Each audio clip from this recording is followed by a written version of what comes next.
I'll escort you, Korik says. Surely the captain would like to offer his officer a bit of warning, and Miss Cade can give me the details of her morning. Miss Cade would like to go back to sitting by the mast. Rian's eyes shift to mine, seeking acquiescence. I hesitate, then nod.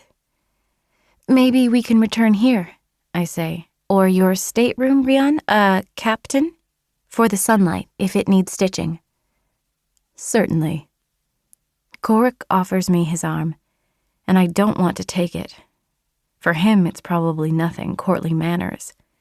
But for me, it feels personal, intimate. So much changed between us overnight, and unlike stitching up an arm, I don't know how to fix it.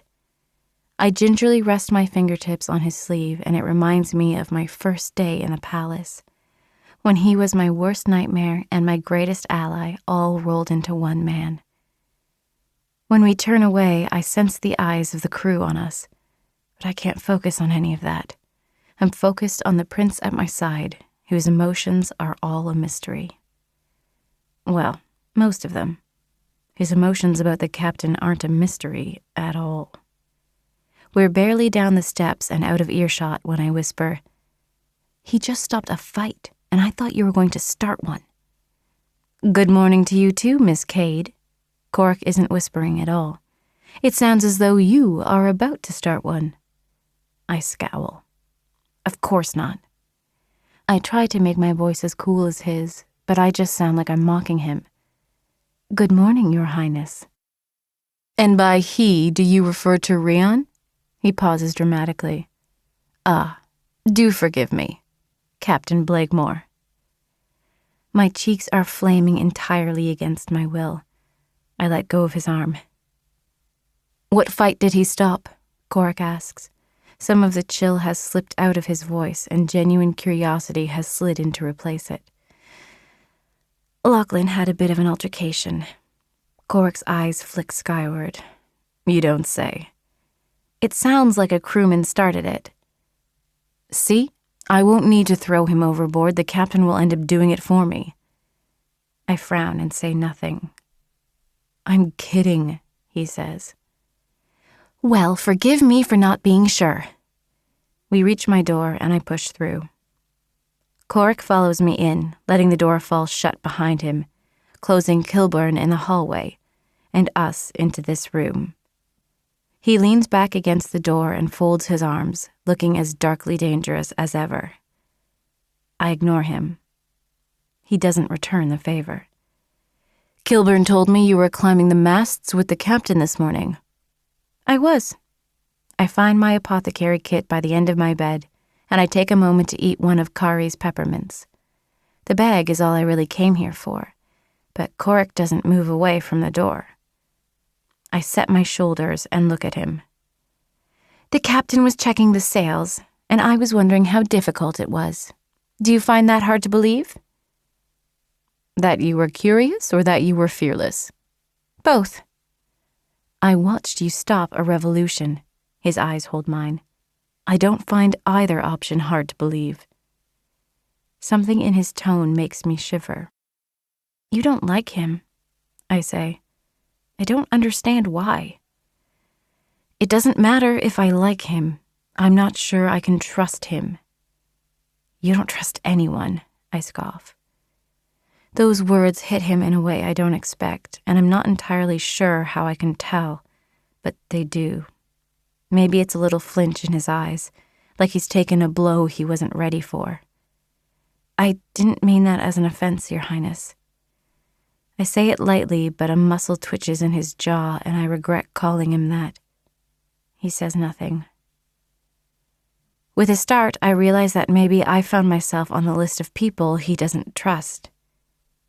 I pat my bag. "We should go up."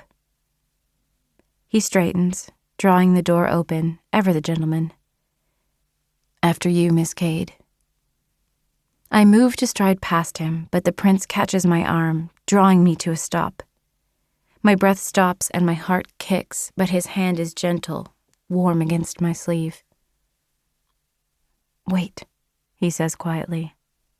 "Please, Tessa." He said it last night too, and I didn't listen. I was too flushed, too embarrassed, too angry.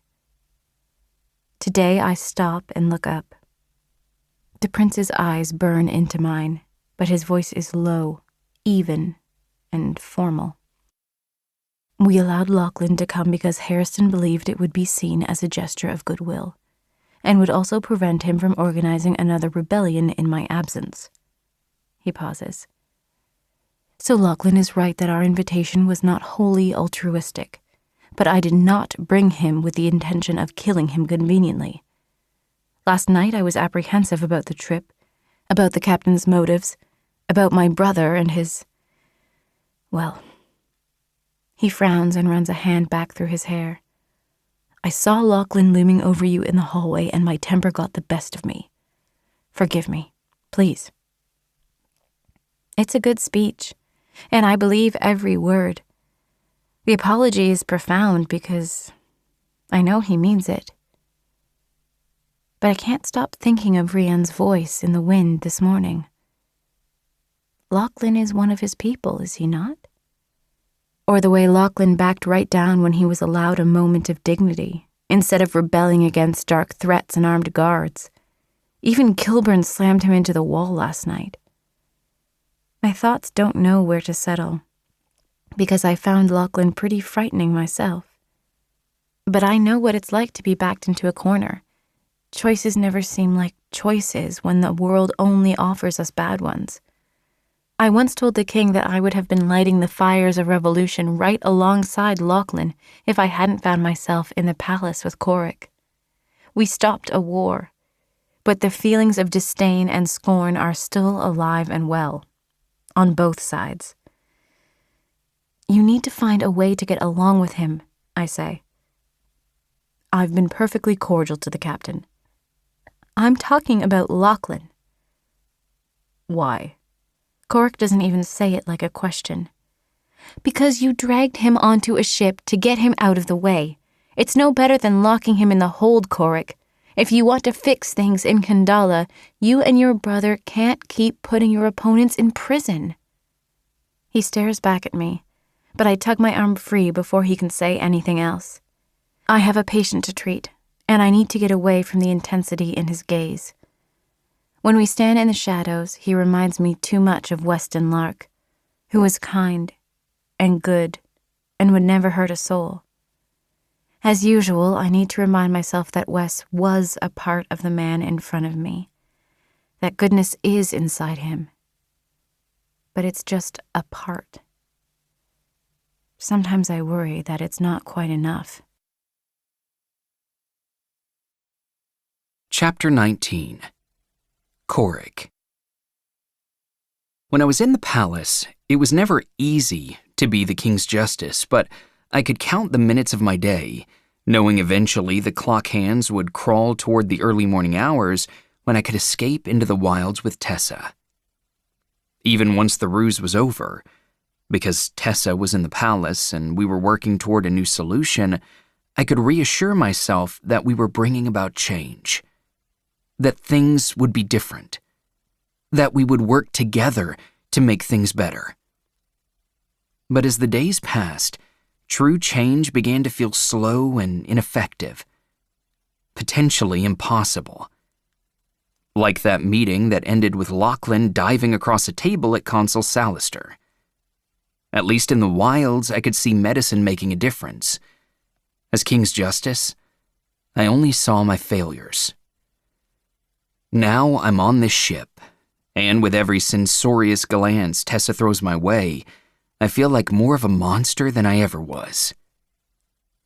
She wants me to get along with Lachlan. He's out on the deck, gutting fish with other men from the crew. The low sound of their voices hardly carries over the wind, but I can tell he's found a place among them. There's a part of me that envies the simplicity of it. When I walk across the deck with Tessa, he stops talking, and his eyes follow me.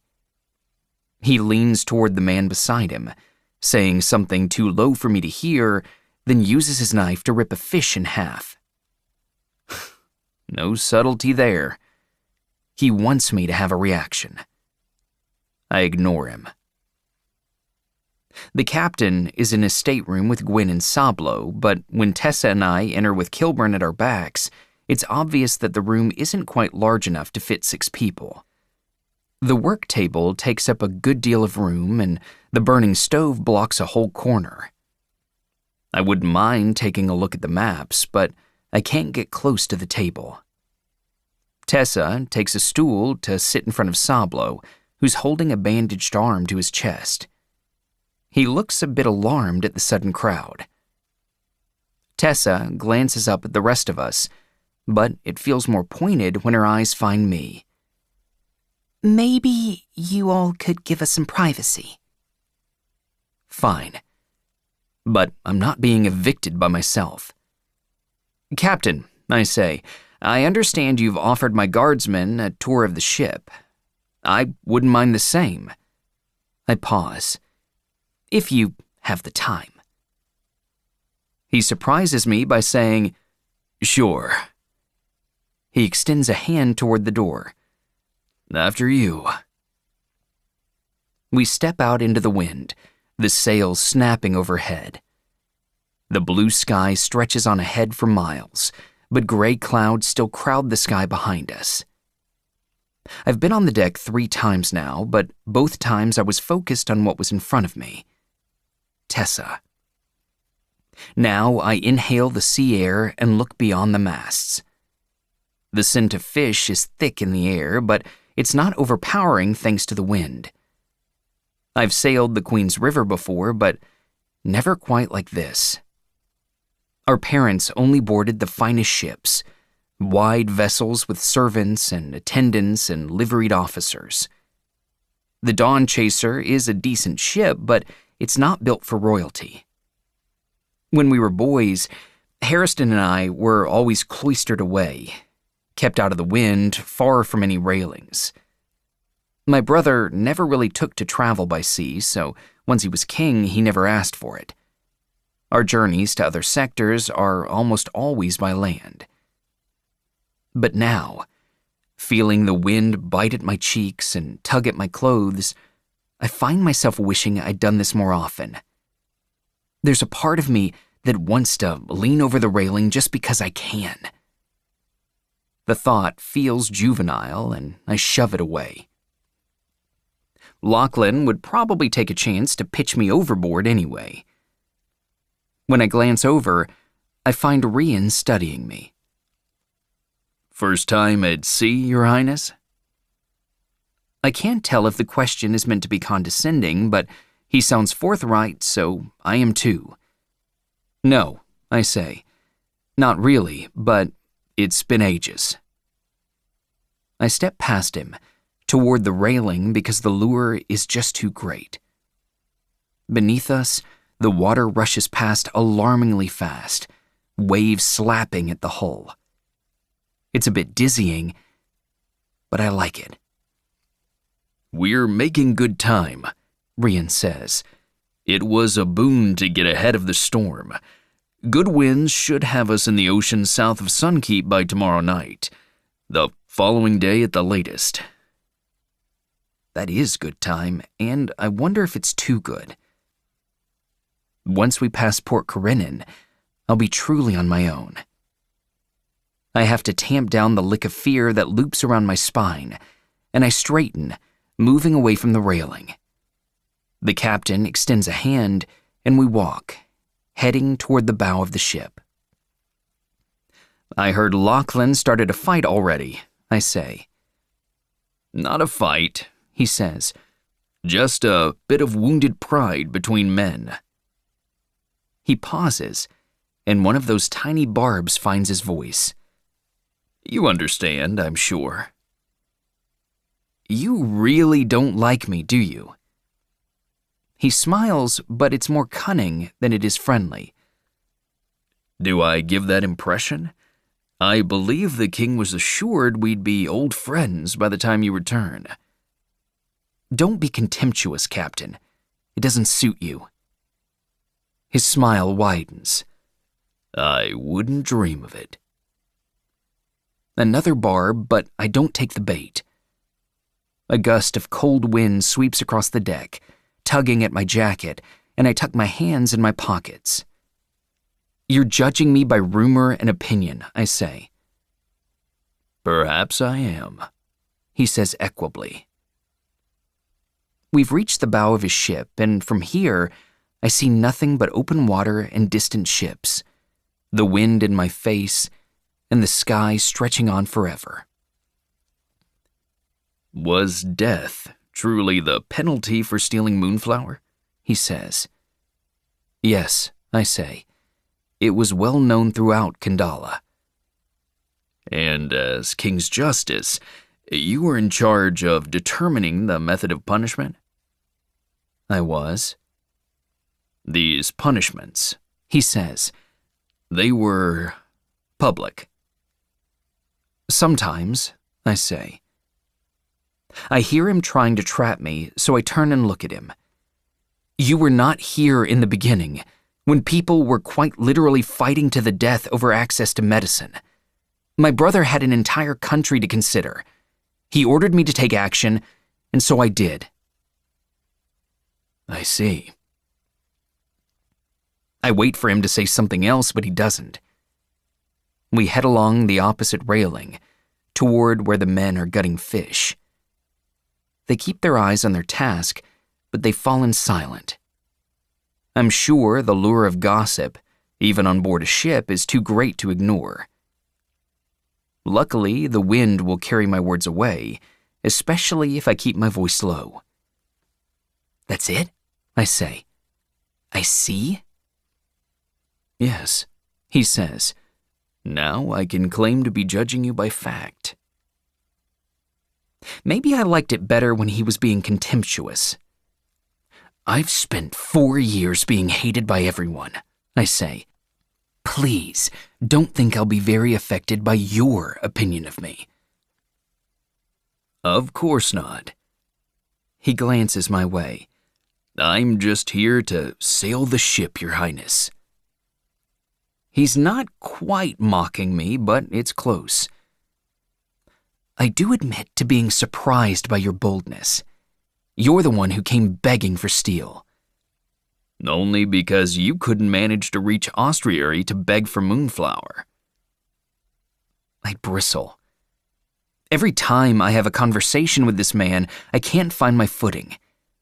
I'm both furious at his impertinence and intrigued by his mettle. "Have I wronged you in some way I'm unaware of, Captain?"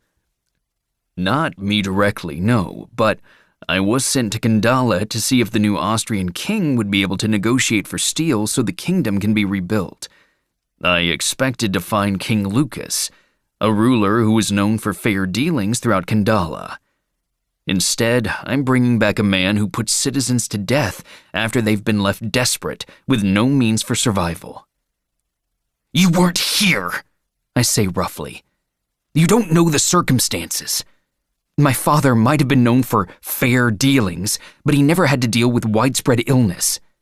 His consuls had an equitable balance of trade between sectors, but once the Moonflower was determined to cure the fever sickness, it caused a massive shift in which sectors had money and power and which ones did not. Suddenly, his consuls, our consuls, Captain, held leverage over the throne, while ordinary citizens were quite literally killing each other over medicine. We had terrible choices to make, and we made them." "So, the choice was to anger your consuls or execute your people?" "The choice was to restore order by whatever means possible. People were already dying, Captain. The penalties had to be harsh, or they wouldn't have made a difference." He's quiet for a moment, but hostility crackles in the air between us. "If I locked you in your quarters without food," Rian finally says, "and if I said you'd be put to death if you tried to escape, how long do you think it would take before you'd risk it anyway?" My jaw is so tight. I don't have an answer. Or rather, I do, but I don't like it. I don't think it would take very long at all.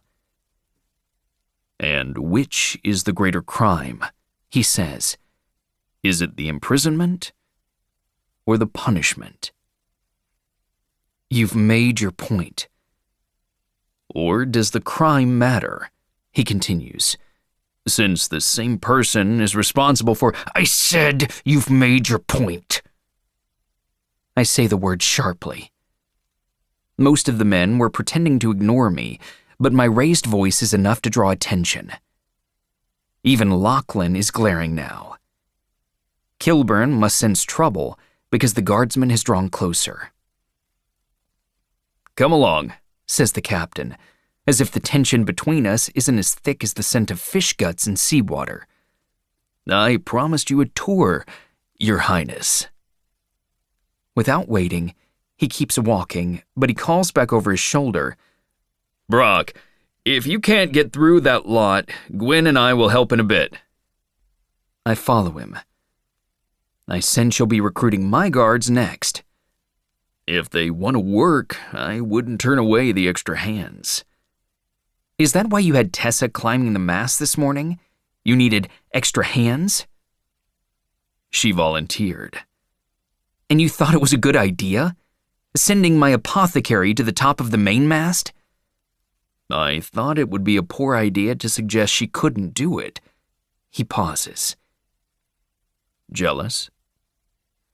That really does startle a laugh out of me. No. But maybe. Not just of the time with Tessa.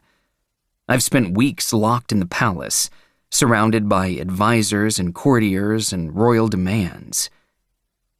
I stare up at the miles of rope and sails and rigging that hang suspended above us, and I can't help the swell of intrigue. If he weren't being such an ass, I'd admit it. Instead, I focus on the matter at hand. I want to review the maps in his stateroom, but that's going to have to wait until Tessa is done. For now, I say, I'd appreciate seeing the lower decks. Where would you like to start? Rocco said you have cannons on board. I'd like to see your gun deck. If he's surprised, it doesn't show. Right this way. Once we're on the steps to the lower levels, I say, in case there was any uncertainty, I don't like you much either. Truly, you've been incredibly subtle. I'm going to knock you down the stairs. He stops and turns, his eyes in shadow now. Do not pick a fight with me. He says it evenly, coolly. The same way he said, don't threaten my crew when we were sitting at dinner. I stare back at him, and there's something about his quiet composure that makes me want to throw the first punch. I'm sure he can read it in my gaze because he doesn't move and he doesn't look away. Just a bit of wounded pride between men. Yes, I definitely understand. But I need him to get us to Ostriary. I'm not failing in this mission over something as frivolous as pride. I certainly wouldn't pick a fight by announcing my first move, I say, and there isn't an ounce of tension in my voice. I glance past him as if I'm bored with this delay. Lead the way, Captain. The gun deck is exactly as Rocco described. Wide and dusty, with the cannons tethered together at opposite ends of the ship. The gun bays are sealed shut, making it very dark down here, but Rian brought a lantern and he leads me around the space. A large section sits at the front of the ship, with a padlocked door behind the cannons. That must be the armory Rocco mentioned. You indicated that it was too costly to remove them, I say to him. Rian nods. They were quite literally built into the ship. He points to the deck above us. We'd have to pull apart 2 decks to get them out. Even then, we'd need a crane. But here, I can offer you more proof about the ship's origins. He moves closer to one of the cannons, holding the lantern close to the end.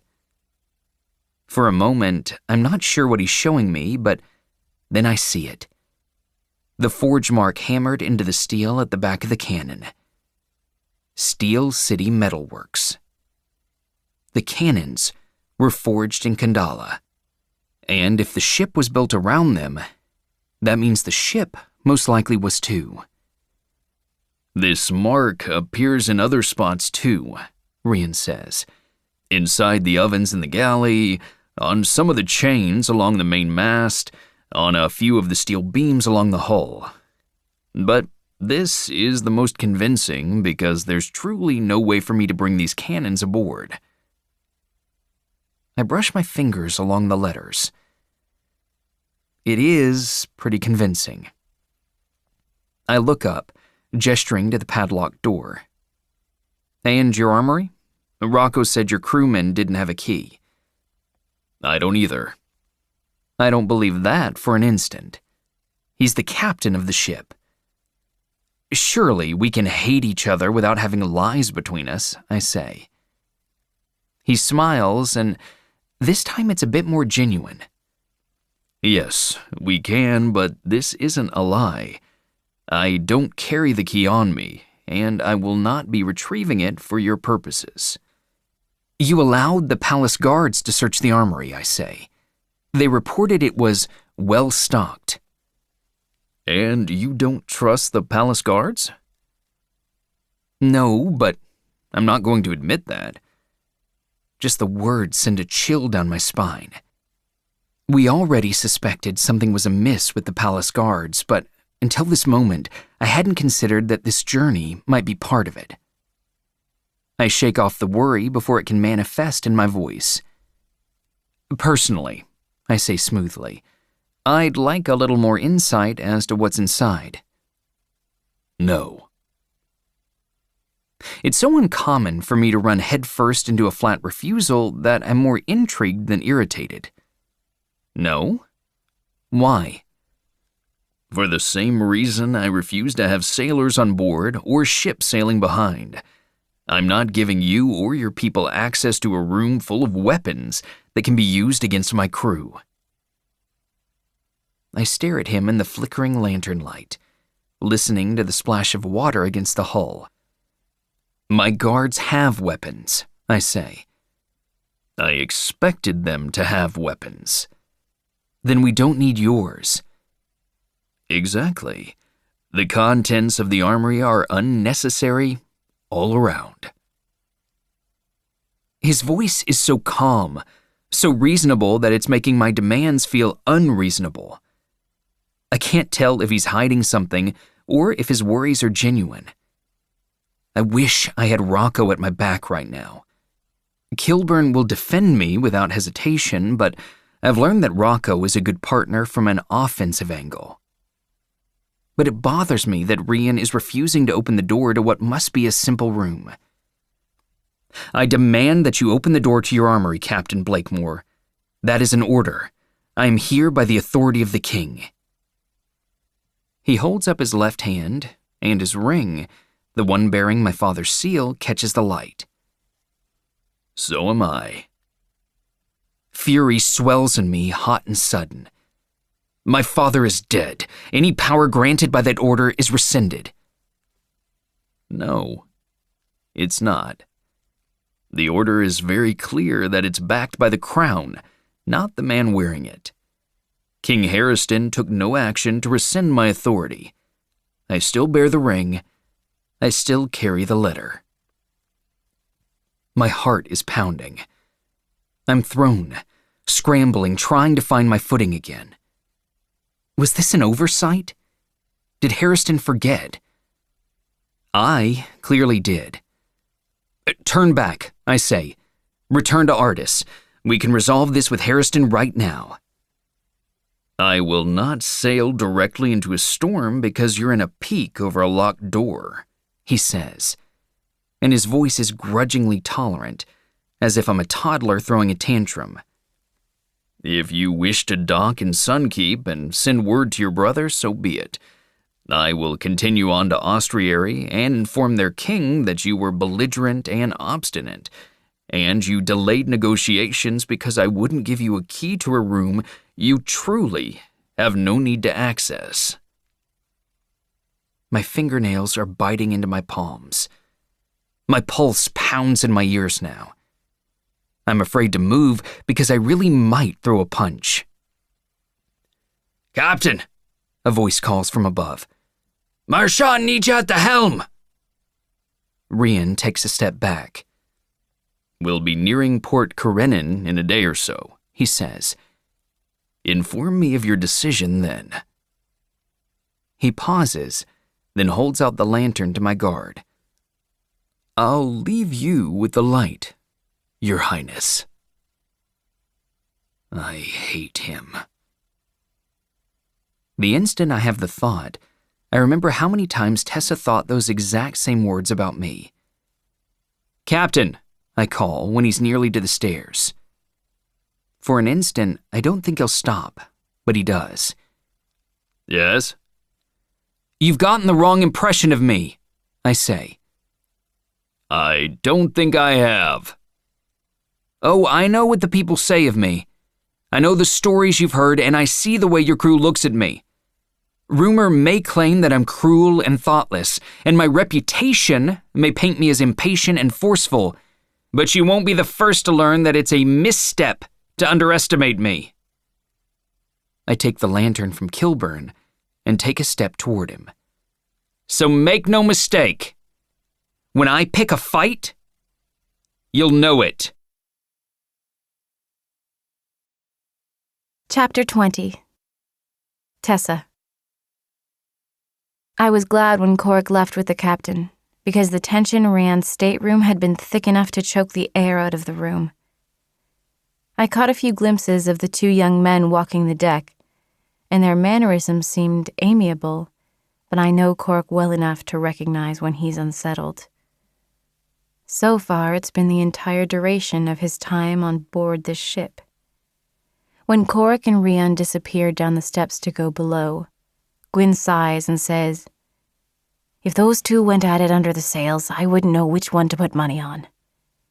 Sablo huffs a quiet laugh, then hisses as I use my tweezers to pluck another rope fiber out of his wrist. His wound is a rope burn that runs down the length of his forearm, but he's got a dozen rope splinters embedded in the skin.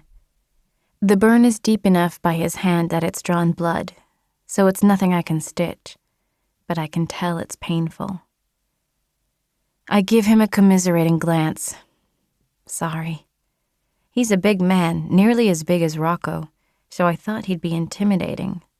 But he's not. I glance between him and Gwyn.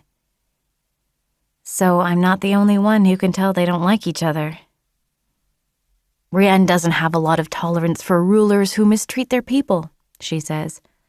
"I don't either," I say, plucking at another rope fiber. "Prince Cork isn't the sum of all the stories told about him." "Surely not," she says easily, which startles me.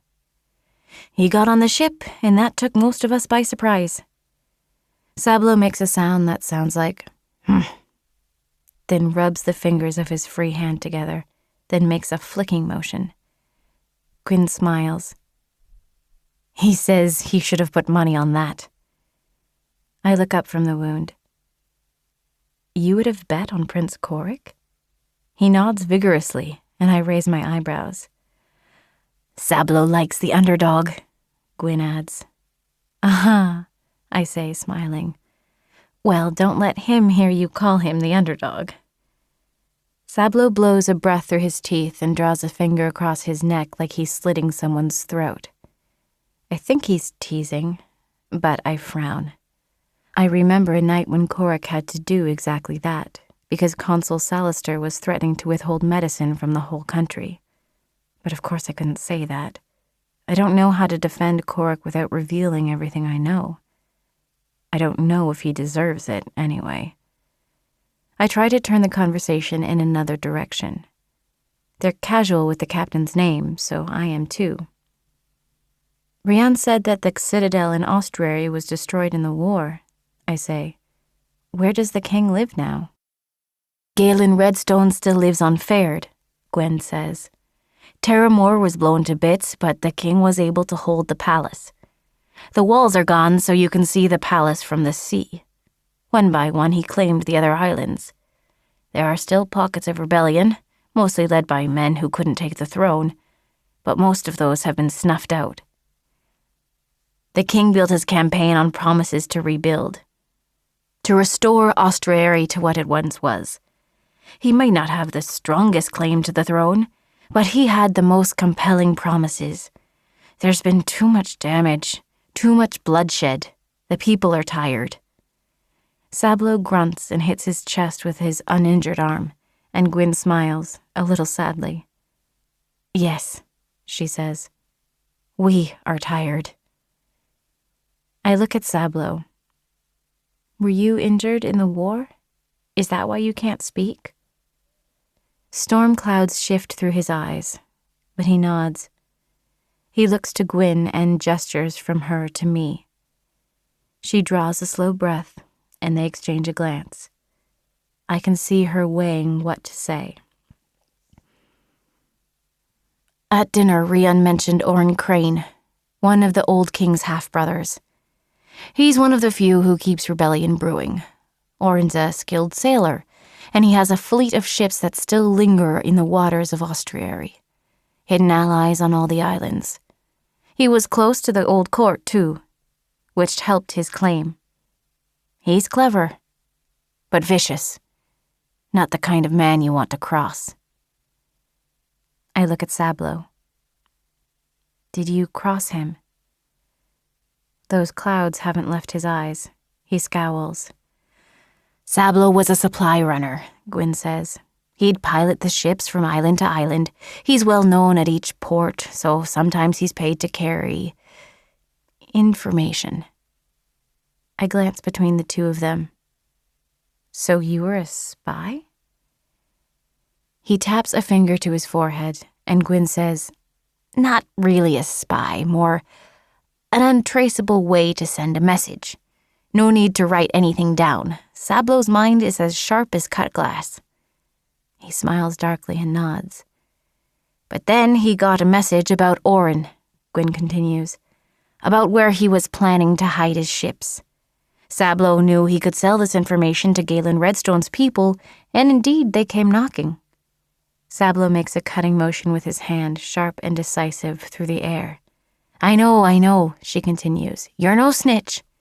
Her eyes shift back to me. He refused to sell his knowledge to Redstone, or anyone for that matter. But Oren caught wind that someone was working against him. He grew suspicious, and he wouldn't take a chance. My hands have gone still on my tweezers. He thought you betrayed him. He had him beaten near to death, she says. Then they cut his tongue off. Those storm clouds in Sablo's eyes have turned into a tornado.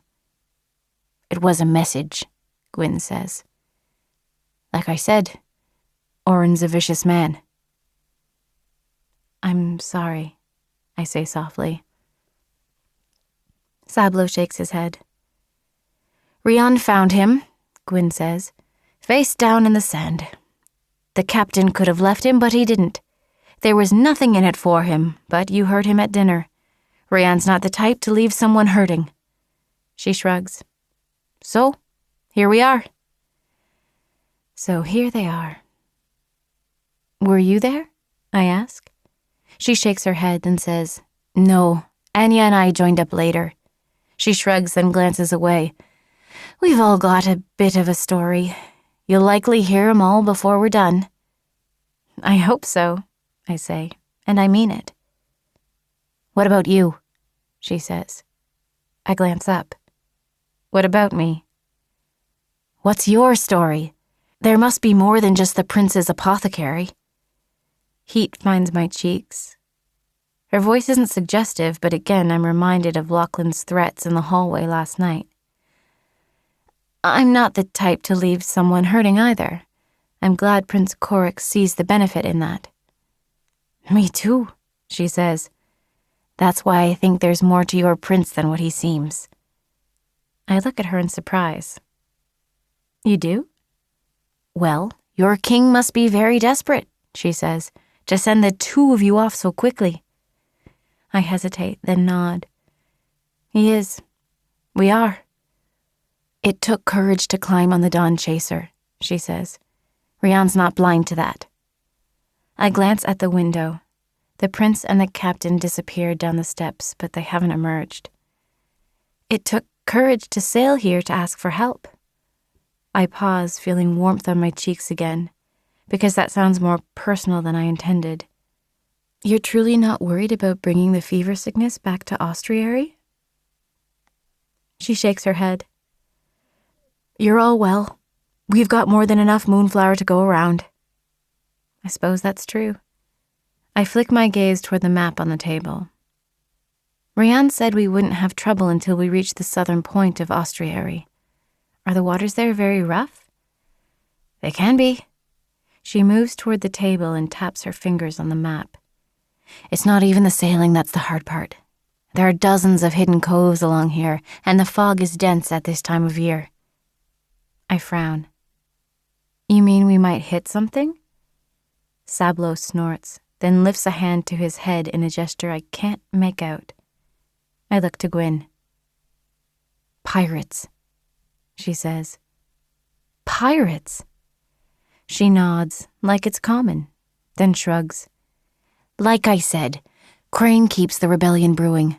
There are just enough men still loyal to him to cause trouble. He's still got 6 ships in the water, and he's a clever bastard. The Dawn Chaser is a small ship, so they probably won't pay us any notice, but you never know. I don't know what expression is on my face, but it must look worrisome because she smiles. Don't worry. Crane hasn't been able to put a hand on Rian yet. Trust me, he's tried. Cap's pretty clever himself. The rest of the day passes surprisingly quickly, but I can't stop myself from turning over the stories that Gwyn told me about pirates in the waters surrounding Austriary. I should probably tell Korik unless he already knows. I deliberated over it earlier, chewing on my anxiety, wondering if Korik and Rian would bring their tension back to the stateroom. But Rian eventually returned to the main deck to join Marchand at the helm, while the prince remained scarce. Good. I certainly have no desire to go chasing after him. As soon as I have the thought, sadness hits me in the gut. A wedge has formed between us so fast. I hate it. Is it his fault? Is it mine? Either way, I can't sit and dwell on it because I'm going to make myself crazy. I eventually ask for more tasks. I'm shown a burn that needs a measure of salve, followed by a small cut that looks a bit infected. Later, Sablo gives me a needle and thread and a pile of fishing nets that need repairing. He shows me how to weave the strands together, his large hands deftly forming an even pattern that's loose enough to flow freely and tight enough to trap fish. Later, lunch is served on the deck, a light fare of warm rolls, soft cheese, and fried fish. Still no Korik. I frown and stay with my nets sitting on a bench along the ship's railing. I was so eager for this journey, for the chance to do something bigger, but it seems I'll be spending the entire trip with my stomach tied up in knots. By the time the sun begins to slip below the horizon, the sky is lit up with shades of pink to our west, the storm an ever-present line of purple clouds to our north, though it seems more distant. Gwyn rings a bell for the crew to fetch their dinner, but I have a small pile of nets left to repair, so I don't move. Brock spies me across the deck before he goes down the steps, and he lets out a whistle. Come along, miss. Tor always grabs seconds before anyone else. I smile. I'll be down in a minute. The deck empties, but not everyone goes below. To my surprise, Lachlan remains. I'm determined to ignore him, but he heads right for me. I hate that my first thought is to wonder if one of the guards is still up here. It feels rude to look for them, so I keep my eyes on the nets. Lachlan stops a short distance away. He's quiet for a moment, then says, Aren't you eating? I will, I say. He fidgets, shifting his weight, which makes me look up. I should apologize, he says. Well, that's almost enough to make me fall over the railing, I say. Not for what I said about the prince, he says quickly. Of course not. But I shouldn't have been so crass. Kari would never forgive me. He pauses, running his hand across his jaw. I am sorry, Tessa. He sounds genuine, so I nod. Thank you, I say. I'm not worried about him tossing me overboard anymore. My eyebrows go up. Maybe Corrick has built a bit of trust with the rebel somehow. But then Lachlan adds, I don't think the captain will allow it, He's a good man. I'm struck by the confidence in his tone. So much so that my hands go still. I think so too. He nods. I thought this whole thing was a little crazy at first, just a trick to put me on the bottom of the ocean, but now I'm more worried that the prince will ruin our chance to get more medicine, that he'll spit in the face of the Austrian king and we'll go home empty-handed. Prince Corrick has more political savvy than that, I say. Well, maybe. He screws up his face and glances at the stairwell. Do you want me to bring you some food back? I blink in surprise, and for a fraction of a second I realize it shouldn't be a surprise. He brought me Kari's candies last night. I am kind, he said. Maybe he is, and I just never looked beyond the obvious. No, thank you, I say. I'll be down in a moment. He nods, then turns away. Without warning, the main deck is suddenly as empty as it was this morning, when I first woke. Wind tugs at my braids and lifts the nets around my boots, but I don't mind the quiet twilight, where the only sounds are suddenly the sounds of the ship. Waves slapping the hull, the creak of wooden beams, the faint jingle of chains attached to the rigging. When a man emerges from the stairwell a few minutes later, his features are in silhouette, so I assume it's a member of the crew. But then I recognize the line of his jaw and the familiarity of his movements. Corrick. I keep my eyes on the nets. I can't decide if I want him to come over here or if I want him to keep his distance.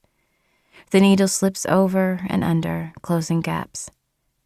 I stay so focused on my task that I don't realize he's approached until he's right in front of me. I hardly look up past his boots, but I can tell he has a plate in one hand, a wooden cup in the other. Aren't you eating? He says. His voice is quiet but not tentative. I can't read anything from his tone. I wanted to finish this first. The sun sinks a little lower in the sky, lengthening the shadows between us. After a moment, Corrick steps to the side, then drops to sit on the bench beside me. You must be hungry, he says, and his voice is low. I'm happy to share, Miss Cade. In the dark, he always reminds me of Wes, and without warning, my throat tightens. You don't have to do that. I know. Here. He selects a berry from the plate, then lifts it to my mouth. It feels too intimate, and there's too much unsaid between us. For a heartbeat of time, I'm not sure what to do. That berry hovers in front of my lips, and I say, Are you sure you want your fingers near my teeth? Light glints in his eyes. I'll risk it. I take the berry, careful not to touch his fingers. Sweetness explodes on my tongue. I really am hungry. I have a needle in my hands, too. I'm not worried.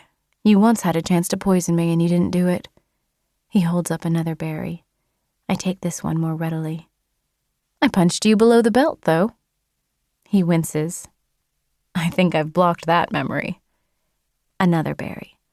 This time his fingers brush my lips, and it's the tiniest movement, but warmth shoots to my cheeks. I swallow hard. My voice goes a bit breathy as I say, I need to finish the nets. You really don't. I said I would. I'd like to keep my word. His eyes narrow. To whom? Rian? He says it like he already expects the answer. No, to Sablo. He's the one who showed me how. Rian has been busy all afternoon. I pause. Maybe you'd know if you weren't hiding in your quarters all day. Hiding? Korik's eyebrows go up. Is that what you think I've been doing? Well, you went on a tour of the ship and never reappeared, so... I've been trying to avoid conflict, Tessa. He lifts another berry, but he doesn't offer this one to me. He pops it into his own mouth. His voice is still low, but a conspiratorial note has entered his tone. I've been in conversation with Rocco and Kilburn. The captain has a locked room on the ship that he won't allow us to access. Why? He says it's full of weapons he doesn't want us to have. I frown. I don't understand. He says he doesn't want us to have access to weapons that would allow us to overtake the ship. Why would you want to overtake the ship? Exactly, Korik says. It feels like overkill. I don't like it. I don't trust it.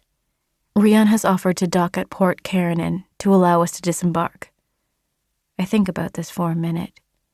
So he's keeping these weapons locked up because he doesn't trust you? And you're thinking about abandoning this mission because you don't trust him? Do you trust him? I consider the conversation I just had with Lachlan. The captain has been nothing but kind. No, Tessa. Korik leans close. I know you hate me right now, but on this, I truly need your judgment, please. That hits me like an arrow. I don't hate you. I swallow and glance over at the deck. More of the crew is emerging from below, their hands full of plates and cups. I don't think the captain is trying to trick anyone at all. I've heard a bit of what's happened in Austriary, and I believe he's truly worried for his crew. His blue eyes hold mine. Tell me. I keep my voice low and tell him about Sablo, how he wouldn't sell information to King Galen, but he was punished by Oren Crane anyway. Gwyn said the captain rescued him, I say. You remember what Martian said when we were in the palace, how he would look for survivors and pick them up regardless of what side they were on. I hesitate, thinking of Rian's voice when we were suspended on the rigging 50 feet above the swirling river currents.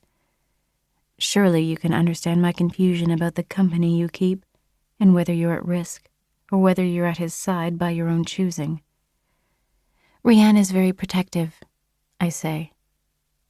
Protective, Korik echoes. I can feel heat climbing my throat, and I stab the needle through the last bit of netting. He studies me, then says, Have you met Anya, Gwyn's daughter? I frown. The little girl? I say. I met her in the galley. She has scars up and down her arms. He nods at some of the crewmen. Many of them seem battle-worn. Well, he did say they were just at war, and Gwyn said he doesn't approve of rulers mistreating their people. Maybe they've all run afoul of this Oren Crane. What did Rocco say?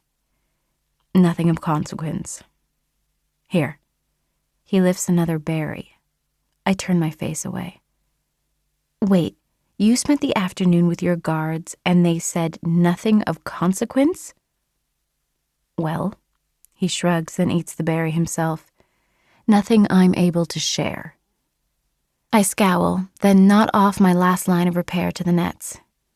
Of course not, Your Highness. He frowns. You're angry with me again. Last night you climbed onto the ship and acted like you'd finally been given leave to touch me. Today you've hardly spoken to me, and now you're trying to charm me into sharing secrets. He blinks, startled, and then he shifts closer. I'm not trying to. Honestly, Korik, if you're not going to be forthright with me, just leave me alone. I'll bring your evening dose to your quarters after dinner. Tessa. He leans close, but I'm done with this. I try to shove him away, but he catches my wrist. His grip isn't tight, but it's secure, and my breath stutters. A male voice speaks up. Let her go. For a moment I think it's Rian, But it's not. It's Lachlan. Brock is by his side, along with a few other members of the crew. Corrick goes still. Any emotion in his eyes vanishes. But he doesn't let go of my wrist. His grip is too tight for me to break his hold. I stare across at him. Cruel Corrick. That's what people in the wilds used to call him. That's what I used to call him. My breathing is tight and shallow. I don't know what to do. He's stronger than I am. I can feel the strength in his grip. Let her go, Gwyn's voice. Rocco has drawn up from the shadows to stand near the prince. Now, Your Highness. I don't see the captain, but I hear his voice.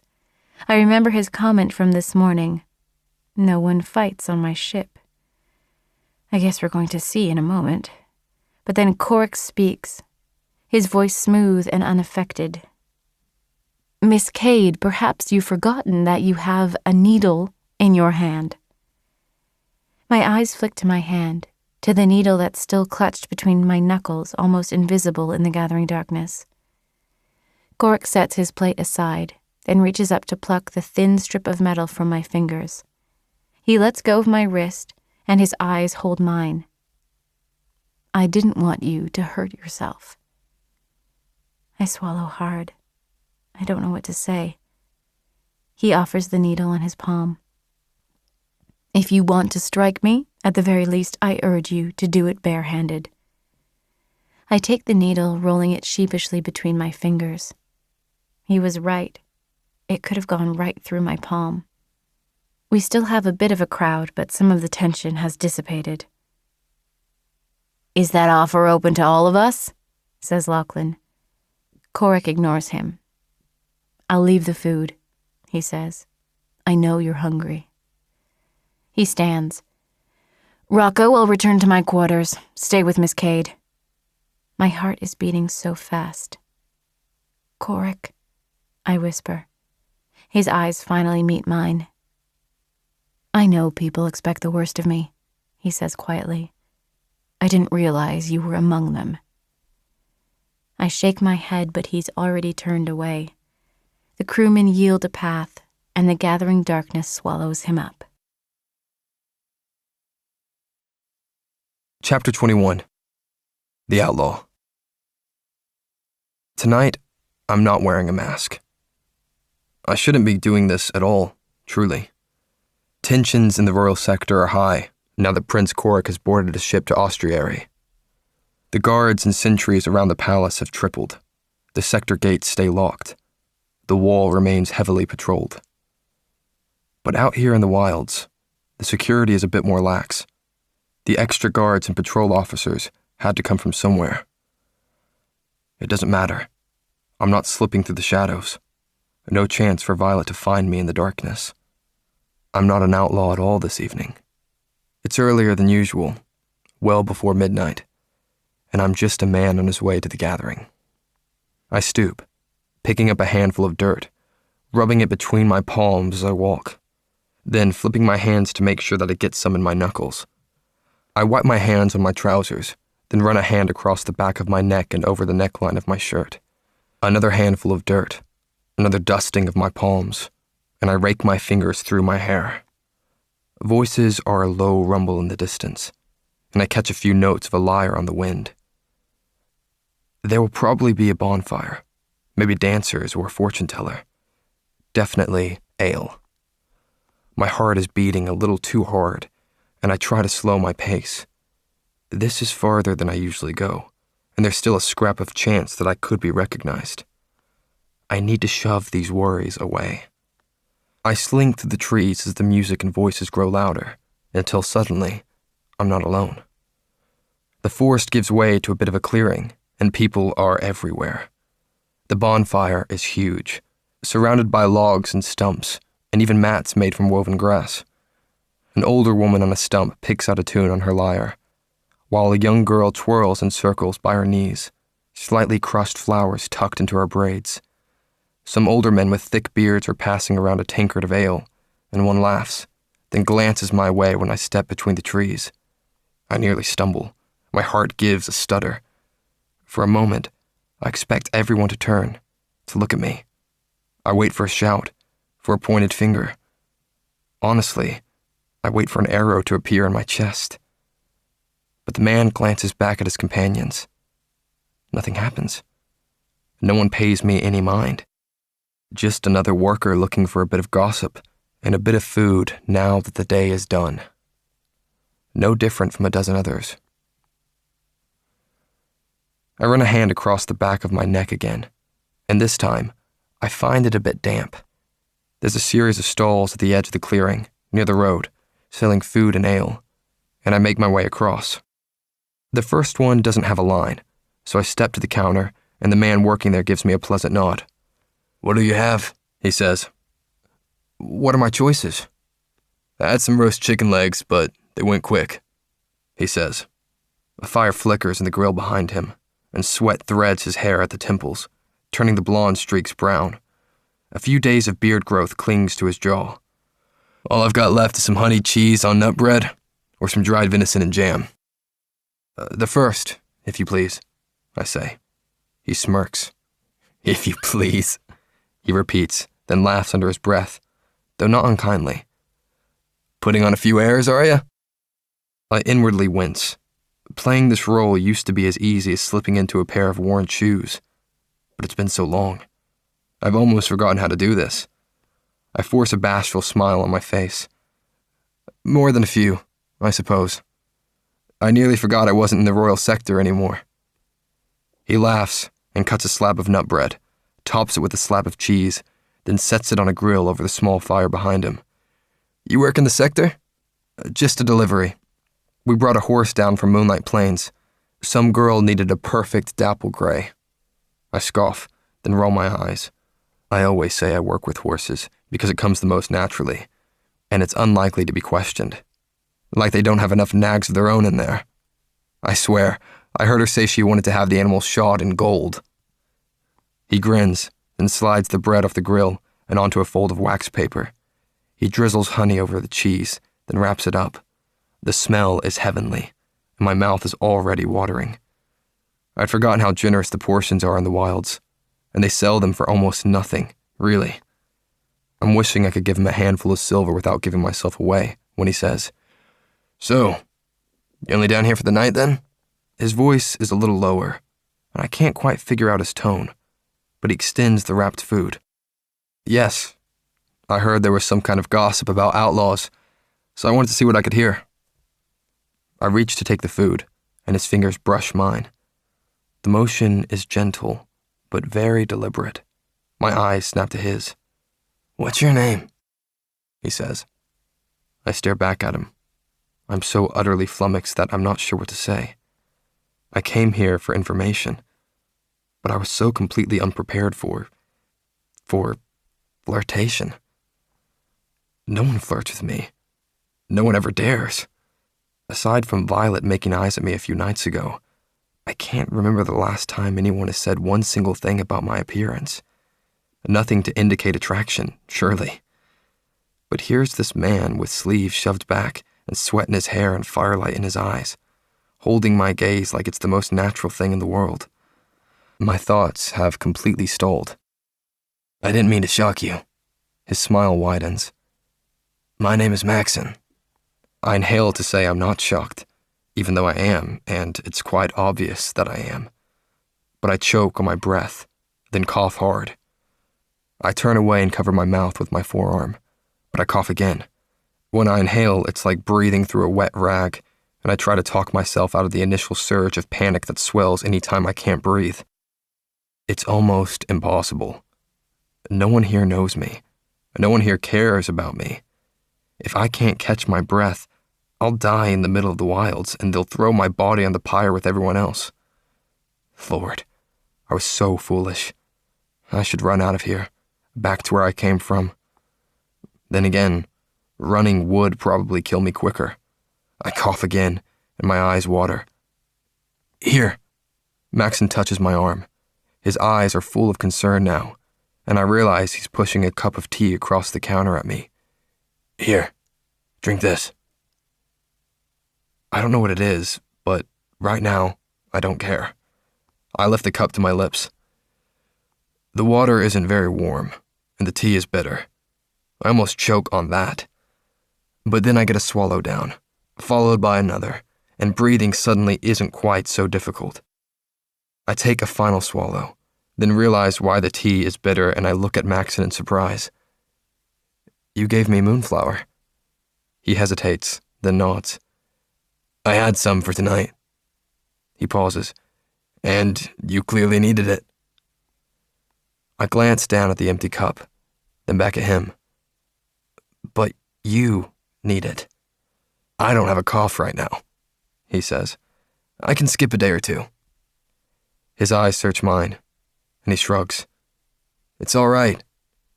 You do the same, I'm sure. I'm not sure about anything at all right now. I can't think of anyone I know personally who would offer their own dose to me without expectation of something in return. And this man handed me the cup as a matter of course. It's a casual generosity that's so unfamiliar that it's more shocking than the flirtation. That smile finds Maxon's face again, but this time it's a bit more hesitant. Maybe I've earned your name now? I look back at him. He gave me his dose of medicine, possibly his only dose of medicine. There's a part of me that wants to give my real name, in addition to every coin in my pocket. But of course, I can't. Something about his kindness reminds me of young Violet in the woods, the way she was so clever in helping me hide from the night patrol. I finally return Maxon's smile. Fox, I say. He grins. Fox? That's it? That's it. I take the wrapped bread and cheese, then pull a handful of coins from my pocket. I give him a nod. You have my deepest gratitude, Maxon. So formal again, Fox. He teases, then breaks off as the coins rattle into his palm. Wait, this is too much. His fingers close around the money, and he's trying to pass the coins back to me. I turn away without taking them. Surely you do the same, right? Then I unwrap an end of the bread, take a bite of honey cheese, and lose myself among the crowd. More people gather than I expect. I don't carry a pocket watch into the wilds, but when I was a boy, we had an astronomer who taught me to tell time by the placement of the moon, and it's nearing midnight now. I'm tired, yet anxious, unsettled. I thought this was supposed to be a casual gathering, but there are hundreds of people here. More musicians have joined the first, and some people are dancing, keeping the mood lively and festive. The endless steins of ale don't hurt, but I keep to myself and wait, though I've been considering giving up for the better part of an hour. A mob once attacked a Western lark when they discovered he was the king's justice. I don't want the same to happen to me. The music finally goes silent, and the dancers fall still, and the bonfire has begun to dwindle. Many people take a seat on the stumps and logs, though others stand, whether against trees or leaning against each other. I pull a little more deeply into the shadows and press my back against a tree. The food stalls have long since stopped selling food, but the smell of roasted meat and sweet breads carries through the clearing. My square of nut bread is long gone. A hush falls over the crowd, and I spot movement among the trees. Someone important is coming. I'm surprised you're still here. I jump a mile, but it's Maxon. I clear my throat and try to tell my heart to stop hammering. I wanted to see what all the fuss was about. I heard some of the washerwomen talking. Apparently one of the consuls is coming. I whip my head around. What? He misunderstands my surprise, because he nods. I know. It's not Beeching, though. He's talking about Jonas Beeching, the consul of Ardis. I wouldn't expect him to be at a gathering in the wilds. He's hardly been seen in the royal sector at all since the rebels killed his lover during their siege on the palace. Honestly, I wouldn't expect any of the others either. Who is it? I say. I guess we'll have to wait and see. He pauses. The washerwoman said this one was involved with the benefactors. Alessander. Or Lissa Marpetta. I pull back farther into the shadows. Lissa hasn't left her sector in weeks. Not since she was accused of helping Alessander to stage a coup in the palace. I'm torn between running like hell or standing right here to find out what she's up to. Fox, Maxon says quietly, shifting closer. But my thoughts are all tangled up and I don't realize he's talking to me until his hand falls on my arm. No one ever touches me, and it takes me by surprise. I jerk my gaze over to meet his. He's holding out the handful of coins. Take it back, he says. It's too much. It's not, I say. I insist. He frowns a little, like he's trying to figure me out. But then a murmur runs through the crowd, and motion from the trees catches my eye. A tall woman with deep brown skin is striding into the clearing, her hair bound back tightly, her clothing very fine but understated.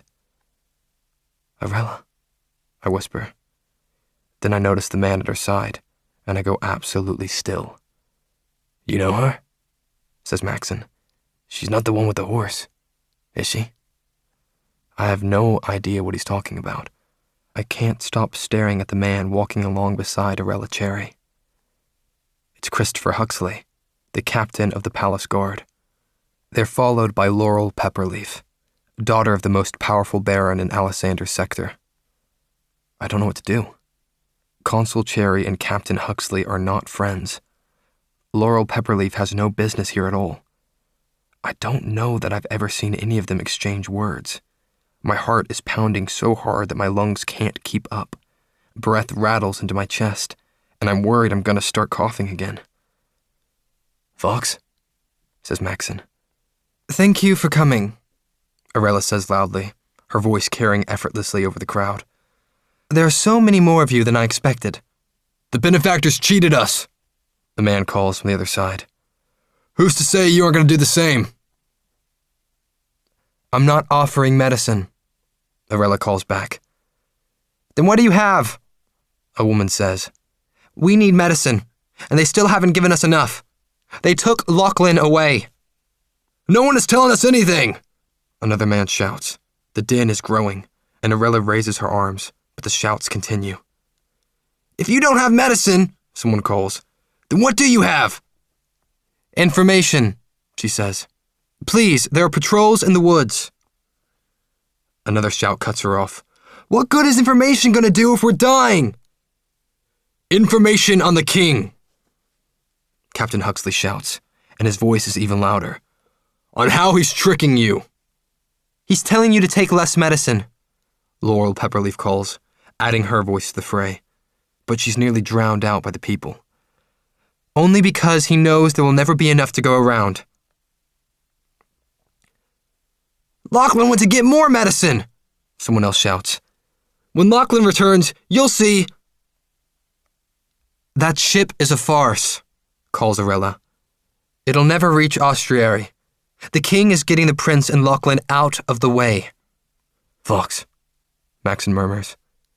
We have proof, Arella continues.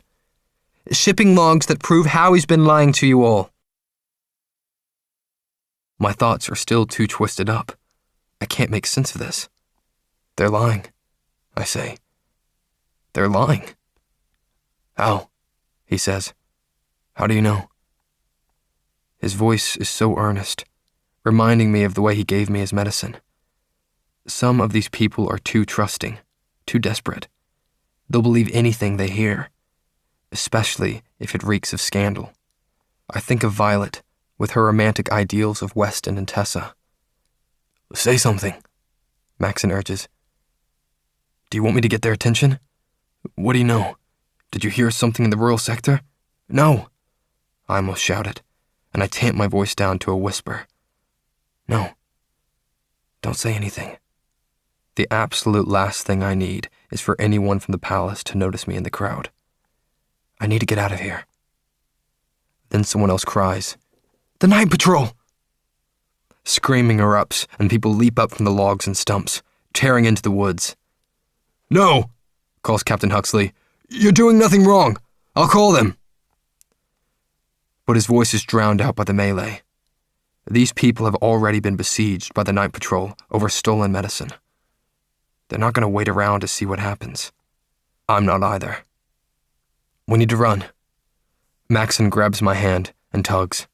Come on, I know a way. At first, I follow, but we're heading south, and I need to go north. I need to get to safety. But I quickly realize that Maxon does know a way, because the path seems densely packed with underbrush. But he's quick and sure-footed, and we dart under branches and over fallen trees. I'm wheezing hard, but I will my lungs to work, to go just a bit farther. A whistle splits the night, and wood cracks. Maxon cries out. A crossbow! I gasp. Run! Just run! We run. Another whistle and crack, but we keep going. His hand is still tugging at mine, like we're friends, like we're more, like we're not strangers who just met an hour ago. But after a while, the cracks stop, fading into the distance, and we slow, gasping for breath, eventually drawing to a stop. We've run in a bit of a loop, turning north at some point, but we're well away from what just happened. My thoughts are tumbling over and over, replaying what I heard in the clearing, while also considering how very close I came to taking a shot right through the back. I'm still breathing hard, but Maxon isn't. Are you all right? He's saying. Fox, are you all right? I will be. I cough once, then try to slow my breathing. You likely saved my life. Hardly. You did, I say. I'm in your debt. Believe it or not, that's no small thing, Maxon. Well, he smiles, and it's a bit shy. I'll be looking forward to figuring out what that means. That makes me smile in spite of myself. Not what you're imagining, I'm quite sure. He blushes, and it's endearing, charming. I can't think of a single time in my life that I've ever made someone blush. Come on, he says. We need to get out of the woods. He grabs hold of my hand again. I let him. A whistle blazes through the woods, and the point of an arrow bursts through the center of Maxon's chest. Then another, and a third, all in rapid succession. His eyes flare with panic, and his mouth opens, but no sound comes out.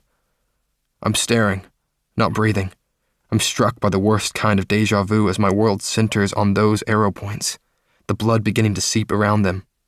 A shout comes from somewhere distant, but I can't move. Maxon's eyes go dull. He falls to the ground. His hand tugs free of mine. Another whistle, and my ear explodes with pain. For a terrifying moment, I think this is it. I've been shot in the head, and my final thoughts will be nothing but terror and confusion. But no. My hand slaps to my head and comes away with blood. The arrow only clipped me, probably because Maxon's falling body tugged me sideways. I stop thinking. I run. More arrows fly, but I duck and dodge and weave between trees. I know how hard it is to hit a moving target. Pain explodes in my leg, and I nearly go sprawling. It's the side of my leg, so I haven't been impaled, but every step brings a sharp tug of fire through the muscle. My thoughts feel fuzzy, and I can't tell if it's from blood loss or if I simply can't breathe. I don't often run for long distances, but fear is making for a good motivator. Somewhere in the distance, a man gets a sharp whistle, then yells, "Sergeant! Let that one go. We've got enough to drag back to the hold already." I keep running anyway, worried it's a trap, that the instant I stop, a bolt will strike me right between the shoulder blades. I keep seeing Maxon's face, the sudden shock and panic as he realized he was gonna die. It feels like I run forever, but eventually my legs refuse to work anymore. My breathing is ragged and uneven, a thin whistle of air into lungs that don't want to work. I grab hold of the tree trunk and try to hold myself upright, then do my best to orient myself and find my bearings. At first, nothing looks familiar. Farmhouses, a few distant buildings. I'm still in the wilds, but I don't know what part. I'm not even sure what sector. But then I recognize a wagon, a front porch, a barn door with a flower painted on the side. Violet's barn. Would she help me? Could I trust her? I'm not sure. I do know I can't run much further. When I try to walk, my leg insists on limping. I glance down. The entire side of my trousers are soaked in blood. I touch a hand to my ear and flinch. The flesh feels torn. My neck is sticky, too. I swear, there will be no hiding this. I limp through the grass, gasping with each step. When I make it to the stump with the axe, I'm debating whether to hide in the barn until sunrise, or whether I should risk tapping at the door. I don't need to make a decision. Violet pops up out of the shadows like she waits for me every night. "You came," she cries. "I've been sleeping in the barn at night. Mama thinks I'm a bit addled, but I don't care. I knew you'd come back eventually. You can't—" Her eyes fall on my neck, and she breaks off, coming closer. "Fox," she whispers. Her gaze skips lower. "Fox." "Violet," I say, and my breath is so thin that the word is barely audible. "I need your help. Can you hide me?" "Of course. I'm good at hiding. I hid from you that first night we met, Violet." "Right. Yes. Oh, there's blood everywhere. Here, put your arm around my shoulders." She's as lean as a willow, and I rather doubt she could support my weight, but she tugs at my arm and half drags me toward the barn. "I do the morning chores, so no one will come in until the afternoon, when Will mucks the stalls." "Good," I say. My thoughts are spinning. "I need you to go to the royal sector. I need you to carry a message." "To the royal sector?" she exclaims. "Violet, please, listen." "I'm listening." I think of the dozens of obstacles she'll face when she gets to the palace. There are footmen and doormen and guards everywhere. Guards who may not be loyal to the king if Captain Huxley was in the woods with a reliquary. I don't know what to make of any of this, and my thoughts refuse to organize. They tried to kill me once. Is this a second attempt? Are they trying to kill Korik? A sob nearly forms in my chest, but I swallow it down. "You will go to the palace steps," I say to her, and her eyes flare wide, but she bites her lip to keep from exclaiming. "There is a footman there named Griff. You will tell him that you have a private message for Master Quint. You will tell no one else. Do not stop pestering him until he fetches Quint. Do you understand me?" "Yes," she whispers, nodding quickly. "Griff the footman, Master Quint." I wince and stumble on my leg. Sweat slips down my back. "You are only to talk to Griff and to Quint. No guards, no other servants. Griff, Quint." She nods again. "You will tell Quint that Sullivan was injured and needs his assistance, but only he is to come." "Sullivan." We ease through the barn doors. "Is that your real name?" "No, but he'll know what it means." I let out a breath and ease against the wall of the barn, then drop to sit in the straw. "How will I get through the sector gates?" Violet says. "It's the middle of the night." Damn. I hadn't considered that. I swallow and reach under my shirt to where my signet ring hangs on a chain. I tug it over my head. I don't want to involve guards, but I'm gonna have to. Then I pull the rest of my silver coins out of my pocket. Violet's eyes get even wider. "Fox?" she breathes. "Keep the ring under your clothes," I say, holding out the chain with the ring and the coins.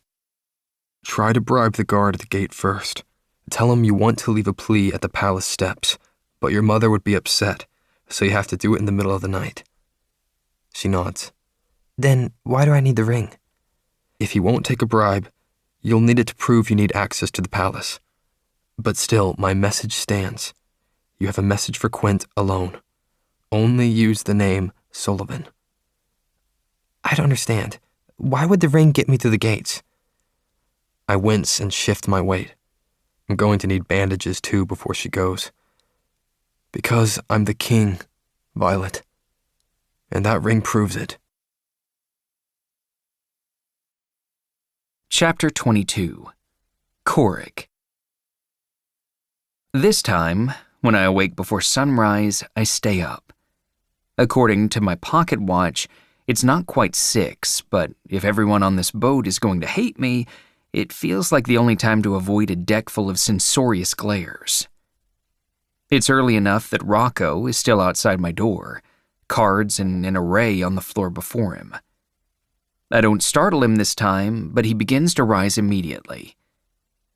I wave him back down. "Stay," I say to him. "I hope to get some fresh air." He stands anyway. "One of us should accompany you. I'll fetch Kilburn." "If you must." I don't wait. The sea is rougher this morning, and I need to grab the railing as I ascend. A few stars still twinkle in the sky when I climb above, the moon hanging at a distance. The sails throw shadows everywhere, and I spy a lone figure at the helm, but whoever it is, I ignore them and head for the front. Knowing my luck, it's probably Captain Blakemore. When I step around the forward mast, I see that this end of the ship isn't deserted either. Little Anya sits on the forecastle, just out of the wind, bouncing a tiny ball inside a low-walled box. She looks up in surprise when she spots me, drawing in a sharp breath. For an instant, I'm reminded of the way Tessa almost flinched when I caught her arm, and something inside me clenches tight. I hate the way everyone sees me. I'm used to it in Kandala, but I can lose myself in the palace, where no one would dare to send a glare my way. Here on the ship, the condemnation seems inescapable. But recognition lights in Anya's eyes, and instead of cringing away, her features brighten. Do you want to play with me? Not really, but I'm not going to shun the only person who doesn't look like they want to pitch me overboard. Sure. I drop to sit across from her. Inside the box are half a dozen tiny wooden shapes, in addition to the ball she was bouncing. "What are we playing?" Knucklebones, she says. "You'll have to teach me." From the corner of my eye, I notice that Rocco has come onto the deck as well, but he's keeping his distance. Maybe he can gape at me like Kilburn was. "We take turns," she says. "I bounce the ball and take a bone." "These are bones?" I say, feigning horror. "No, silly. They're pretend. Now watch. I bounce it again, then try to take 2, and then 3, and if I miss, it's your turn." "Oh," I say, suddenly understanding. "I know this game. It's jacks." "No, it's knucklebones." "Well, it's jacks in Kandala. I'll warn you, I'm very good." Her smile widens, and she leans in, taunting. "Not as good as me." "Go ahead, then. Prove it." To my surprise, she is very good. She's quick and sharp, and doesn't miss until she goes for her 4th set. I quickly see the reason for the box. The rock and sway of the boat would send the ball all over the deck. But every time she reaches for the jacks, the knucklebones, I suppose, the sleeve of her shirt draws back, and I see those scars across each forearm. They're not very long, in varying directions, and very straight. Definitely caused by a blade. I frown, thinking of the cook's warning yesterday, or the way a shadow fell across her features before she recognized me. Anya doesn't like strangers. I think about the fact that Sablo is missing a tongue, or the way Tessa told me about the gutted citadel and the pirates in Ostriary. I think about that locked room that Rian refuses to open. There is a part of me that wants to get off the ship at Port Karenin. There's another part of me that wants to wait around and find answers. When I bounce the ball, I realize that it's harder than it looks on board a ship. I fail on my second set. Anya grins. I told ya. You did indeed. I hand her the ball and try not to think about the fact that Rocco suggested that we could use this child as leverage if necessary. Are you really a prince? Anya says. Yes. Why isn't there a princess? Most likely because I don't have any sisters. For some reason, she finds this hilarious, and she giggles so hard that she only catches one of the wooden trinkets. No, why don't you have a wife? A wife? Miss Anya, you are rather forward. I take the ball, bounce it, and make it to 3 this time. She takes the ball, but before she bounces it, she peers up at me. Why is your name Your Highness? That makes me smile. It's not. My name is Korik. Her face screws up. Then why?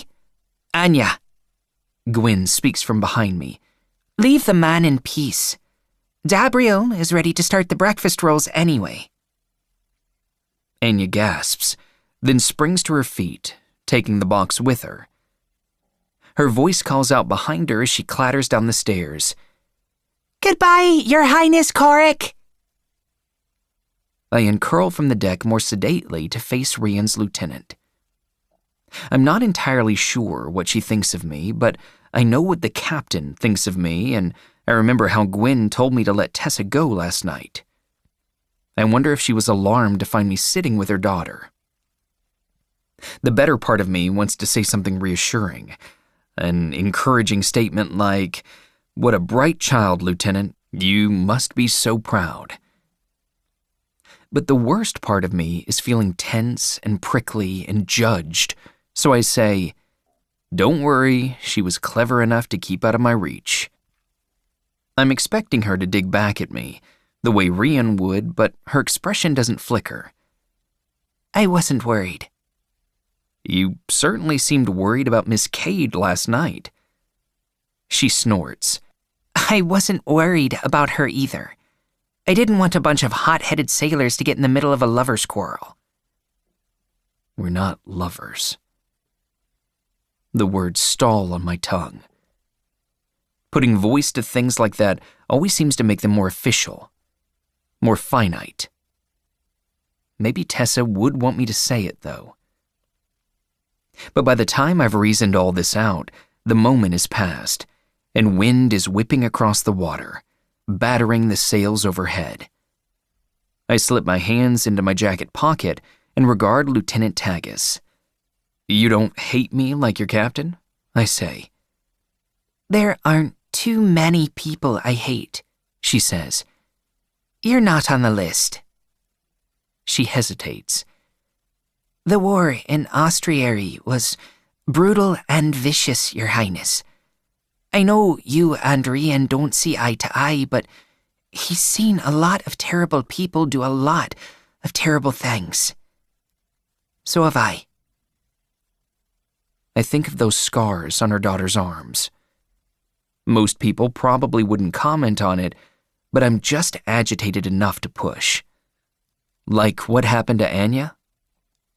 She freezes, and a flare of rage fills her eyes. Oren Crane is a bad man. He did that to her? Yes. Why? Her gaze holds mine. To punish me for getting away from him. I frown. It was war, she adds, as if that explains everything. Maybe it does, and maybe it doesn't. I keep thinking about the moment Rian challenged me, when he implied that Harrison and I were putting people in a situation where they had no choice but to risk their lives. There are certainly people in Kandala who would refer to us as bad men too, But we didn't have any good choices either. At least we weren't torturing children to make a point. Though Rocco did say we could use Anya for leverage. I thought he meant an adult at the time, but I didn't confront him once I knew the truth. I don't like the path of these thoughts. I've been quiet too long, and Gwyn says, I didn't come over here to talk about Anya. I'm trying to make sure you and Rian make it to Ostriary without one of you going overboard. I don't think either of you should throw away a chance to make things better over a pissing match. A pissing match? I bristle. Did you offer Captain Blakemore the same lecture? I did. Oh. For some reason, that's not the answer I was expecting, and I wonder if it's true. But I remember her sitting in that first meeting, how she didn't quite chastise him for his attitude, but almost. He told me what he said to you, she says, about locking someone in a room, then threatening death if they tried to escape. Splendid. Perhaps we should form a quorum regarding the governing practices of Kandala, and you can all pass judgment. Despite my words, I'm still stinging from the analogy. I don't want it to show on my face, so I look out across the water. The sun is beginning to peak above the horizon, and I can see the mouth of the river widening where it dumps into the sea, the land on either side giving way. We're close to Port Karenin. I'll have to make a decision. I don't trust Captain Blakemore any more than I did when I got on board this ship. But I don't like the thought of disembarking. Everything about it seems fearful. I'm not trying to pass judgment, Gwyn says. As I said to Rian, you didn't lock anyone in a room. She's wrong on that. I've locked plenty of people in cells. They can think what they want of our tactics. We kept as many people alive as we could. Why would you defend me? I say. You don't know me at all. I know Ostriary needs steel, she says. I know the royal court of Ostriary is barely in place, and the war was very hard won. I told your girl Tessa about Orin Crane and the other rebels who are waiting for a chance to take control. People are tired and want to be done. If Rian can bring you back to arrange a deal, it would go a long way toward maintaining peace. Your girl Tessa. I know I should be focusing on the rest of what she's saying, but my thoughts have caught and stalled on those words in particular. I frown. So you've been sent to keep the peace between me and him? She lets out a breath. Maybe I'm being impolitic, but I'm a sailor first, not a courtier. I don't think it would serve anyone well for you to disembark at Port Karenin. There's a note in her tone that gives me pause, and I study her, trying to figure it out. She and Rian have both talked about peace and fair trade, and how both countries are eager to be at peace and have what they need. But since the moment I set foot on the Dawn Chaser, I felt a deep, unsettling suspicion, and I can't seem to shake it. I'm just not sure where the greatest risk lies. I'll take it under advisement, I say. She gives me a nod, as if she's not surprised by my answer. Thank you for hearing me out. She hesitates, then gives a nod towards the captain's stateroom. He'll be out here checking the rigging before long. Is that a warning? She smiles, and the skin around her eyes crinkles. I just thought you should know. Maybe you could be the one to climb with him today. I would absolutely try my hardest not to push him off. She genuinely laughs at that, which takes me by surprise, and makes me smile. I've got to get back to the helm, she says. Let me know your decision by breakfast so we can adjust course. I will. When she moves away, I'm not alone for long. Rocco draws close. He says nothing, but I know he's waiting for me to state whether there's any cause for concern. I rest my hands on the railing and say, she doesn't want me to get off the ship in Port Karenin. I truly don't believe the captain does either. He doesn't nod at the horizon, but his eyes are fixed on the water ahead of us. Do you see those ships far in the distance? I stare out at the sea. It takes me a moment because they're so far that I wouldn't have noticed them at all if he hadn't pointed them out. Yes. I'd need a spyglass to see if I could tell much detail, but it's unusual to see two ships of that size sailing together. I frown. Are you concerned? We're nearing the southern end of the river. Again, I'd need a spyglass and a sextant to be sure, but they seem far enough that they could be well into the ocean. And you don't think they're Kandalin ships? I don't know. We'll need to get closer to know for sure. They could be ships waiting for Captain Blakemore. Or they could be ships waiting for you. I keep my fingers on the railing so I give no indication of what we're discussing. My heart has begun a deep thrum in my chest. Advice. The captain offered to let you leave the ship. That suggests this isn't a kidnapping. At least, not on his end.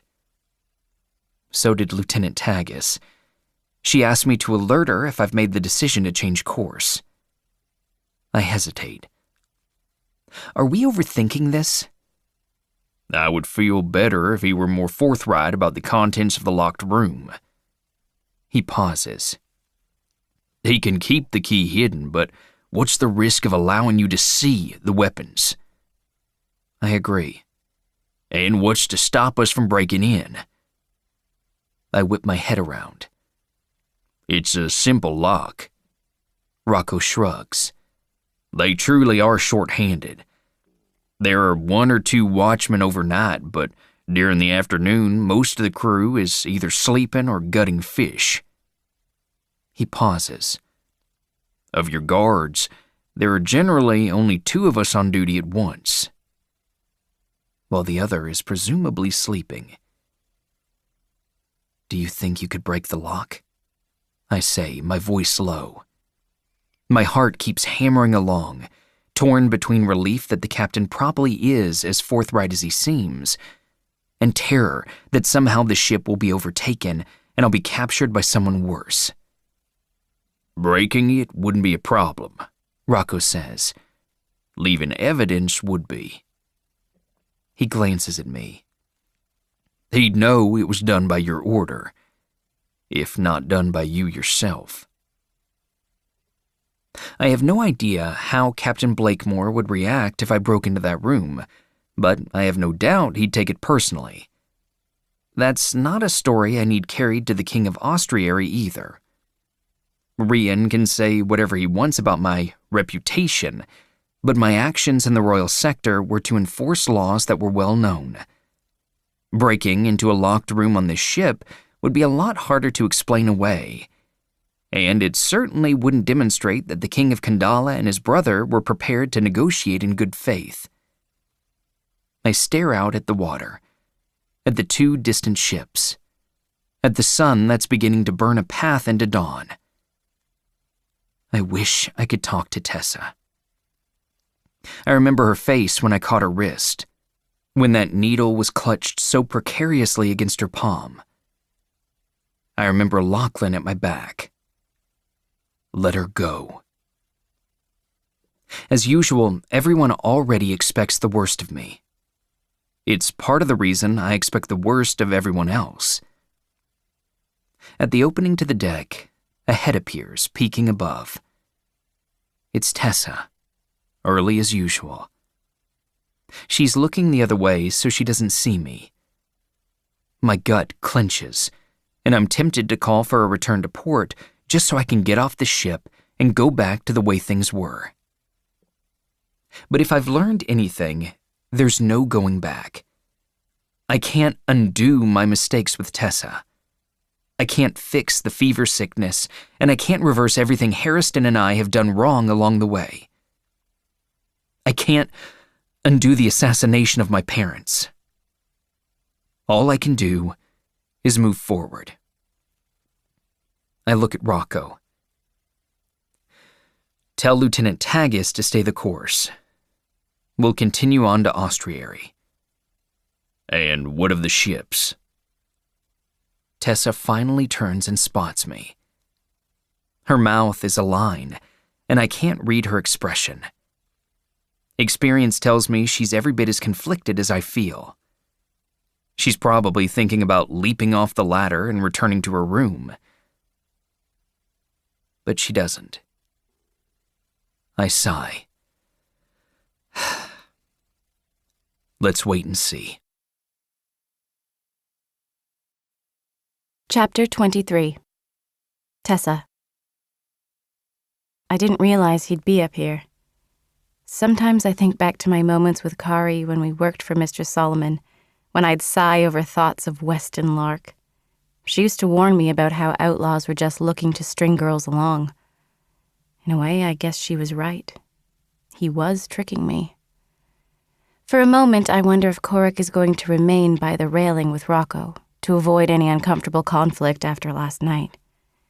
I should know better. Korik's whole life is conflict. He strides across the short span of deck, then extends a hand to me. Miss Cade, I trust you've put your needles away. I ignore his hand and step onto the deck on my own. I'm sure I can find another one.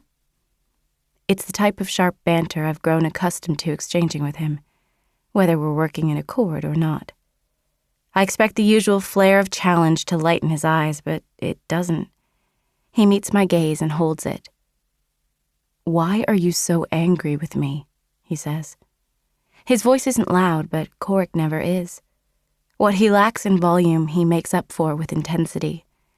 The question nearly hits me like a fist. You know my reputation, he continues. You knew my reputation, better than anyone, in fact. He pauses. You know what I've done, from both sides. Another pause.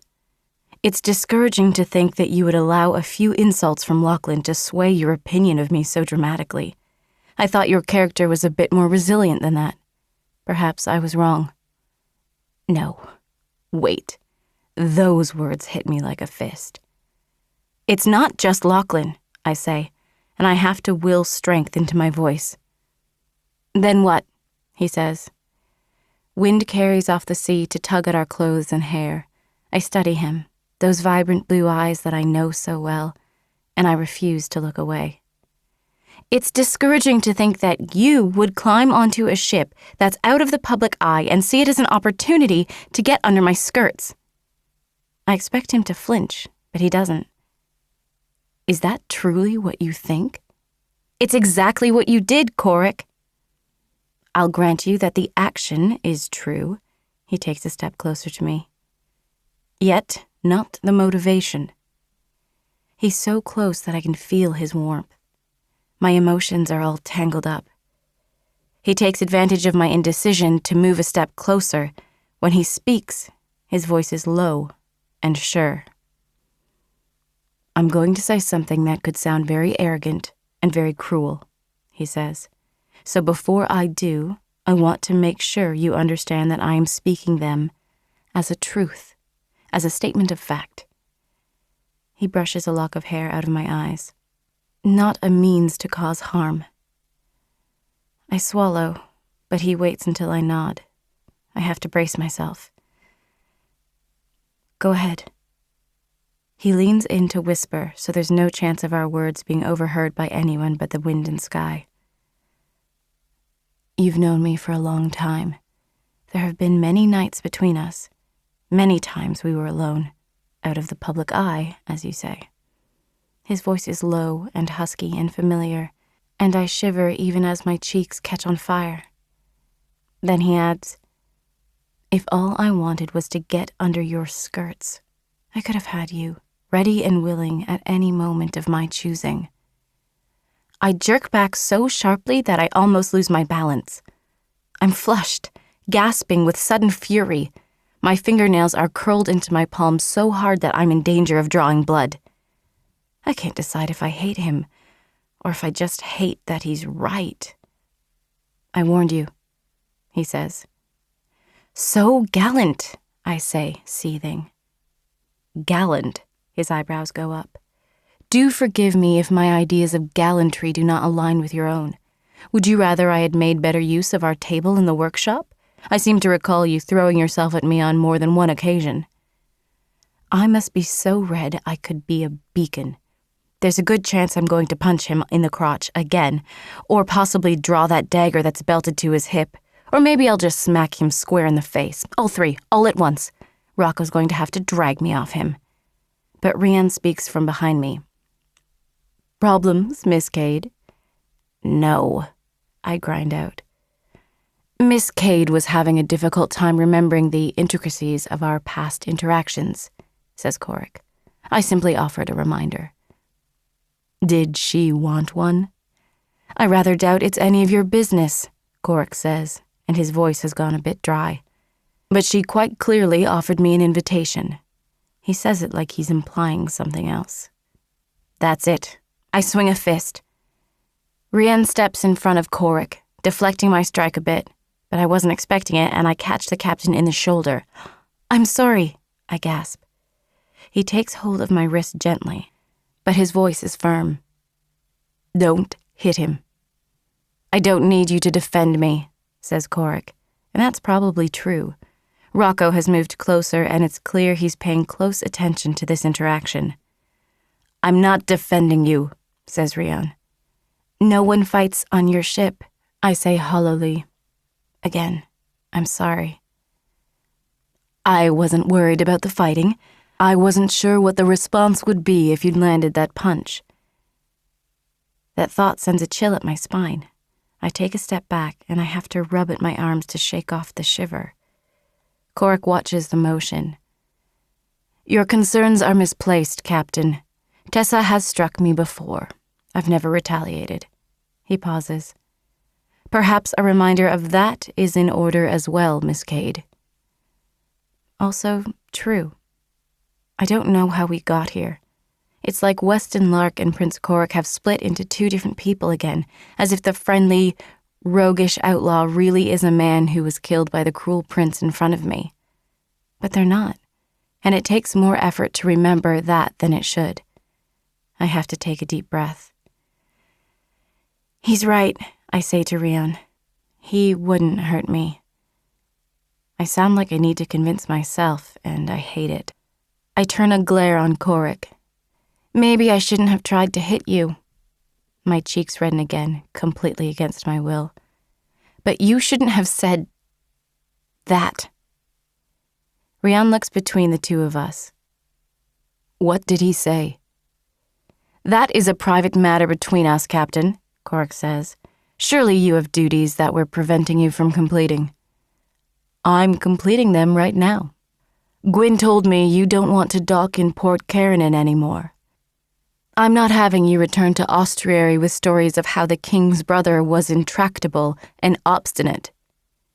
Rian folds his arms. You think he won't figure it out on his own? I got on the ship with you, Corrick says. Rather quickly, in fact, and at no small expense. I'm continuing the journey despite your refusal to be forthright with me about what you might have on board this vessel. My people have caused no trouble, and you've made great use of my apothecary for your own needs, finding no objection from me. Corrick takes a step forward, and the air crackles with animosity. I am not a pretentious man, Captain. I should hope that's rather obvious. But I am the king's justice, and I am second in line to the throne of Kandala. You may not agree with our laws, and you may not agree with my judgments, but I have brought no harm to your ship or your crew. I am not a criminal, and I am rather done being treated as one. Rian stares back at him, and I wonder if this tension is finally going to snap and one of them is going to throw a punch. But Rian sighs and uncrosses his arms. Fine.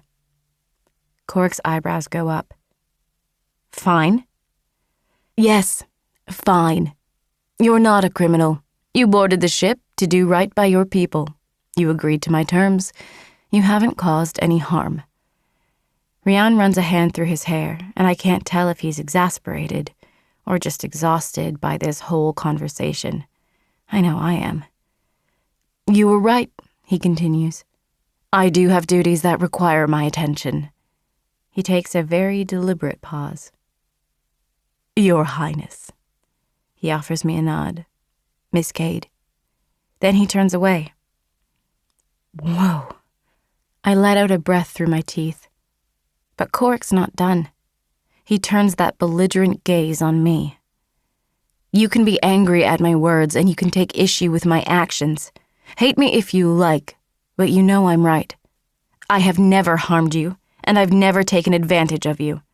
When you snuck into the palace, I did everything I could to keep you safe, including offering you the opportunity to leave. I put a bag of silver in your hands, Tessa, a dagger right off my belt. All true. I swallow. Coric. I'm not done. Any distance between us at court was because I respect your work, and I value your intelligence, and I did not want to give anyone cause to doubt the integrity of either. His voice is so low, but so intense, lending weight to every single word, every syllable. I resent that a man with questionable motives has instilled such misgivings in you. Oh, stop being so cynical, I snap. Rian doesn't have questionable motives.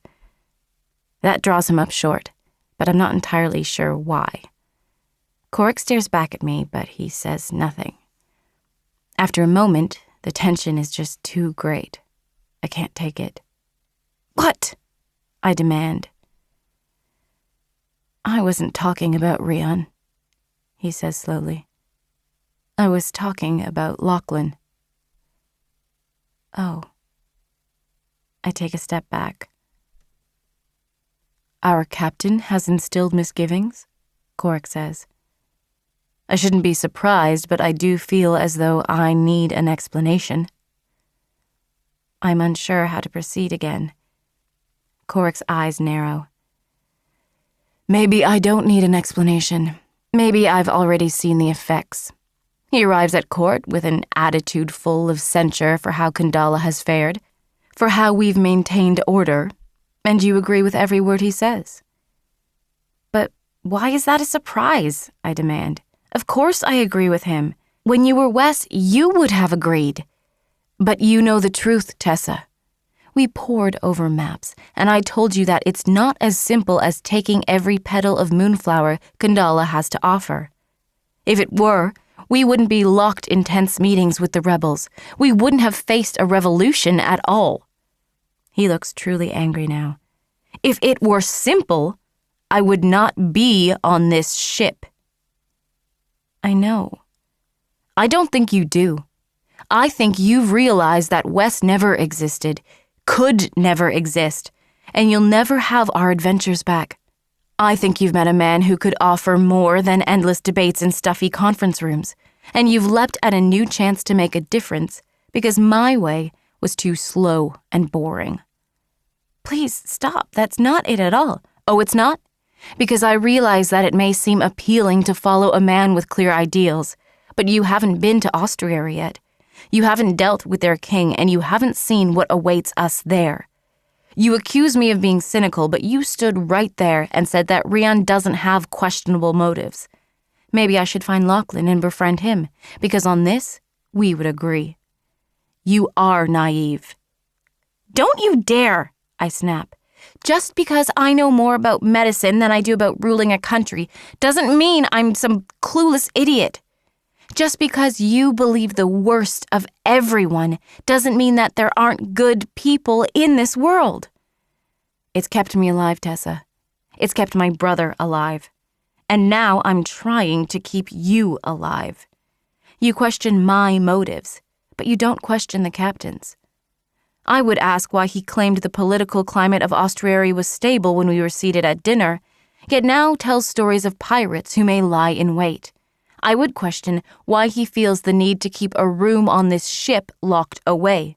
It's no surprise to me that we've been on the ship for a matter of 2 days, and he's already worked to sow discord between us. He's not the one sowing discord, I say. Corrick grits his teeth. I would question which kingdom truly has his loyalty, because right now, it's rather clear it's not Kandala. Your Highness. Rocco has stepped close, and his voice is low, but urgent enough to cut through Corrick's tirade. He gives a deliberate glance past us at the main deck, where more members of Rian's crew have begun to appear. No one is directly staring at us, but it's clear we're the center of attention. Again. I sigh and take a step back. Close quarters don't keep secrets well at all. I stare up at Corrick, whose jaw is tight. I hate that he's right about so much of it, but not all of it. I take a long breath, then tuck a loose tendril of hair behind my ear. An unintelligible shout rings out near the rear of the ship, and it takes a moment for me to realize it's Sablo standing at the helm. When I step around Corrick to look, I see that he's got a spyglass in his hands, and he's calling for the captain.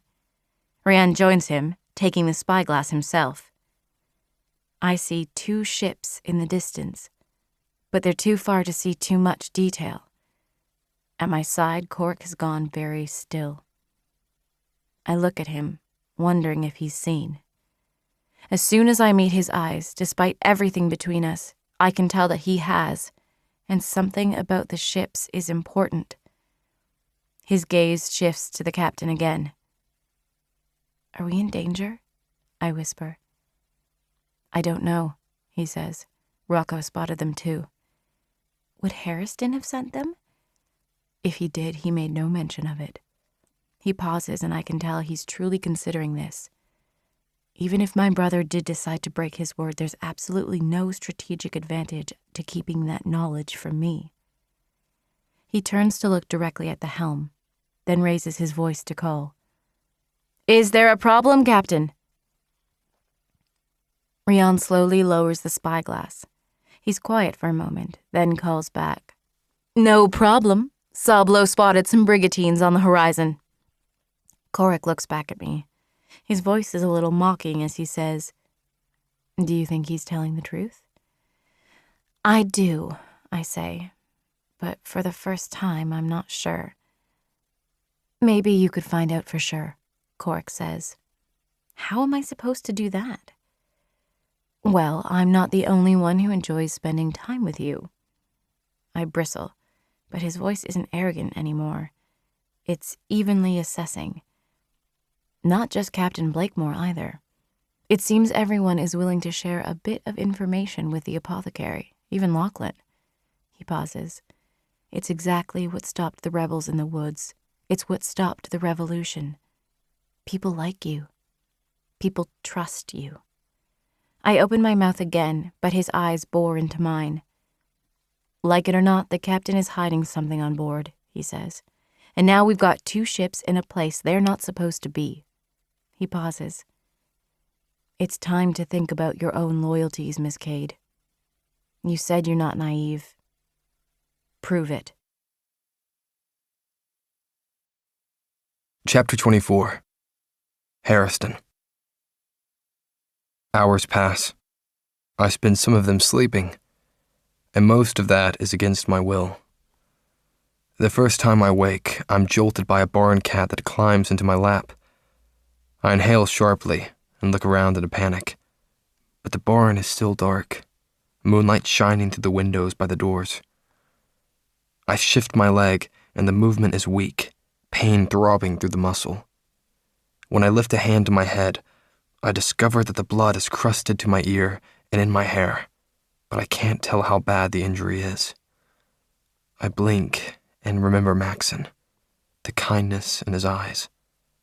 He was a complete stranger, but he gave me medicine just because I needed it. He tried to lead me away from the night patrol. And then they killed him. They killed him before I could do anything about it. I don't know how Korik did this for years. Only now do I realize how very much my brother risked, how much guilt he must have carried. I wish my brother were here. The thought slips into my brain so quickly that my chest tightens and warmth rushes to my eyes. But I didn't cry over my parents, and I certainly won't cry over this. I can imagine Korik here in the barn, rolling his eyes at me. Lord, Harriston, next time just take me with you. Yes, Corey. Next time. I sleep again, waking when a rooster crows. Hens are clucking on the other side of the barn. The cat is sound asleep in my lap, a warm weight across my throbbing thigh. Morning sunlight is beaming through the window now. Morning. A swell of panic fills my belly. Violet has been gone for too long. Something must have happened. Was she captured? Delayed? What if one of the guards threw her into the hold? Am I to sit here waiting for discovery? And I gave her my ring. I have no way to prove myself now. I'm injured and half soaked in blood. Even if Violet's family found me and believed me, which is doubtful, I rather doubt the night patrol would. They shot Maxon. They shot him, and he didn't even do anything wrong. You do the same, I'm sure. The words seem to have two meanings now. I clench my eyes closed and try to breathe. I press my hands into the ground and shift my weight, and the cat uncurls, annoyed, but I ignore the animal and try to get to my legs underneath me. I can stand, but I feel lightheaded, dizzy. My trousers are tacky with blood, and I can see through the tear in my pants that the injury is still seeping. I draw a ragged breath and swear. Well, I can't just stand here. I limp into a stall with the cow and attend to human needs. I'm not quite thirsty enough to share the animal's water trough, but it's close.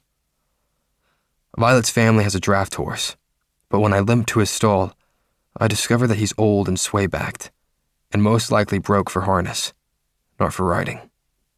I'm so dizzy that I'm not sure I could stay on top of a horse anyway. I wish for clothes, but there are none in the barn. I could try to walk toward the royal sector, but I gave Violet all of my money, so I don't even have coins to pay for a ride in a wagon. I have no idea which is worse, staying here, waiting for discovery, or heading out in the sunlight and praying that no one recognizes me. I think of Captain Huxley standing with Arella and Laurel. If you don't have medicine, then what do you have? Information on the king, on how he's tricking you. I'm not tricking anyone. This is more treason and betrayal. And as much as I hate to admit it, I'm a bit shocked it's coming from Arella Cherry. Korik is gone. If I can't trust my guards, I have no one. Quint. But if Arella is working against me, maybe I can't trust Quint either. Maybe Quint is the one who had Violet locked up, and he's just now gathering guards and consuls to come take me into custody, to parade me back to the palace in chains for doing the exact same thing Korik was doing. A chill crawls up my spine, and I make my way back to the wall of the barn, then slide back to sitting. The deepest, darkest part of me wants to run and hide, to lose myself somewhere. No one would ever know. But that would mean abandoning my throne, abandoning my people. If anyone deserves to escape this role, it's my brother. Without warning, I hear hoofbeats, and I freeze. It's more than one horse, so it can't be Quint alone.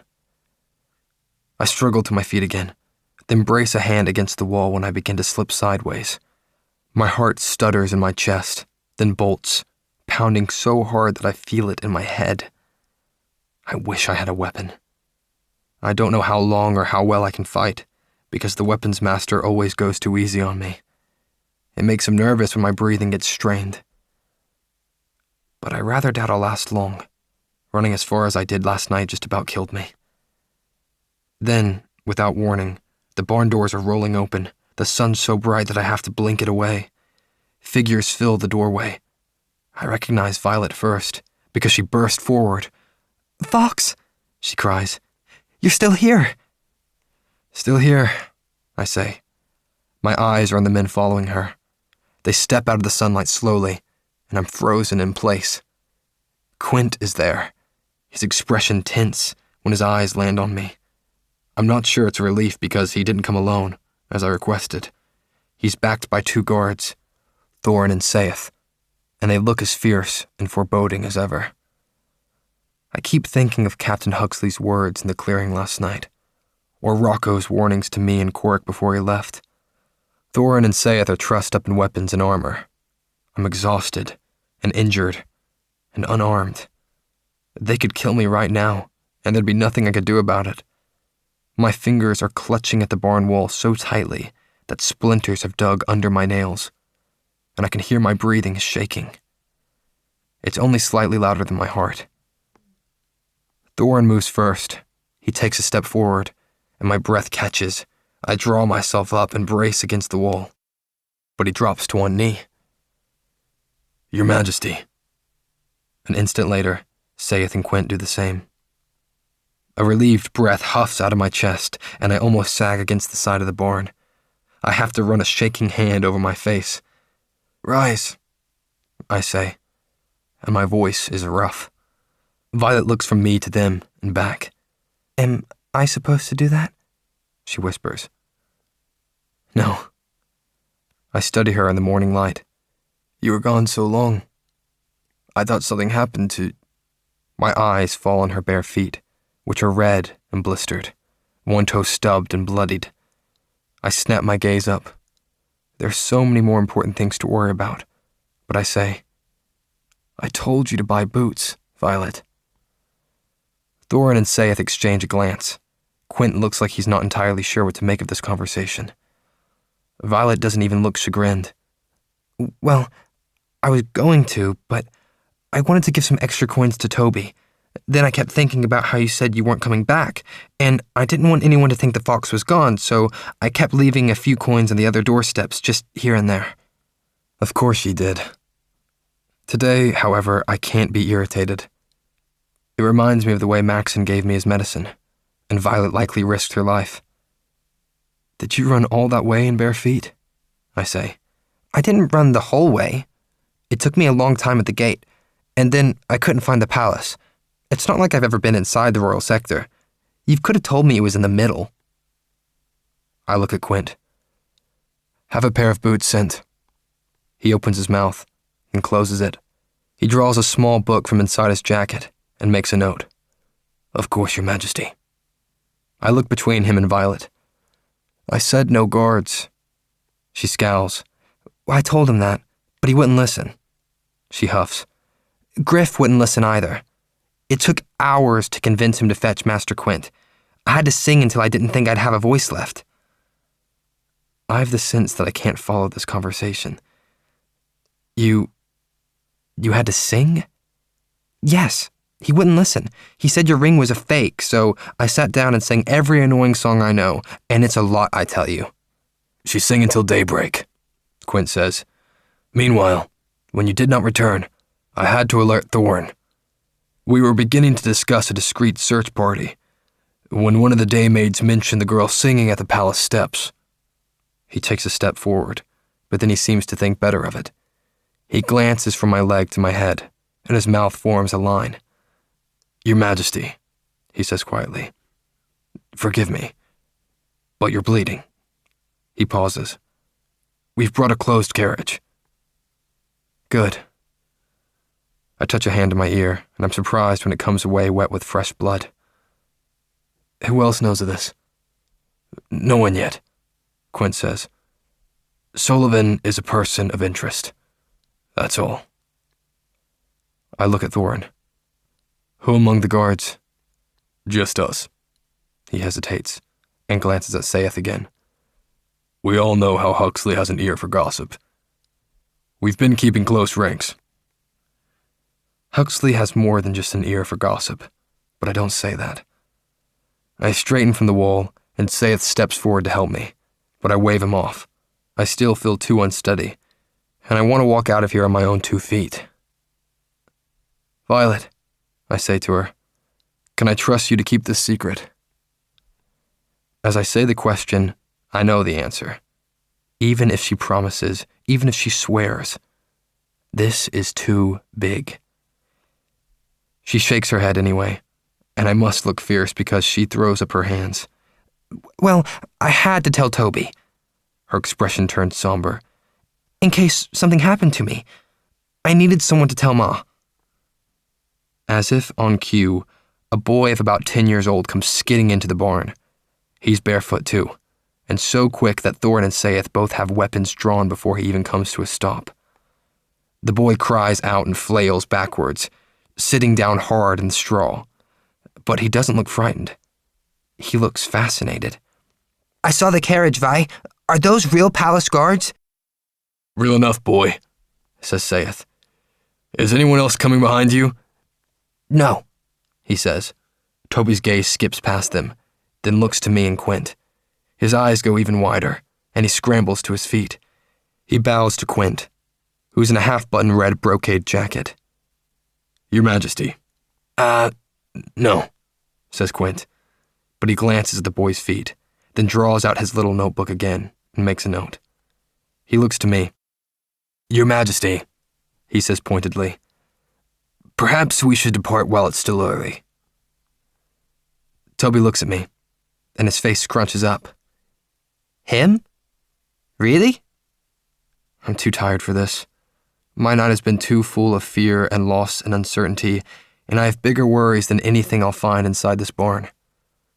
No, I say. Quint, you said you brought a carriage. I don't wait for an answer. I just start limping. Outside of the barn, there's a carriage and one of the guards' horses. Wait, cries Violet. Will I ever see you again? No, she won't. But I can't look into her desperate eyes and say that. I'm the king, I say wearily. Everyone sees me. Before I climb into the carriage, I look at her. You have my thanks, Violet. Truly. She looks so troubled. We need the fox, she whispers. I frown. Forgive me, please. I climb into the carriage. Quint climbs in behind me. The door slams. We need you, she calls shrilly. She bangs on the door of the carriage. We need the fox. Violet, a woman calls from somewhere distant. Violet, what are you doing? It was the king, Miss Tucker, the boy calls. The king was in your barn. I freeze, staring across at Quint. His expression is somber, his eyes searching my face, but he says nothing. What is this? The woman calls. What is happening? A man was hiding in your barn, calls Sayeth. He was impersonating the king. We've taken him into custody, miss. He wasn't impersonating him, calls the boy. He wasn't. A whip cracks, and the carriage starts to rattle away. We need the fox. The words hit me almost as hard as Maxon's death. She ran on bare feet. She sang all night. And now I'm riding away in a carriage, leaving her behind. Your Majesty, says Quint. I blink, then look at him. How did Corrick do this for so long? I say. How could he bear it? He frowns. He had Tessa. He wasn't alone. I swallow. I'm always alone. Quint pulls a stoppered bottle of water from a trunk set under the seat, then pulls a handkerchief free. He wets an end, then holds it up. May I? I don't need tending, Quint. It's morning. I can do my best to keep you out of sight, but if you don't want to raise too many questions, you'll need to be somewhat presentable to walk into the palace. He glances at my leg, which is stretched across the space between us, because bending it hurts. Presuming you can walk at all. I glare at him, and while Quint is always respectfully deferential, he's not easily cowed. He lifts the handkerchief in response. I scowl. Fine. I take the handkerchief from him. But when I touch it to my neck, it comes away with more blood than I expect. I frown and take another swipe, dragging against my ear, and I hiss at the sudden pain. Honestly. Quint shifts across the carriage to sit beside me. Allow me. He doesn't wait for an answer. He just plucks the cloth from my hand, adding more water from the bottle. Diluted drops of blood fall, disappearing in the velvet cushion. When he touches the handkerchief to my neck, I almost jump. Quint isn't rough, but he's not quite gentle either. My head aches, and the water stings where it finds broken skin, so I have half a mind to yank the handkerchief back out of his hand. I have to fight not to squirm like an errant schoolboy. But maybe Quint can tell, because his movement's slow, the handkerchief tracing lightly over the injury. How often did you do this for Korik? I say. Tending his wounds, or fetching him from the wilds? I don't like the way he phrases either of those options. Both. He shakes his head. Neither, really. Korik was rarely injured. He pauses. Aside from the time your soldiers found him with the rebels, he never failed to return of his own accord. He pauses. He never went on his nightly runs without a mask. He never even let Tessa know who he was. I draw back and turn to face him. Are you chastising me, Quint? Never, Your Majesty. He rinses the handkerchief again, then lifts it. When I don't move, he raises his eyebrows. I sigh and turn my head. I have to run a hand across my face. Korik did this for years. Only a few weeks, and I nearly brought down the kingdom. He's better at this than I am. He's better at a lot of things than I am. Well, maybe he should be, I say. The water is cold, and I shiver. Chastising me, I add. When I told you I wanted to do this, you didn't even try to talk me out of it. I'm honored to think I could have talked the King of Kandala out of anything at all. He pauses, and I wince as he passes the handkerchief over the worst of it. This will need stitching, I'm afraid. The arrow nearly took me in the face. You were very lucky. Lucky. I should be worried about my consuls and my guards, but instead, I think of Maxon, lying dead in the middle of the woods. My voice has gone rough. To my horror, my chest tightens. I frown and push Quint's hand away. Enough! He recedes, wrapping up the cloth so it doesn't drip too badly, and I fix my gaze on the opposite wall of the carriage. The air between us is thick with silence, and that's not better. It leaves me with too much time to think. Information on the king, on how he's tricking you. Arella and Royden have been having private meetings for weeks, but they've been reviewing shipping logs. I have absolutely no idea how that could be related to me tricking anyone. And I still can't see Arella conspiring with Laurel Pepperleaf and Captain Huxley. He's a gossip. Everyone knows that. But I've never thought he was disloyal. Laurel was at the dinner with Alexander, and Arella hates him and everything he stands for. I can't quite see Laurel and Arella working together either. But the night patrol showed up, and everyone scattered. Maxon helped me, and then he was killed for it. My eyes burn, and I blink it away. If I may, Quint begins. No, I say, and he shuts his mouth. I don't like that. I glance up. His red hair is nearly brown in the dim light of the carriage, but his eyes are piercing. We've never been friends, so I have no idea how old he is, but he has to be older than I am. He was an apprentice when he first came to the palace, and he's held his position as palace master for years now, so he must be 24? 25? I only ever really kept him on because I know Korik is so fond of him. Personally, I always found him a bit bothersome. He might be good at his job, but he prattles endlessly about everything, and he seems to enjoy doing so.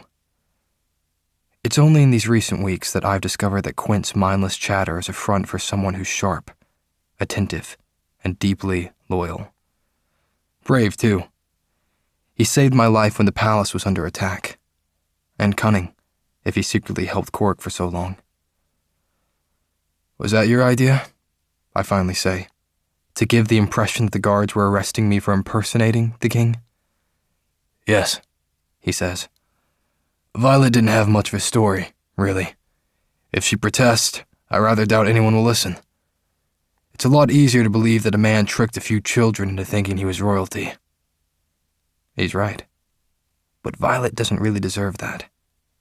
I can't believe she took the money for boots and used some of it to make people think the fox was still making rounds.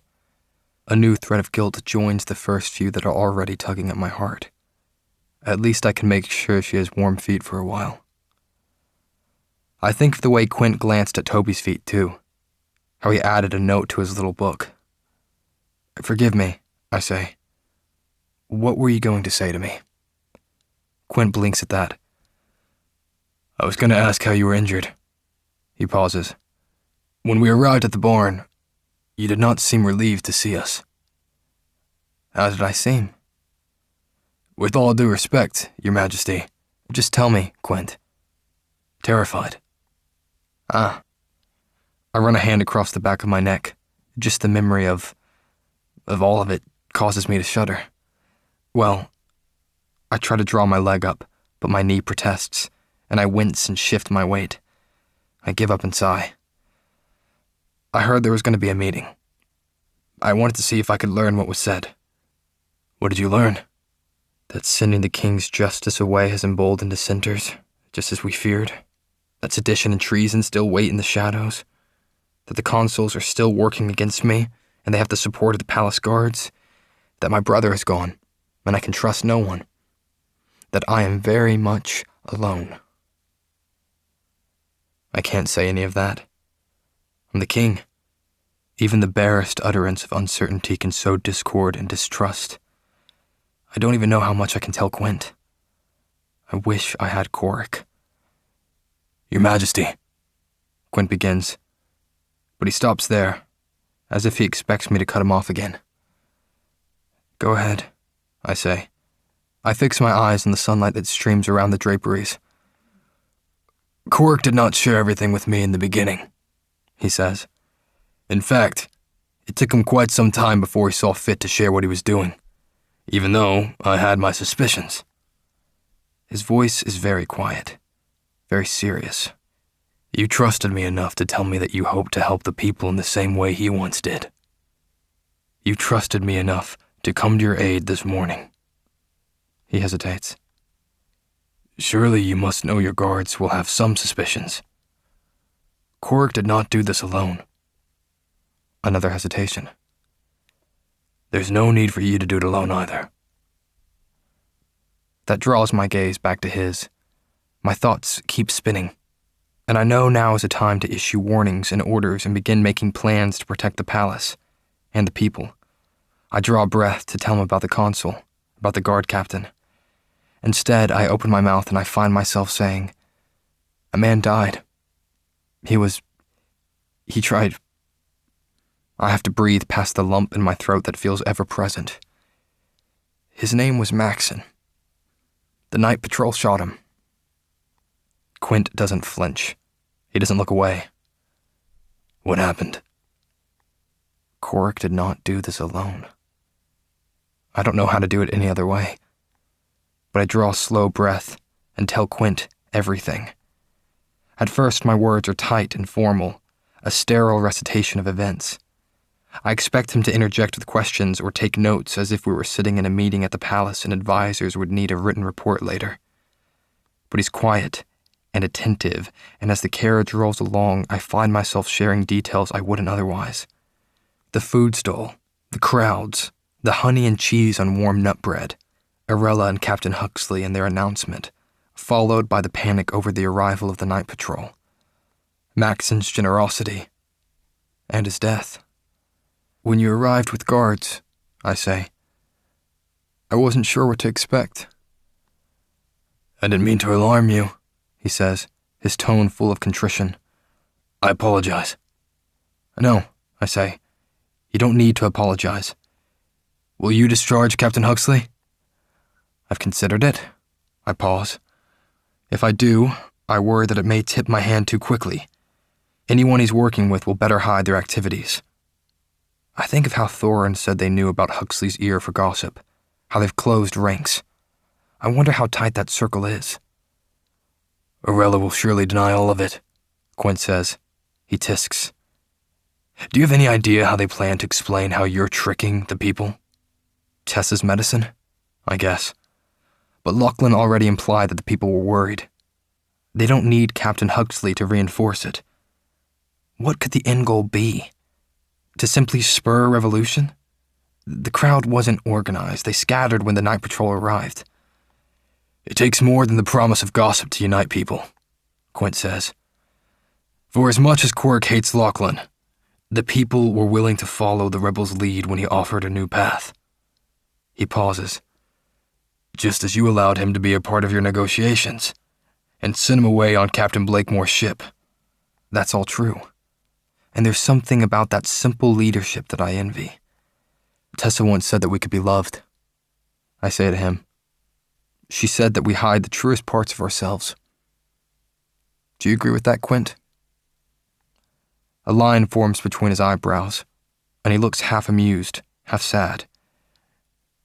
Is this a trick question, Your Majesty? No. Then, yes. I agree with every word.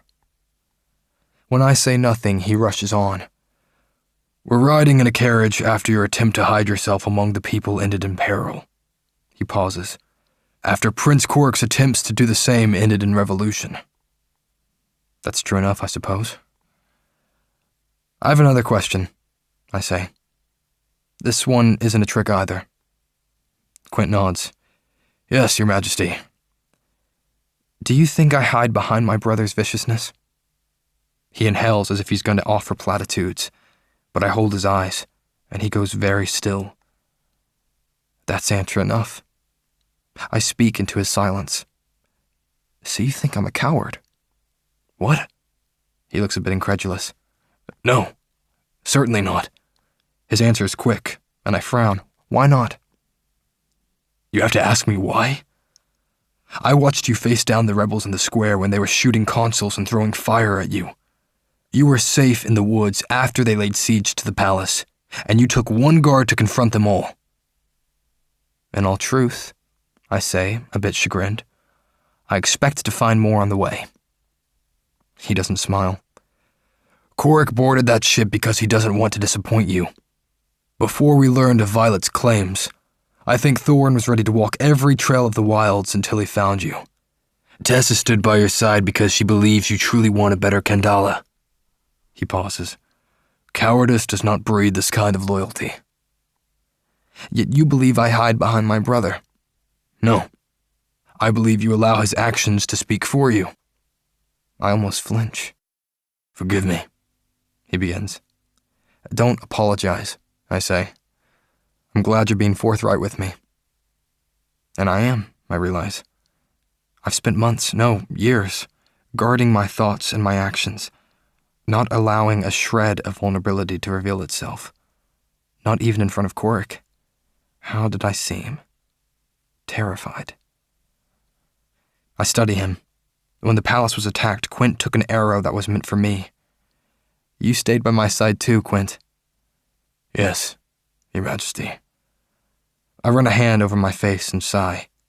If only I could convince the people to be equally loyal. Well, says Quint. Perhaps you can. How? You're not a coward, he says. You're not afraid to walk among them. Quint's eyes don't leave mine. Quark is gone. Perhaps it's time to speak for yourself. Chapter 25. Kemmerer. By midday on the third day, we've lost sight of land. We haven't lost sight of those ships, though. Once the river dumped into the ocean, the other ships began to drift away, and now those two are the only to remain. Captain Blakemore is suspicious. I've seen him in conversation with his lieutenant as they share a spyglass. I'm suspicious too. But it seems that we've grown so wary of each other that we know questions and demands won't yield a single word of truth. Or a single word we'd believe anyway. Now that we're in the ocean, the water surrounding the ship has turned to a vivid blue that stretches on for miles, and the winds here are quieter than they were on the river. The storm seems to have moved off to the east, granting us starry skies at night and brilliant sunlight by day. It's hard to believe that our ships often wreck on the way to Ostriary because the seas here are so placid and calm that the ship hardly seems to sway.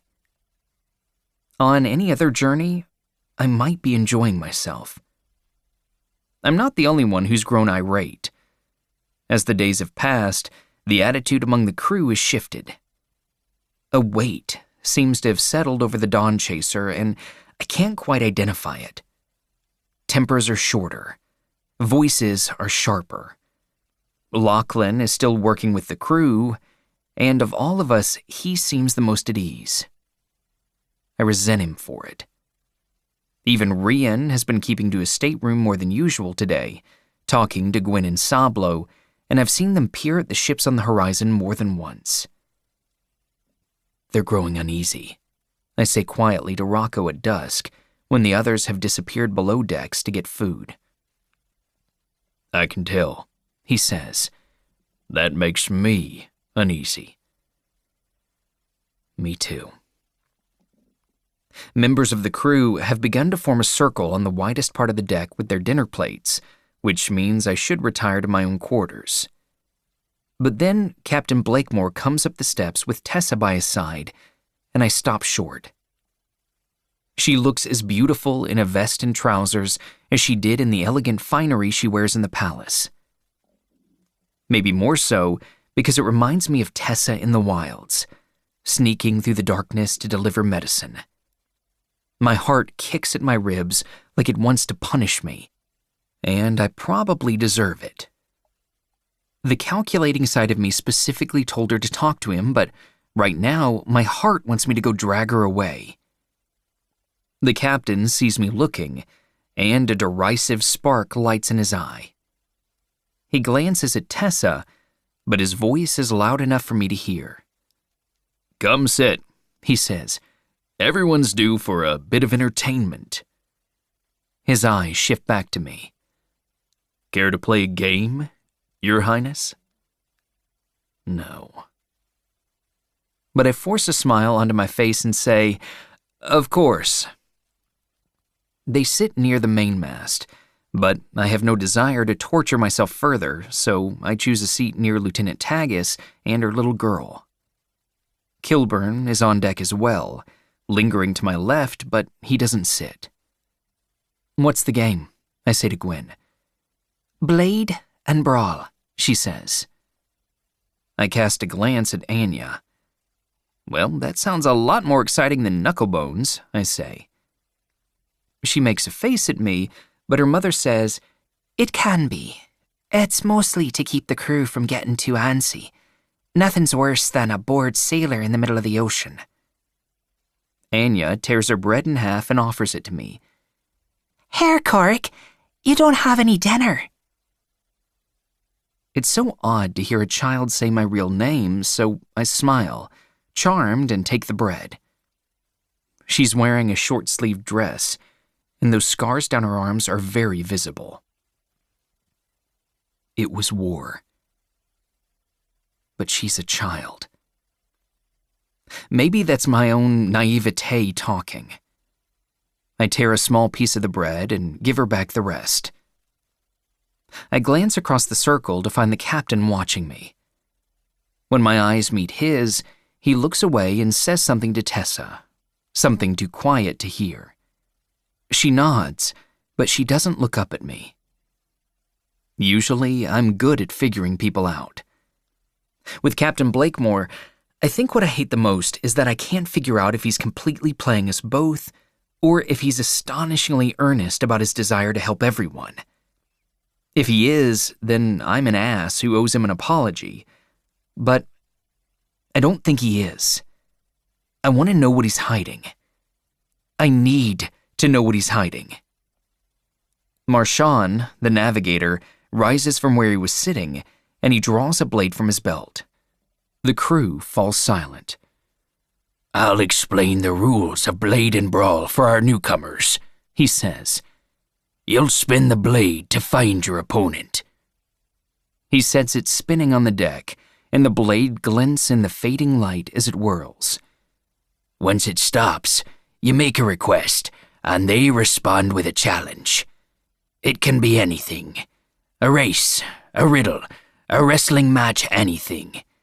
But it can't take longer than a few minutes so the game keeps going. The dagger comes to a stop, pointing straight at little Anya. She squeals, sitting up straighter. Marchand smiles. "Fine, Anya. I want those wooden dice you took off me last time." She leaps to her feet. Then I challenge you to slip between the sail and the beam. He rolls his eyes. "Go ahead." As the little girl squeezes through the tiny gap that a grown man could never fit through, Marchand says, "She gets to keep the dice, because I can't do that." Anya skips forward to spin the dagger, and it lands on Tor, who's taking a swig from a bottle someone passed around. Tor, she cries. I want your spyglass. Tor snorts and rolls his eyes. "All right. Whoever can touch the highest point on the mast gets it." She scowls, but they step up to the mast and he obviously wins. Gwyn leans close to me.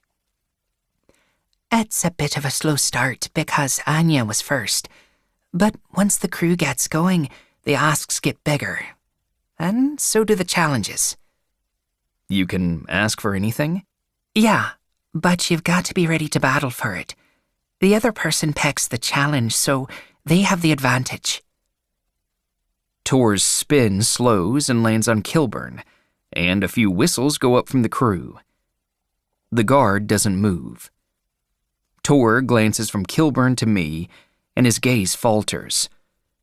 I can just spin again, Your Highness." "No," I say. "The guards can play." I look up at Kilburn. "If you'd like." I watch Kilburn size up Tor and he grins. The guards are probably just as bored as the crew. "All right," he says easily. "What would you like?" Tor looks back at Kilburn, sizing him up in return, probably wondering what kind of challenge he'll face. Tor isn't a small man, but the guards are well-trained warriors, and they look it. Tor says, "Well, I wouldn't mind that dagger you've got." "Fine. If you can take it from me in less than a minute, it's yours." Tor's eyebrows go up, and for an instant, I think he's going to ask a question or request a new challenge, but instead, he lets out a shout and charges at the guard. Kilburn sidesteps smoothly, but Tor recovers quickly, and he nearly tackles Kilburn on his second attempt. The guard shoves him away, and Tor slams into the deck so hard that he cries out. The crew whistles and jeers. Tor is breathing heavily, glaring up at Kilburn. The guard's smile widens. "You still have 45 seconds, he says, and a laugh ripples through the crowd. Tor goes after him again, and Kilburn puts him down again. Then a fourth time. After the fifth attempt, Tor has blood on his lips and he's panting. Kilburn says, 10 seconds. Tor makes a final run, and he's all but snarling from the effort, but Kilburn sends him sprawling onto his belly. "A valiant effort," Kilburn says, and there's nothing mocking in his voice. But Tor rolls over, and that dagger is clutched to his chest. "That sure was," he says, laughing and coughing at the same time. Gasps and laughter come out of the crew. Kilburn swears and slaps the empty dagger hilt at his hip, then scowls ruefully down at the crewman. He laughs lightly. I'll get that back. You'll have to wait your turn, Tor says, grinning. He limps his way back to his seat. Beside me, Gwyn is laughing softly. Tor was a bit of a pickpocket before he turned to the honest life of a sailor. So that was all misdirection, I say. Yes, but Tor looks like he's regretting it. He'll probably be asking your girl for a poultice later. My girl. I feel those words like a fist to the gut. She looks up at my guardsman. Go ahead, Kilburn. Spin the blade. He spins, landing on a crewman, and loses when the challenge is to tie a complicated knot. The game continues. Sometimes the asks are simple. An extra roll, an hour of covered duties, a bit of gossip. Sometimes they're bigger. A treasured book, a valued piece of jewelry, a night of companionship. The challenges are varied, too. Some are physical, and enough blood is spilled that I hesitate to call the game friendly. Some are mental, riddles and questions. I learn more about the crew during the game than I have in 3 days on the ship. I see who can fight, and who can trick, and who is quick to yield. Across the deck, I watch Rian's keen eyes determining the same exact thing when the dagger points to my guards. A bottle of liquor has been passed around during the game, and when it reaches Tessa, I see her hesitate. There's a bit of a lull in the conversation, so I can hear Rian when he says, "It's very sweet, but there's a bite." Her eyes flick up and find mine across the deck. She holds my gaze, turns up the bottle, and takes a long drink. I know she means for it to be a dismissive gesture, but I find myself watching the movement of the bottle, the way her throat moves when she swallows, the way the wind tugs tendrils of hair free, the way a few drops cling to her lips. Her eyes haven't left mine, and her eyes are full of fire. She mouths 3 words. Mind your mettle. I smile in spite of myself. Mind yours. Then she turns and hands the bottle to Rian, and it's like she dumped an entire bucket of icy water over my head. But then I hear a gasp from some of the crew, and I look up. The dagger has stopped on me. I've lost track of the game, so I have no idea who spun until Gwyn says, I have half a mind to ask you for an hour of babysitting, Your Highness. A bit of laughter erupts among the crew. It's funny, and I should laugh too, but my thoughts are still tangled up in Tessa and Rian, and the fact that I'm trapped on this boat.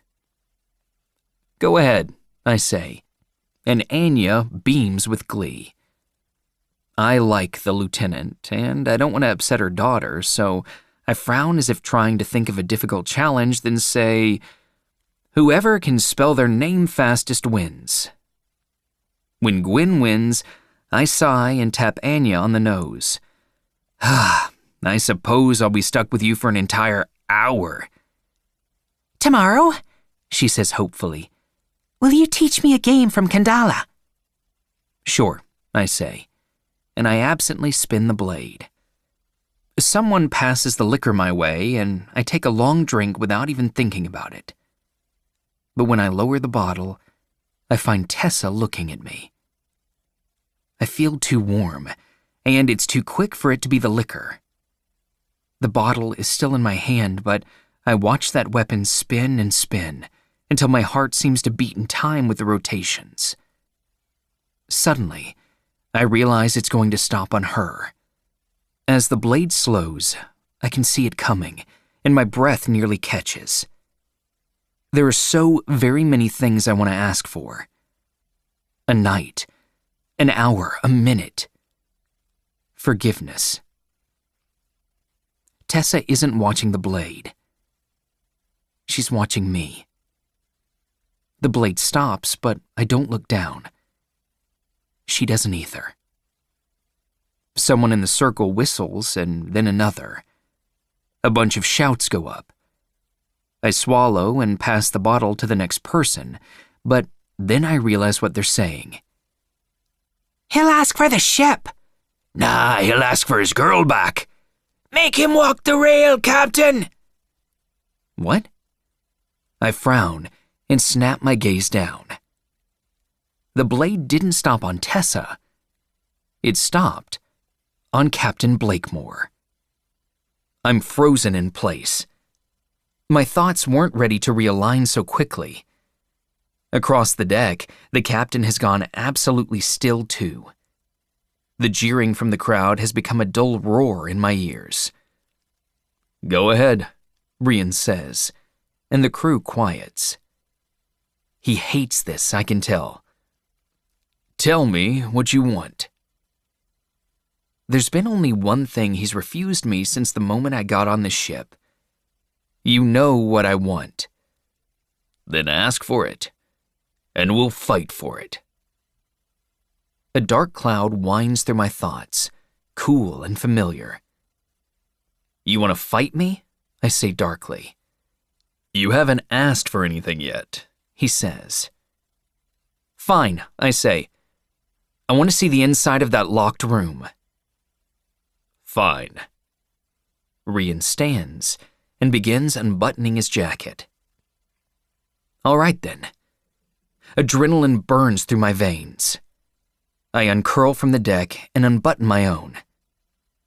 Rocco had been by the railing, but seeing this, he's at my side in an instant. Your Highness. I shove the jacket at him. Hold this. I must advise that you stand down, I say. Tessa looks between the two of us. Korik, she says in a rush. Rian, stop. You don't know. He can fight. So can I, we say at the same time, and we both scowl at each other. I have no idea which one of us she was truly warning. Then Lachlan says, The prince broke my wrist with his bare hands. And a little murmur goes through the crowd. Rian looks at me steadily. I'm hardly surprised. Despite my order, both Rocco and Kilburn have moved closer. Any levity is gone from the air now. The whole crew has gone silent. If you wanted to fight for it, I say, we could have settled this yesterday. That's not my challenge. Rian nods at the mainmast, then walks to where the ropes and rigging are connected to the crossbeams. I'll race you to the top. Go! Before I can even process the words, he's 10 feet off the ground. Well, damn. I don't think. I just leap. I've never done this, but I've watched his crew do it a dozen times now, and I'm no stranger to climbing. There are dozens of footholds, and this is easier than scaling the wall of the royal sector. Weeks ago, the rebels dislocated my shoulder when they took me prisoner, and I felt it give a twinge now, but I ignore the pain. I look up at the miles of chains and netting and try to find a path, but I cling to the outer edge and swing myself higher with each pull, hooking the ropes with my feet to gain more momentum. Harriston taught me to climb when I was a boy, and I can still remember his voice. Just keep your eyes on the rope, Corey. I've always been a strong climber, swift and nimble on the ropes. When Tessa and I were making rounds as Wes and Tessa, she was brilliant with medicine. But I was twice as fast at getting over the wall. I'd take the harder runs because of it. To my left, the captain is quick, using a combination of ropes and rungs, but I'm nearly even with him. In another 10 feet, I'll be close to the first crossbeam, and I'll have better leverage. When he glances down to check my progress, I enjoy the flare of surprise in his eyes when he finds me nearly even with him. You should have picked a fight, I say. You're on the outside edge, and it's a good way to fall. I brace my foot against the ropes and half leap, half drag myself ever higher. Ahead of him. I'll take my chances. He redoubles his speed. Did you really break Lachlan's arm with your bare hands? Yes. And you claim there's no basis for your reputation? I never claimed that. We make it to the beam, and the wind is strong up here. My fingers grip tight to the rigging, and I fight a wave of vertigo. I have to keep my eyes on the ropes, because if I look out over the sea, I know it'll be disorienting. I can't believe we're only halfway. Rian puts a hand on the next section.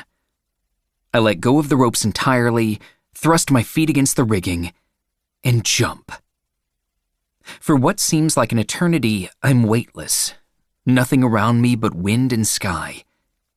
When my fingers close on the rope, a gust of wind catches the sail and I nearly miss it. My feet miss the rigging entirely, but I haul myself upward with my hands, rope fibers tearing into my palms. That twinge in my shoulder turns into a needle of fire. If I survive this, Harriston might kill me. Or Rocco might beat him to it. Down below, the shouts are incomprehensible. There. My feet find the ropes, and I shove myself higher. The netting is narrower here as we near the top, with extra ropes and chains that make the climb more complicated. My breathing is ragged, my heart wild, but it's worth it because I gain a lead. I scramble along the ropes as the boat tips and sways with the current. If we catch a gust of wind, Rian calls, you're going to end up in the ocean.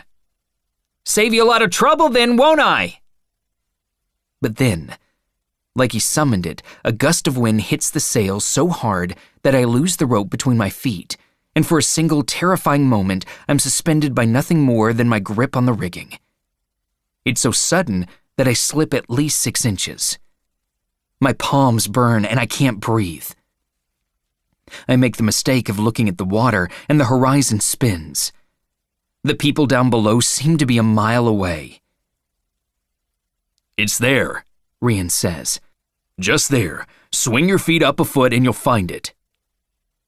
His voice is a bit closer, and for a second, I can't comprehend what he's saying. My thoughts are too focused on survival, and that means gripping this rope forever. But then I swing my foot higher and I find the rigging. My hands are so badly rope burned that it's a miracle they're not bleeding, but the pain hasn't set in like it has in my shoulder. I stare across at Rian. I'm almost panting, my heartbeat a roar in my ears. He doesn't move. Take a moment. Get your bearings. I don't know if he expects me to take a breath or count to 3 or acknowledge some kind of fresh start, but I have no interest in those options. We're 10 feet from the top, and I know what I want. I break the eye contact and shove myself upward.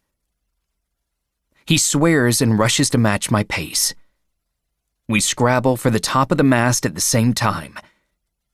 But he taps it a second earlier. For an instant, I almost can't process what I've lost. We're both a little red-faced and breathless, glaring across the inches of netting that separate us.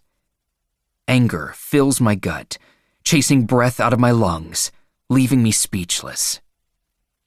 His chest is heaving from the exertion. I expect to find victory in his eyes, but there's only relief. That chases some of my anger away. Whatever is in that room, he really doesn't want me to see it. Then he says mockingly, At least you got to keep your dagger. Can you not win honorably, Captain? Honor, he snaps. What do you know of? He breaks off, staring out at sea. I follow his gaze, and it's like I've forgotten how high we are. The horizon tilts and shifts, and I want to close my eyes, but then I notice that those ships have drawn even closer. As I said, Rian grinds out, what do you know of honor? He doesn't wait for an answer. The rigging tugs and pulls at my fingers as he begins to climb down. Fine. I can do the same. The climb is a lot more dizzying on the way down. On the way up, I was singularly focused. I wanted to win. I needed to win. When I'm less than 10 feet away from the deck, the pain in my hands begins to match the ache in my shoulder, and I allow myself to drop, springing onto the boards. Rian does the same. The silence between us is louder than the crew on the deck. Who won? Says little Anya. I did, says Rian, despite the prince attempting to take advantage. You chose the challenge, Captain. You chose it expecting to have an advantage. You can't act as though I cheated just because I kept going. I would have been well ahead of you. I only stopped to make sure you weren't going to fall. Korik, says Tessa. Her voice is a quiet rush. let me look at your hands. My eyes meet hers, and it's a mistake.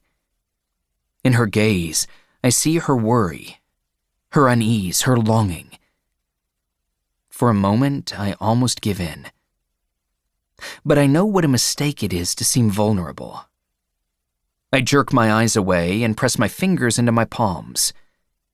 My hands are fine. It's done, Rian says. I won. I suggest you get over it. Your Highness. He drops to a crouch and spins the blade. I want to kick him in the face. I settle for claiming my jacket from Rocco. You fought so hard to keep that room hidden that it's making your claims of safety seem a bit suspect, Captain. He straightens to face me, while that blade keeps spinning between our feet. I'll keep my people safe the way I see fit, he says. The people on the deck have gone silent again, likely transfixed by this battle of wills. There's a part of me that enjoyed the climb, but a larger part of me wonders if I would have enjoyed a good fight a bit more. But, as I discussed with Rocco, we're outnumbered here. If I threw a punch, I'm not entirely sure my guards would be able to keep me safe. But still, Rian is glaring back at me. He's waiting for it. He's ready for it. Then the blade stops, and it's pointing right at Tessa. Chapter 26. Tessa. The blade has stopped spinning, but unease has pooled in my belly, as if nothing will release the pressure between Rian and Korik until they come to blows. I've seen Korik climb a rope 100 times, but this felt too loaded, too tense, too dangerous. When his foot slipped, my heart stopped dead in my chest. But now they're back on the deck, and no one looks happy. Little Anya says, Miss Tessa, it's your turn. I blink and look over. She points down at the dagger. The point has stopped right at the toe of my boot. Rian and Korik are still locked in a death stare, but I put a hand on the captain's arm. Rian, I say quietly, continue the game. Tell me what you want. He finally tears his gaze away, turning to meet mine. Yes, says Korik. Tell her what you want, Captain. We're all so close, and it feels as though the boat could sway and tip me into one of them. Rian's eyes are on mine now, and my breathing goes shallow. I have no idea what he could ask for, and the moment stretches between us. Butterflies spin in my gut. He's so mad at Korik. He's so protective of his crew. He's protective of me. Somehow I feel like a pawn and a princess all at the same time, both eager and afraid. He takes a step closer to me, and I hold my breath. I half expect him to ask for something just to aggravate Korik. A kiss, an hour alone, an embrace. But Rian's eyes hold mine, and he doesn't ask for any of those things. I want to know the purpose of those ships that are following us. I want to know how to ensure they turn back. It's the first time his voice has ever been harsh toward me, and it's my turn to freeze. I don't know, I say. His expression doesn't change, and I rush on. Truly, I don't know. Prince Korik does, he says. My terms were very clear. I told you I wouldn't lead warships back to Austriary. And I didn't send warships to follow you, Korik says. They're not mine. I realize that you think I'm just a stupid sailor, says Rian.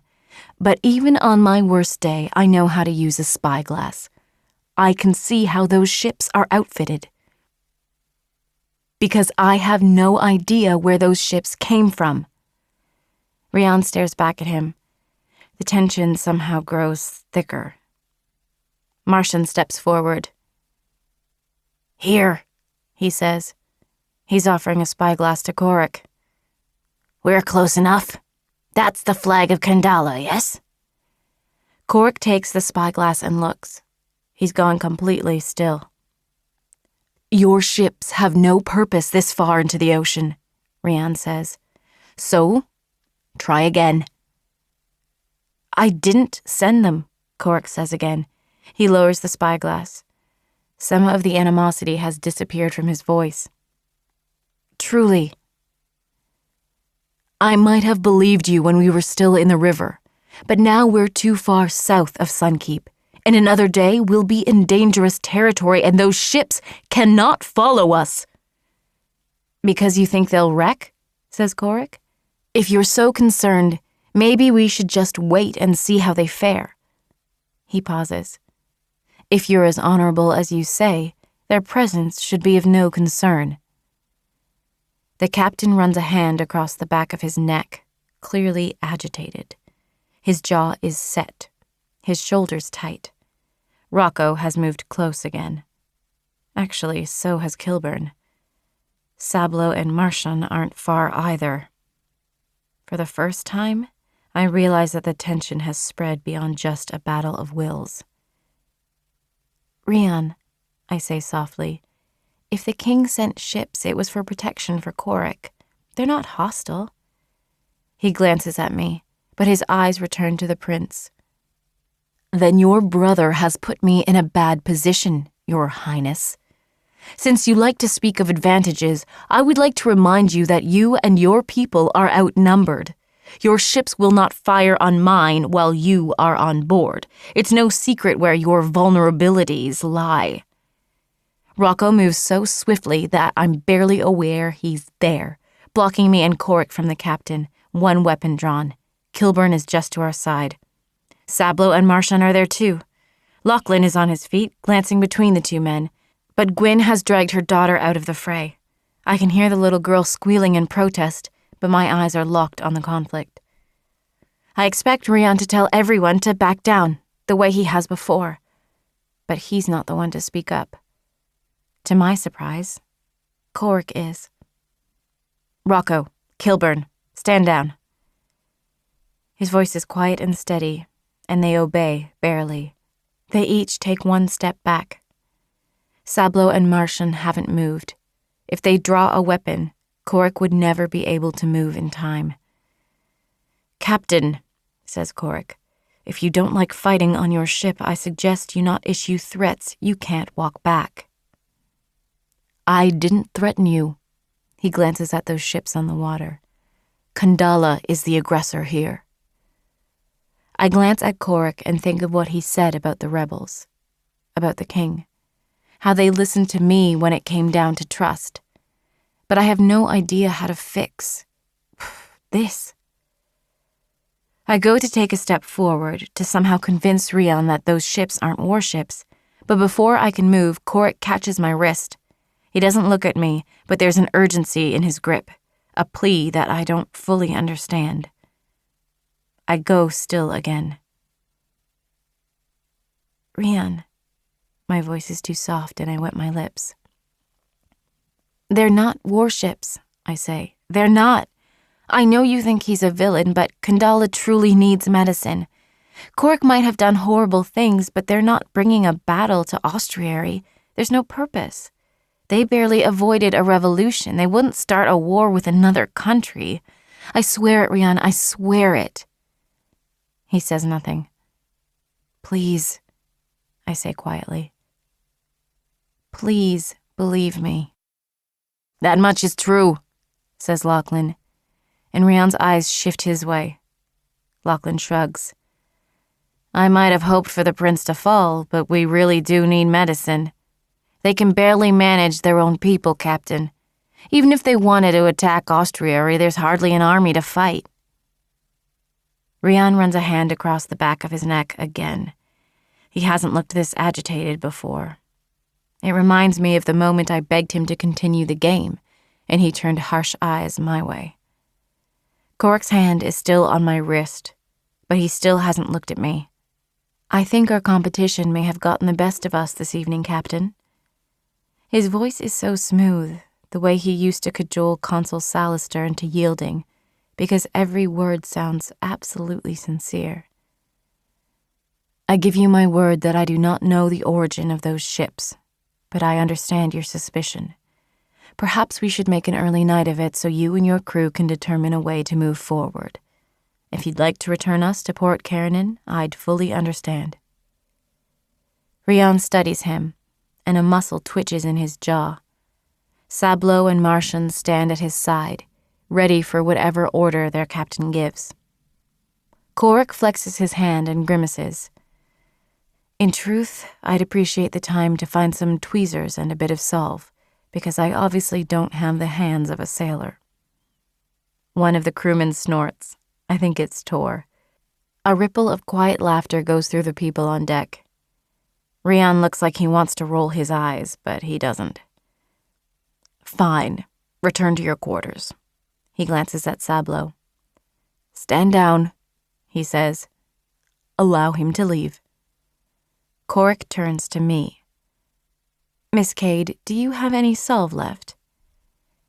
There's so much tension on deck that I don't know how to respond to the formality, so I hesitate, then nod.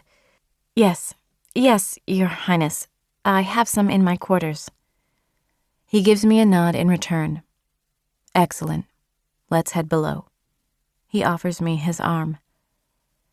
So much tension clings to the air that I don't know which location carries less risk.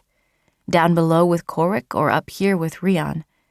But if I stand here deliberating, it's going to make everything worse, and I sense that the dynamics have changed.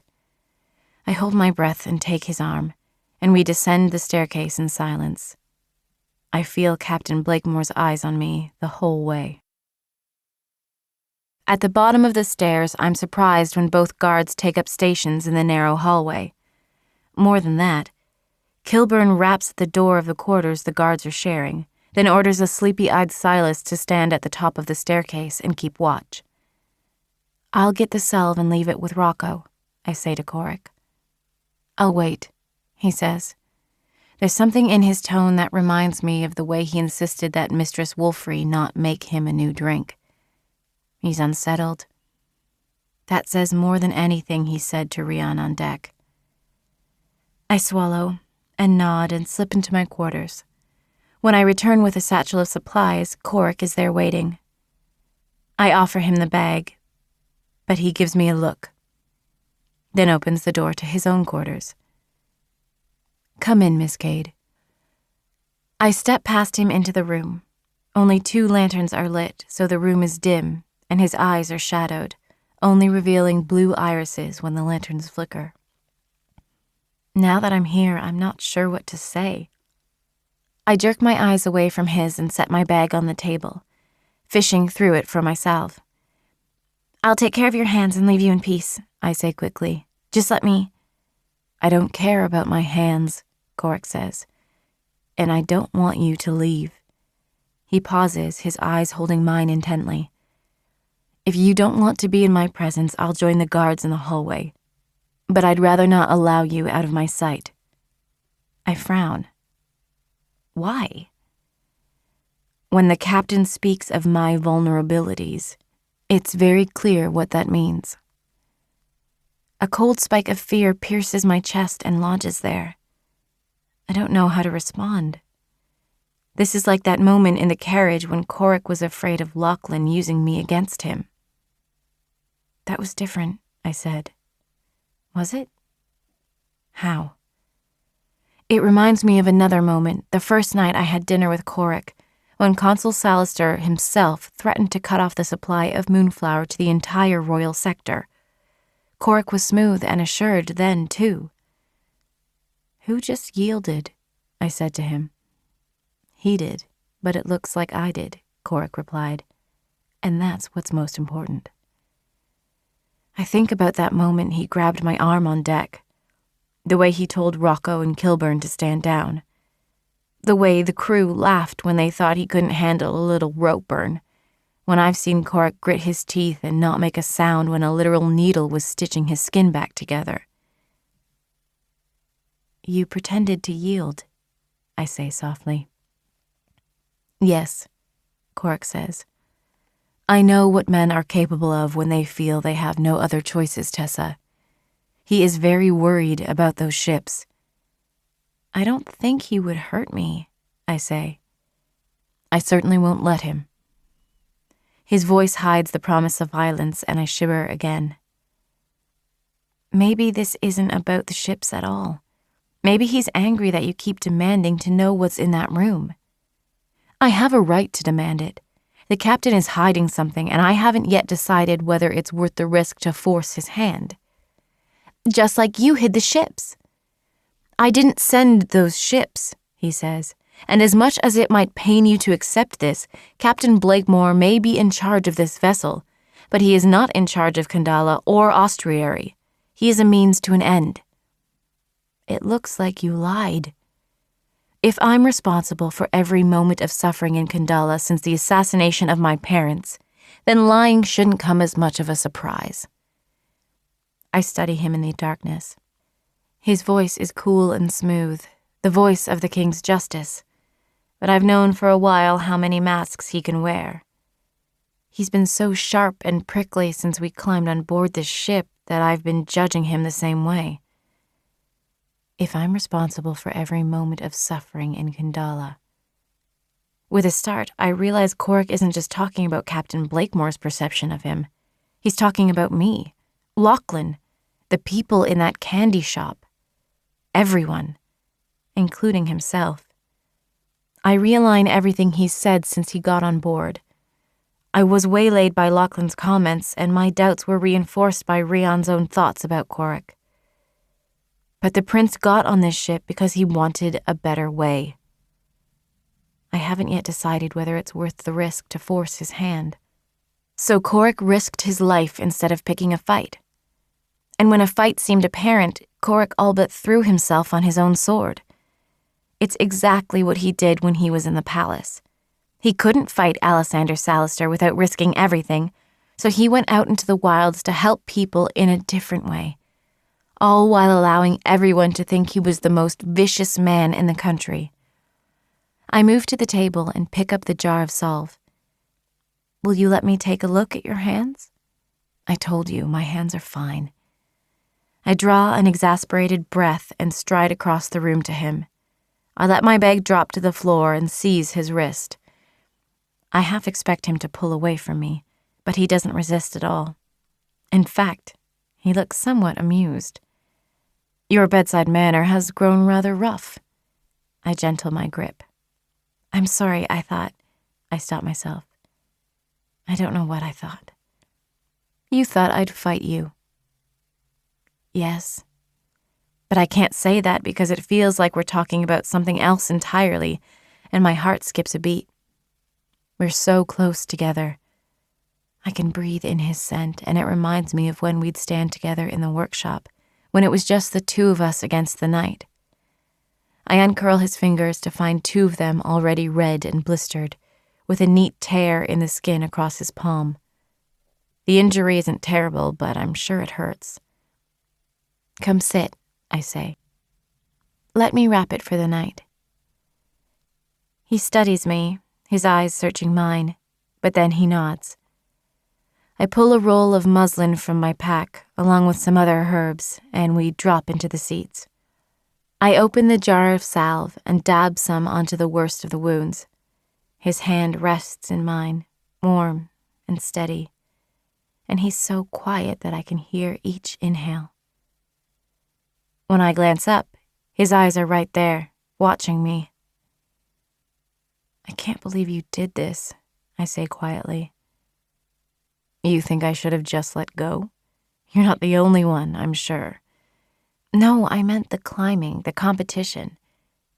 I wanted an answer. He pauses. You climbed the mast too. Well, I wasn't racing. It was still terrifying. My heart jumps at the memory of the spinning sky, the rough water below. Why was he acting like you cheated? When I slipped, he says, the captain stopped to tell me how to guide my feet back onto the ropes. In doing so, he lost his chance to take the lead. I frown and shake my head. I don't understand why he would help you if he's worried that you and Hairston are working against him. Do you think there's any chance that he's being earnest? That maybe he really is worried you're going to take advantage of him? No. I think I'm the king's brother, and it wouldn't go well for him if I fell to my death. I pat a final bit of salve into the injury, then begin to wrap his hand with muslin. Maybe he sees you as a man trying to keep his brother on the throne, through any means possible, while he is just trying to help everyone. I've told you before that I'd walk out of the palace if I could. Hairston probably would too. And then what? We leave governing to Alessander? Or Baron Pepperleaf? Do you really think that would be better? No, I don't. Just when I tie off a knot, he closes his fingers around mine, and I look up. I'm sorry, he says. I hold his gaze, and I think of all the things he could be apologizing for, and I swallow. Then he continues. I'm sorry I can't be altruistic. That wasn't even on my list. I frown. Don't be silly. His thumb brushes my wrist. I know he caught your eye at dinner. I know he seems to be everything you want. My heart thumps hard in my chest. He's not everything Yes, Korik says. He is. I know he is. How? I whisper. How do you know that? Because he's the kind of man Weston Lark would be if he were real. He's not. My chest is tight, and I have to take a breath. He's not Weston Lark. I'm not either, Tessa. He pauses, considering.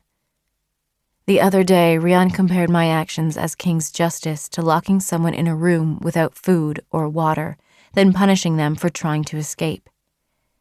I hate him, but I hate that he keeps making me think that he's right, that Hairston and I have solved nothing, that we've only created more problems. I stare at him. Korik, you haven't locked anyone in a room. Tessa. He gives me a look. No, I mean you have, but that's not his analogy. You didn't cause the illness. You didn't force people into this situation. The fever sickness isn't your fault. He frowns and looks away. Do you understand that? I say. There are a lot of things that you could have done differently, but this part is not your fault. It's not. I swallow. If the fevers locked people in a room to starve, you were the guard sneaking them food and water. So were you. He finally lets go of my hand, but it's only to reach up and touch a finger to my cheek, tracing the line of my jaw. I shiver. He frowns and draws back. Forgive me. No, you don't. I don't. You're... A line forms between his brows as I stumble over my words, and I blow a breath out through my teeth. Korik is terrible and wonderful and aggravating and inspiring, and somehow he manages all of it all at once. He allows everyone to think the worst of him, And all the while, he sacrifices everything he wants for the betterment of others. I don't know if I want to punch him in the face or wrap my arms around him. I make a frustrated sound and throw my arms around his neck. I hate you so much. He catches me, but lightly, his hands soft against my waist. I've always told you that would work out for the best. And then I realize that his hands haven't moved, that I might be attached to his neck like he's a life raft keeping me above water, but he's holding me like perhaps I've mistaken him for someone else. I draw back a bit so I can see his eyes. I don't hate him at all. Not really. But I think of our argument at sunrise yesterday. Every word he spoke was true. But he was so biting, so cruel. You're still doing it, I say. Doing what? Hiding who you are. He ducks away, but I put a palm against his cheek and he goes still.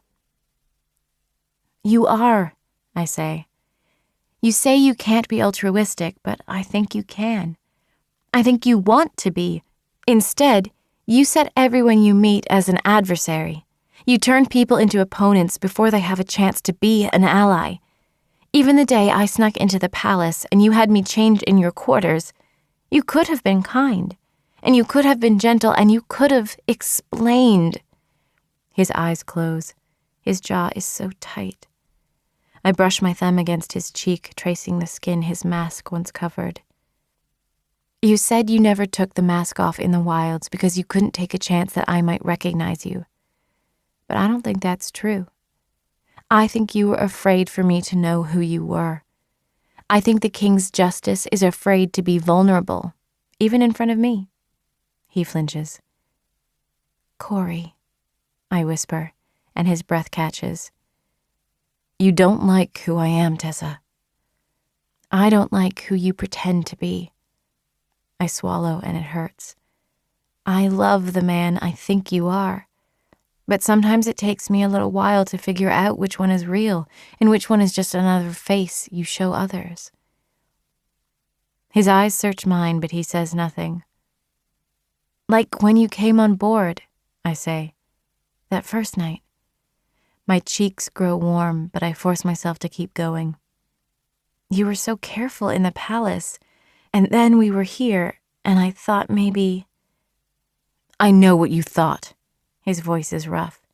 I stepped onto this ship and I realized what I was leaving behind, what I was risking, and I was so relieved that we would be facing it together. It reminded me of the wilds, and I found myself regretting all the times we could have been together, and I stopped you. Because you're right about everything. I know what Lachlan said, and I now realize how it seemed, and for that, I apologize. Truly. I'm sorry too. Lord Tessa, never apologize to me. You always make me better. Is that really what you think? He frowns and I rush on. In the candy shop, I thought you were going to kill that man. I didn't. No, I know you didn't. I can't meet his eyes now. But I thought you were going to. And when you didn't, I was so worried that the only reason you didn't kill him was because I was standing right there. His lip quirks up, as if he's somewhat confounded but also amused. I feel as though you're proving my point. No, I blow a breath through my teeth and stare at him. I know exactly what he means about vulnerability because this is so hard to say while looking into his eyes. My voice is very small. Sometimes you are still very frightening. He inhales, but I put a hand up. Wait, I say. Please, the worst part is that I know you have to be. I've seen that. I know the king's justice can't be some benevolent figure either. I know what's at risk for you and Harriston. I do. I pause. I wish sometimes your illusions weren't so effective. No illusions now, he says. It's the same thing he said to me once before, when he was covered in blood and shaking from what he'd had to do to two men who'd attempted to escape from the hold. But this is different. This moment is different. My heart flutters, but Korik draws himself up, putting distance between us. When we were in Kandala, he says, I should have made some declarations. He pauses, studying me. I regret that I didn't, because now I worry that I'm too late. You're not too late, I say softly. I love you, Tessa, he says, and I inhale sharply because I wasn't ready for him to come right out with it. He touches a finger to my lips. Let me finish. I nod. I have always loved you, he says. I love your brilliance and your courage. I love your faith in me, and your faith in my brother, and your faith in Kandala. His hand slides to my cheek, and his blue eyes soften, filling my vision. I don't ever want to frighten you. I want to take actions that will make you proud. His jaw clenches just for a moment. But I will never be wholly altruistic. Even now, I want to go back on deck and make him regret even insinuating that he would use you against me. Korik, he can want to do what's right for Austrieri, Tessa, while also knowing that earning your trust is a way to manipulate me. I clamp my mouth shut. I hate that all of this feels so calculated. I need you to realize that your life is bigger than you think, Korik says. I need you to realize that you are important to me and to my brother and to all of Kandala. Do you think just anyone could have snuck into the palace and convinced Hairston to try a new dosage?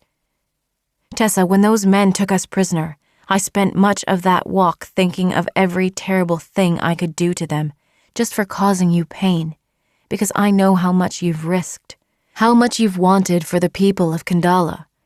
Sometimes I look at Lachlan and I remember and I want to... My breath catches, my heart thumping in my chest. And he breaks off. Well, Korik raises a rueful eyebrow.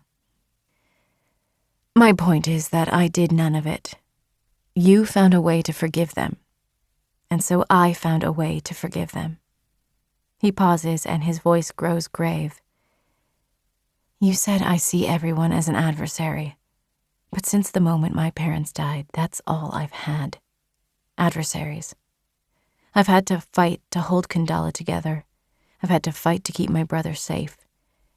And now, if I have to, I'll fight to hold on to you. I swallow and lift a hand to cover his, holding his bandaged palm to my cheek. He brushes a thumb along my cheekbone. If you'd allow me, I would say all that and more once we return to the royal sector. I would officially declare our courtship before the king, but only if you want the same, Tessa. His eyes are so honest, dark blue in the dim candlelight. This reminds me of the moment we kissed in the workshop, the first time I saw him as Wes and Korik all rolled into one man. It reminds me of the way I was sitting on the deck and he brought me food, even though we were at odds. It reminds me of our first carriage ride together when I was terrified of him, and he offered me a pouch full of silver and a dagger from his belt, and he told me how to find freedom. Impulsively, I reach forward and put my arms around his neck again. This time, he catches me for real, his hands secure against my back. He smells so warm, so familiar. I press my face into his neck. I missed you, I think. Because I did. I blink and the world goes blurry. Tears sit on my lashes. Korik must feel the shift in my emotions because he draws back. He tisks under his breath, then touches a thumb to my cheek, brushing a tear away. Do you still hate me? He says softly. No, I whisper like it's a secret. I love you. He leans closer. What's that? He teases. I can't hear you. I said you're a huge pain in my... I break off with a squeal when he kisses me, then melt into his hands when he pulls me close. Will you stay here with me? He says quietly, and I freeze. Before I can say anything else, he adds, things are so precarious with Captain Blakemore. If something were to happen, I don't want the guards to have to split their attention. The room is so quiet and so warm, and the boat rocks beneath us. He might be right to worry, and he might not. But tonight, we're alone, darkness pressing against the window. Tonight, like before, it's the two of us against the night. Will you? He says, his thumb stroking over my lip. I stare into his blue eyes and nod. Yes. Chapter 27. Tessa. Eventually, we have to sleep, and I don't really know when he drags me to the bed, just that we're somehow there. I'll sleep on the floor, he says. I want to hear if anyone gives the guards trouble. I'm pretty sure it's a crime to allow the King's Justice to sleep on the floor, I say, but my heart skips because it sounds a bit coy. I thought it would make him smile, but it doesn't. I rather doubt it. Hairston left me to sleep in a cell, if you recall. He grabs a pillow and one of the blankets, then moves to the door, dousing one of the lanterns on his way. For a moment, I don't think he's serious, but he unlaces his boots to kick them free, then unbuckles his jacket to toss it over the back of a chair. When his hands fall on the hem of his shirt, my breath catches, and he stops, his eyes glittering in the shadows. I realize I'm staring at him, and my cheeks catch on fire. I flop back on the bed and drag a pillow over my face. Sorry. He laughs softly. Don't be sorry. I've seen you shirtless before. Fabric rustles. Ah, yes. So you're immune. Completely. I slide the pillow down, peeking around the edge. He's wrapped in the blanket already, lying on the cold, hard wood of the floorboards. His eyes are on me now, and I unlace my own boots to kick them free, then untie my vest. You're not getting a show either, I say. Good, because I'm not immune. The heat on my cheeks goes nowhere. I crawl under my own blankets and reach to lower the flame of the other lantern, leaving us with little more than moonlight and the rhythmic creaking of the ship. But as I lie there in silence, I think about everything he said. I've always risked my life to help others, but my choices have always been simple because I've never had much to lose. If I were thrown into the hold or killed while distributing medicine in the wilds, the world would keep on spinning.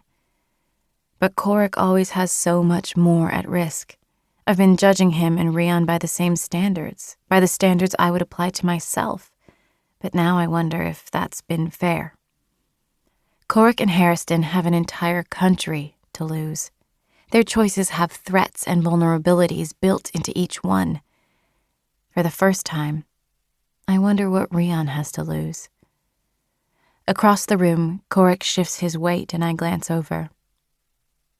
Korik, I say softly. Tessa. Come lie in the bed. It's too dark to see him clearly from here, but I can sense the weight of his eyes. I wonder if he'll refuse. But then fabric rustles, and he uncurls in the darkness, approaching slowly, the faint moonlight revealing the shadows and lines of his body. I shift over to make room. His bed is narrow and not quite wide enough for two people, but he slips in beside me. Despite my shirt and trousers, I can feel his warmth, and somehow it makes me shiver. Are you cold? He says. He doesn't wait for an answer. He he just rises up on one elbow to arrange the blankets. No, I say quickly, I'm not cold. He's looking down at me, his eyes fixed on mine, affectionate yet predatory, gentle yet primal. Something inside me grips tight, stealing my breath. Korik lifts a hand as if to stroke my face, but I put a hand against his shoulder before he can touch me. Wait, I whisper, and he does. He holds there, one hand half lifted, the other braced against the bed to support his weight. It's doing impressive things to the musculature of his arms, especially when combined with the tiny remaining glow from the lantern. But he waits, no impatience in his eyes. I don't know what I wanted him to wait for. Maybe it's exactly this. Reassurance that no matter what everyone else sees in him, his word is true. A scar cuts across his bicep, and I trace a finger over the line. His skin is smooth and warm. How did you get this one? His eyes don't leave mine. The night patrol caught a smuggler in the Sorrowlands. It's a 2-day journey to the royal sector. Somewhere along the way, he was able to fashion and hide a makeshift blade. You're lucky he didn't sever a tendon. I'm lucky he didn't stab me right in the heart. That was his goal. I think of how quickly he dodged the attacker in the candy shop. But I don't want to think about that Korik. I run my fingers along another scar, this time on his abdomen, and his breath shudders a tiny bit. What about this one? Ah, big man out of Steel City. Took a blade off one of the hold guards. It looks like a puncture wound. He stabbed you? He nods. I was 16. I thought that one was going to do me in. It took ages to heal. 16. I fight to keep a frown off my face. Sometimes I forget how long he's been doing this, how young he was when he was forced to become someone terrible. He has another deep scar on his lower back. I remember. I reach up to trace the jagged line to where it disappears under the waistband of his trousers, my fingers slipping under the edge of the fabric. He hisses a breath, and his eyes close. You're killing me, Tessa. Tell me about this one, I say. That one wasn't a smuggler. He smiles a little fondly, a little sadly. That was the result of boyish nonsense with Hairston. Climbing trees? I say, and I'm only partly teasing. Racing horses in the snow. I was in the lead, but the horse slipped and I came off. Hairston's horse nearly ran right over top of me. I broke 2 ribs, too. I thought Mother was going to kill us both. His tone sounds like it's dangerously close to turning too heavy, so he presses a hand to my cheek, his thumb tracing under my eye. How about you? Any dangerous apothecary scars for me to discover? Just one, nothing exciting. His finger keeps tracing the line of my face, but his blue eyes hold me captive. The boat rocks and sways, but I'm content to stay here and inhale his scent. I wait for him to try for more because I'm here in his bed. I'm not sure I would mind if he tried for more. But his hand keeps stroking my face and ventures no farther.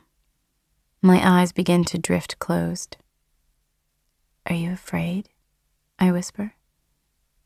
No, I'm ready. I look up at him. Do you really think we're in danger tonight? He leans down and brushes a kiss against my forehead. Let's just say that I'll be surprised if Blakemore lets us sleep till morning. We do sleep till morning. Well, I do. I have no idea whether Korik slept at all. When my eyes open, the room is almost fully dark, the remaining lantern burning through the last dregs of oil. The ship is tossing more violently this morning. I don't know what time it is, but it must be early because there's barely any light in the porthole. We're tangled up in the blankets, his breath warm against the shell of my ear. Locked in this room, feeling the heat of Corac's body at my back, I could forget everything happening on the other side of the door. The only reminder that keeps bringing things to the forefront of my mind is the brisk rocking of the ship. "We made it to morning," I say. "Yes, we did. Hopefully he's not waiting on the other side of that door to execute us." His voice is full of sarcasm, but there's a note of truth hidden in there too. "What if the ships have drawn closer?" I say. "If they have, I suspect Captain Blakemore will make good on his threat to return us to Port Kemmerer. We'll disembark and book passage back to the Royal Sector, but that's assuming those ships were sent by Harriston and that they mean us no harm." "Do you think he sent them?" "No, I truly don't." He goes still, his eyes fixed on mine. "Harriston would have no reason to send them. He's good for his word, Tessa." "What did you see in the spyglass?" "They do fly under the flag of Kandala. That means someone sent them, and it's someone with funding, because outfitting 2 brigantines as fast as we set sail would have been very costly. So that indicates one of the consuls." "Alessander?" He winces. "Maybe. I'm actually wondering if Laurel Pepperleaf begged her father to allow her to follow us. She wanted to come along." "So she just forced her way here?" "Are you surprised?" I sigh, thinking of how earnest the young woman seemed. "Well, maybe a little. But could you explain that to Rian?" "I could, but he's too nervous about those ships. And I'd have no way to prove it. I'm not sure it would matter anyway. I think there's more at play than just worries about us leading forces to Austriary." "Why else would he worry?" "I think he's worried about whatever is hidden on board this ship." Coric runs a hand through his hair. "If it is Laurel, she's doing it in defiance of Harriston, and we already have a rocky relationship with all the consuls. I'm worried about whoever else might be working against him. Whoever might be helping her." He draws a heavy breath. "I just want to get to Austriary safely so we can negotiate for steel and Moonflower.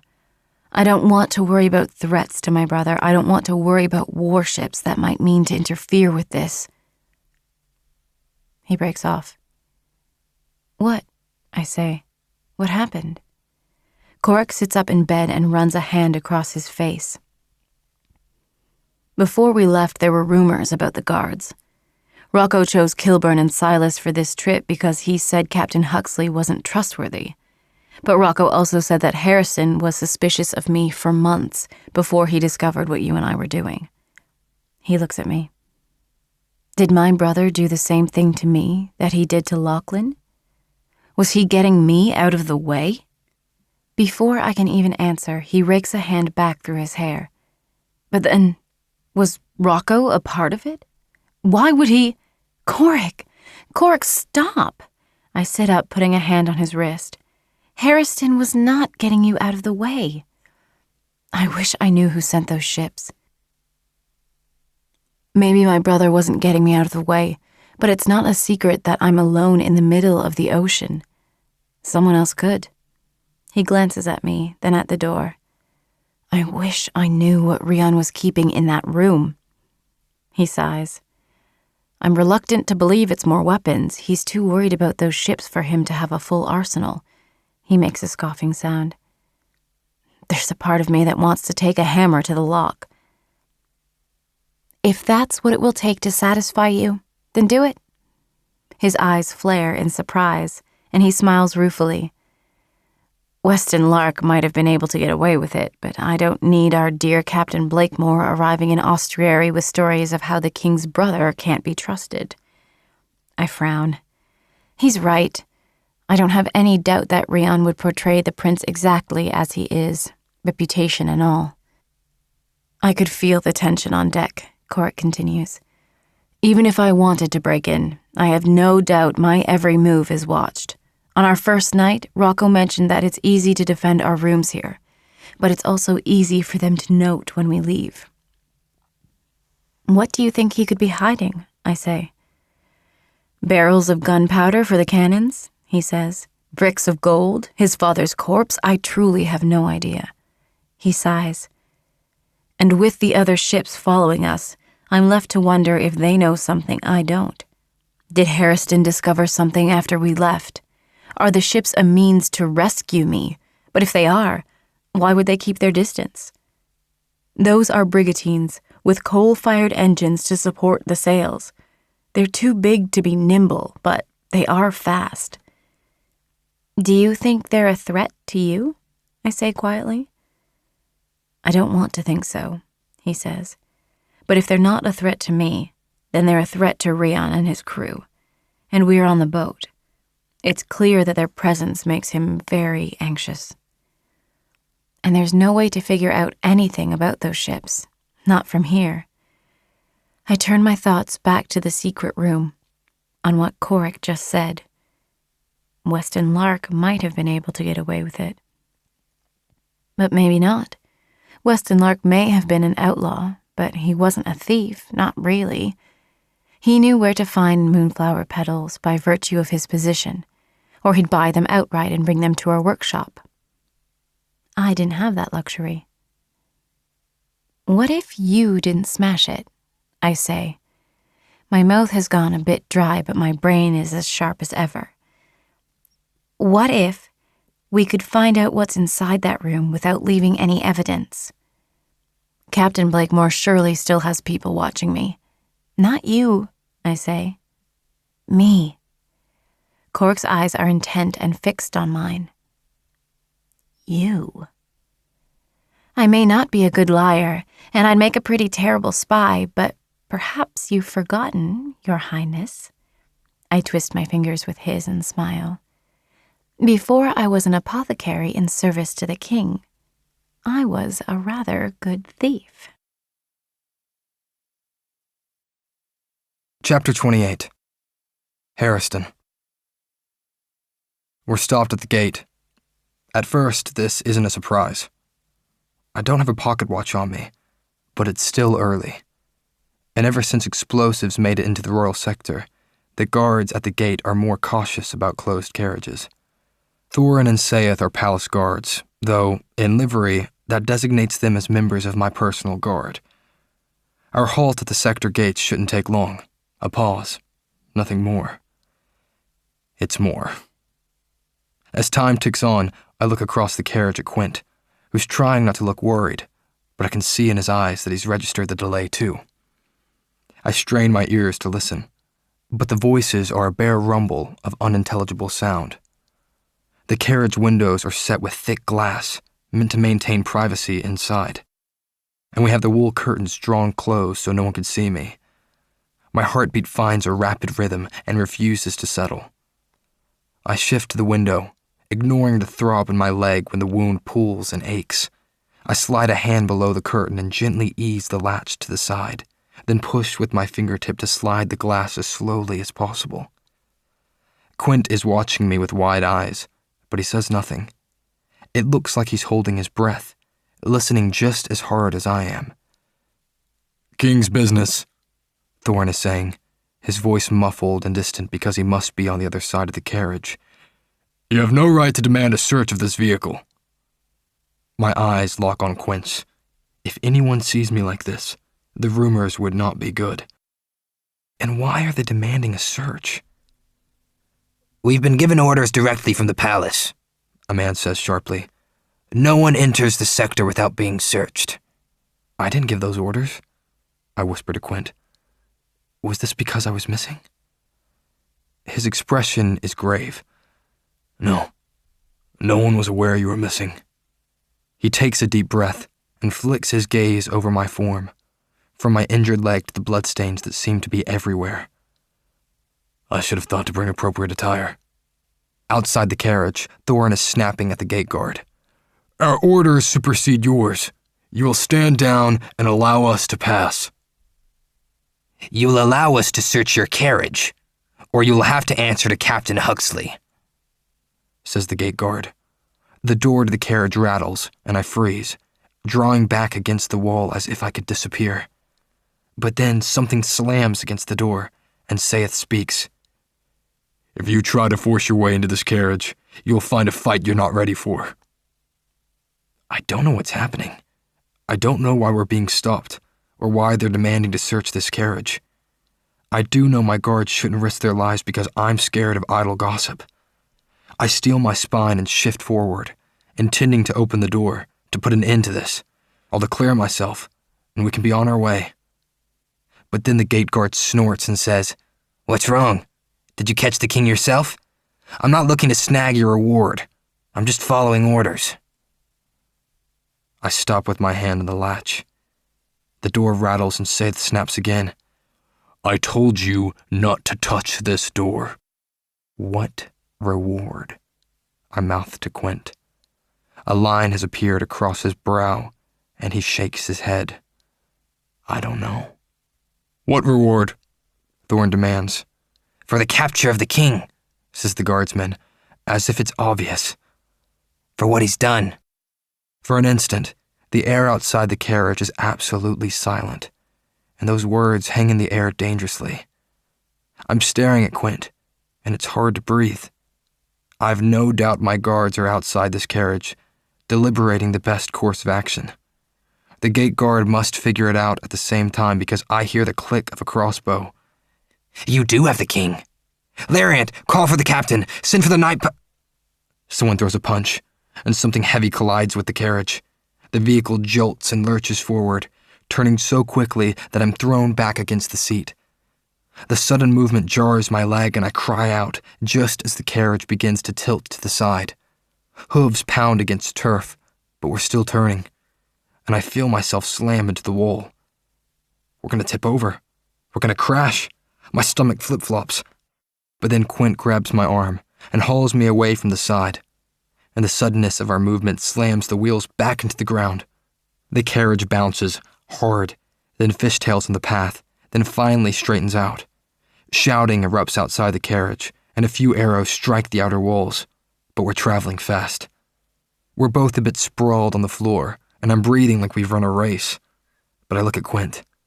"Thank you," I say. "That's the second time you've saved my life." He's breathing hard too. "Crashing didn't seem like a good option, Your Majesty." We still might. The carriage is going too fast for the terrain, and we rock and sway every time we hit a rough spot. I want to demand information, but Quint is just as trapped as I am. I don't even know if we're heading into the royal sector or away from it. I ignore the pain in my leg to lever myself back to the window, then jerk the curtain to the side. A jagged crack splits the glass, but it still holds. Trees are flying past, alarmingly fast. We're heading back into the wilds. I look at Quint. "I don't know where we're going," I say, and I choke on my breath. This is worse than waking up in Violet's barn, terrified of who might walk through the doorway. At least then I wasn't worried about the barn crashing down around me. I don't even know who has us now. What reward? For the capture of the king. For what he's done. My breathing threatens to go thin and reedy, stealing all my thoughts while my body strains for survival. I focus on slowing each breath until I can think. "I trust Thorn," Quint says. I do too. I just don't know if he's still driving this carriage. I cast a glance at the window and wonder if we should risk jumping out. Landing in a pile of broken bones doesn't seem like it would have much of an advantage. I skip my eyes over his attire. I have no idea whether he can fight, but he's not armed. I'm not either. But most of the palace carriages are outfitted with hidden weapons from a time when we had frequent cause to travel outside the royal sector, when bandits and outlaws were a concern for the royal family. I tug at the velvet casing beneath the rear seat, then thrust my hand inside. Nothing but dust. Quint is a quick study, and he's checking the opposite side before I even need to order him to do it.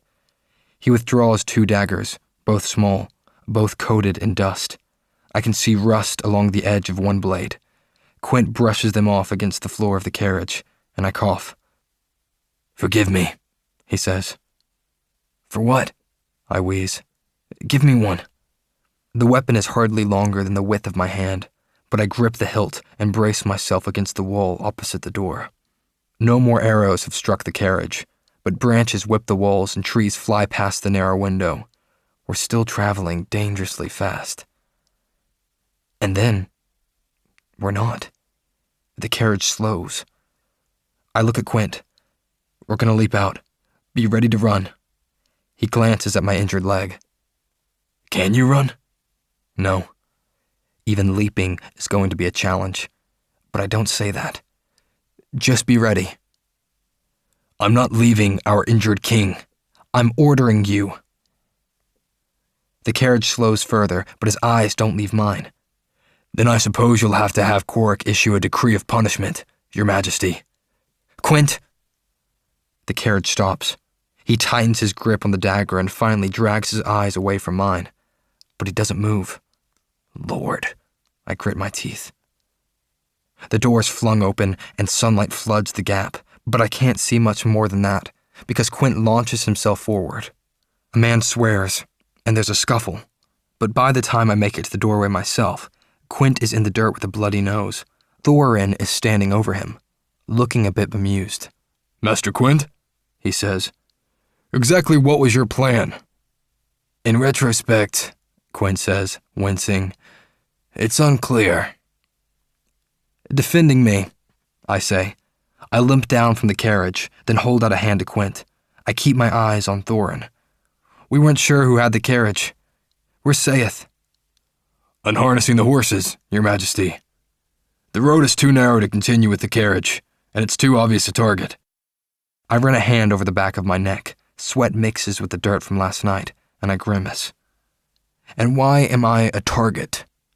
We don't know, Thorin says. If they'd summoned the night patrol, we might not have been able to get away.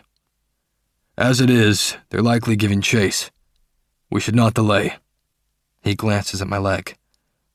Can you walk, Your Majesty? Yes, but not far. I tuck the dusty dagger under my belt and look up and around. We're deep in the woods, surrounded by trees, far off a worn path, but nothing seems familiar. Still, 4 people and 2 horses won't take long to spot, especially not beside a carriage. Thorin, I say, do you know the way to Tessa's old workshop from here? He hesitates, then looks around the way I just did. When his gaze returns to meet mine, he nods. I do. Good. I look past him, to where Sayeth is leading the 2 horses away from the abandoned carriage. Their harness leather has been abandoned in the dirt beside the shaft, leaving the animals bareback, and nothing but driving bridles, complete with long reins and blinders. They're already snatching at the reins, blowing anxiously, sweat slick and confused by everything we've already done. If we're confronted by the night patrol, these horses aren't going to get us far. But standing here worrying about it won't solve the problem. If this is the best we have, it'll have to do. I let out a long breath. Thorin, check the path ahead. We'll follow. It's only been a matter of weeks, but the trail leading to the workshop is overgrown, and once we get inside, we discover that a thick layer of dust clings to everything. I run a finger along the work table, then stifle a cough as a plume of dust lifts into the air. It's clear no one has been here since the night the rebels attacked the palace. It made for a good hiding place then, and it makes for a good one now. A narrow cabinet is bolted into the wall near the cold hearth, and Quint is checking the drawers. I order Sayeth to tether the horses and walk a perimeter, then call for Thorin to join us in the workshop. When he does, I waste no time. This is another act of insurrection, I say, though this one appears to be more insidious. Do you think Sayeth could be involved with whoever is working against me? If he's surprised, it doesn't show. No. Are you certain? As certain as I can be. Sayeth and I have served together for over 5 years now. We were chosen for your personal guard together. He pauses. If he were working against you, he could have aided the guards at the gate, and they could have taken the carriage. There were 4 of them. I work that through in my head, trying to think of any reason why it would be more advantageous to allow me to escape, and I come up with nothing. I run a hand across the back of my neck again, then take a long breath. We can't stay here forever. I need information. I glance from Thorin to Quint and wonder how far rumor has spread. They've only been out of the palace for a few hours, but clearly Arella, Laurel, and Captain Huxley were able to take advantage of my notable absence. Quint might have been able to leave quietly, but if anyone came looking for me... I sigh. My leg is throbbing again, and I can't seem to think past it. I can't remember the last time I had water or anything to eat. I drop into the chair gracelessly, and I must be a bit woozy because I land clumsily, then bite back a yelp as my wound strikes the arm of the chair. I'm gritting my teeth so hard I can taste blood. Or maybe I've bitten the inside of my cheek. A bloom of sweat breaks out on my forehead. I inhale slowly through my teeth because the alternative is to start swearing and never stop. Quint steps away from the cabinet, takes one look at me, and glances at the guard. See if there's fresh water in the rain barrel, Thorin. You and Saith should strip your palace livery. Is there anything nearby? We'll need food, at the very least. Yes, Master Quint. The door hinges creak in protest, and then he's gone. I close my eyes and let out that breath. The tiny workshop is suddenly very silent. But then Quint speaks, and his voice is closer than I expect. Your Majesty, he says quietly. You're bleeding again. My eyes blink open, and I look down. He's right. Along the tear in my trousers, fresh blood has soaked through. Tessa had more rolls of muslin in the cabinet, Quint says. We should bind the wound. He hesitates. If I may. I shift my weight and wince. Go ahead. As he wraps the bandage, he says nothing, and I grow very aware of his closeness. It's a weird kind of intimacy, and not altogether uncomfortable. I once bound his wounds as well, just like this, in this very workshop. Now we're even, I think. But Quint looks up, and his hands go still, and I realize I've said the words out loud. He confirms it when he says, "What was that?" I don't repeat it. You ignored my order in the carriage. He inhales like he's going to protest, but then he must think better of it. I'll await your judgment, Your Majesty. But I promised Korik that I would look after you. Look after? Quint, I'm not a child. He tugs the bandage tight, and I hiss a breath through my teeth. He meets my eyes, but he doesn't apologize. I'm well aware. Then he knots off the bandage and straightens, moving away. I feel off balance, off kilter, like too many people have confused me in succession. Before I can puzzle it out, Thorin returns with a bucket of water from the rain barrel. He's in his shirt sleeves now, but no less armed. Saith is going to walk toward Artis, he says. He's got a pocket full of coins, so he'll see if he can purchase some food. But I don't think we should stay here for long. They'll eventually discover the carriage. We've had days of rain. Our tracks won't be hard to follow. I don't know which consuls are working against me, I say. If I try to find sanctuary with any of them, we might as well hand ourselves over right now. Quint lights the tiny stove in the corner and pours water into the kettle, then sets it to boil. We can't return to the royal sector, surely. If they're spreading word that there's a reward for capturing the king, Thorin adds. We'll be hard-pressed to find sanctuary anywhere. Because people will do anything for silver, or access to medicine. I know that better than anyone. I study both of them. Do you think this was a trick? Was Captain Blakemore a ruse to separate me from Korik? To remove the King's justice before Consul Cherry and Captain Huxley took action?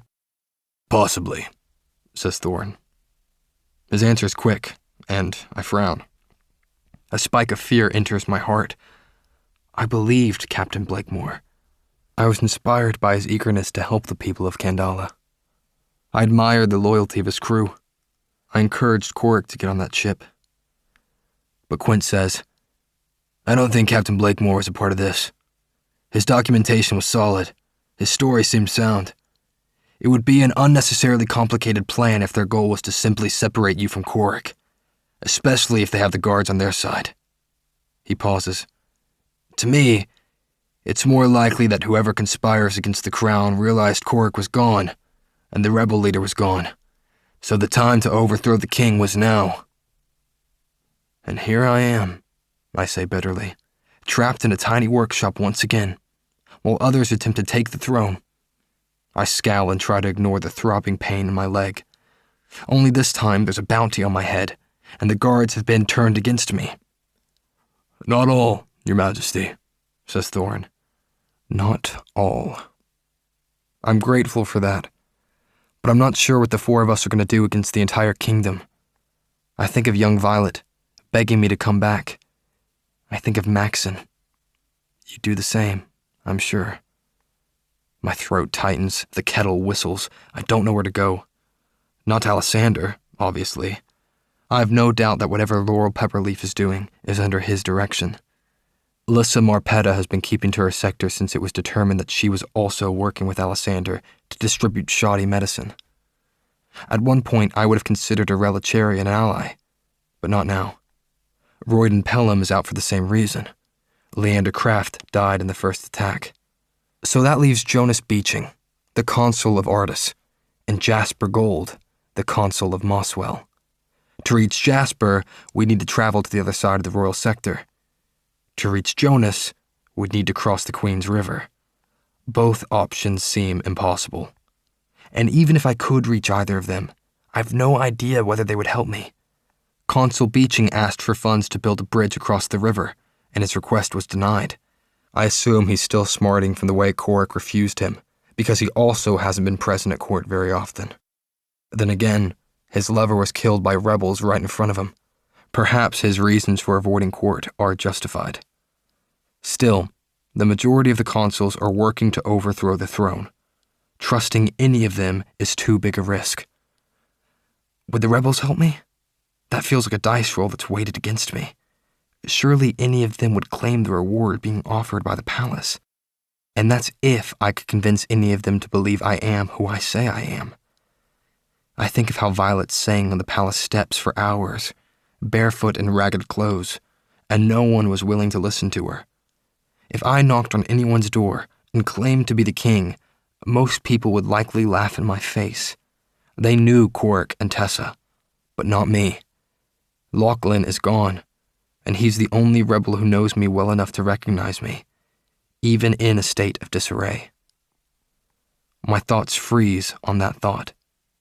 Lachlan isn't the only one.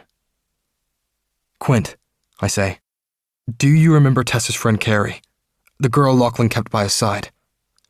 I do. Do you know where she lives? He frowns. She lives in Artus, but I would need access to my papers for her specific address.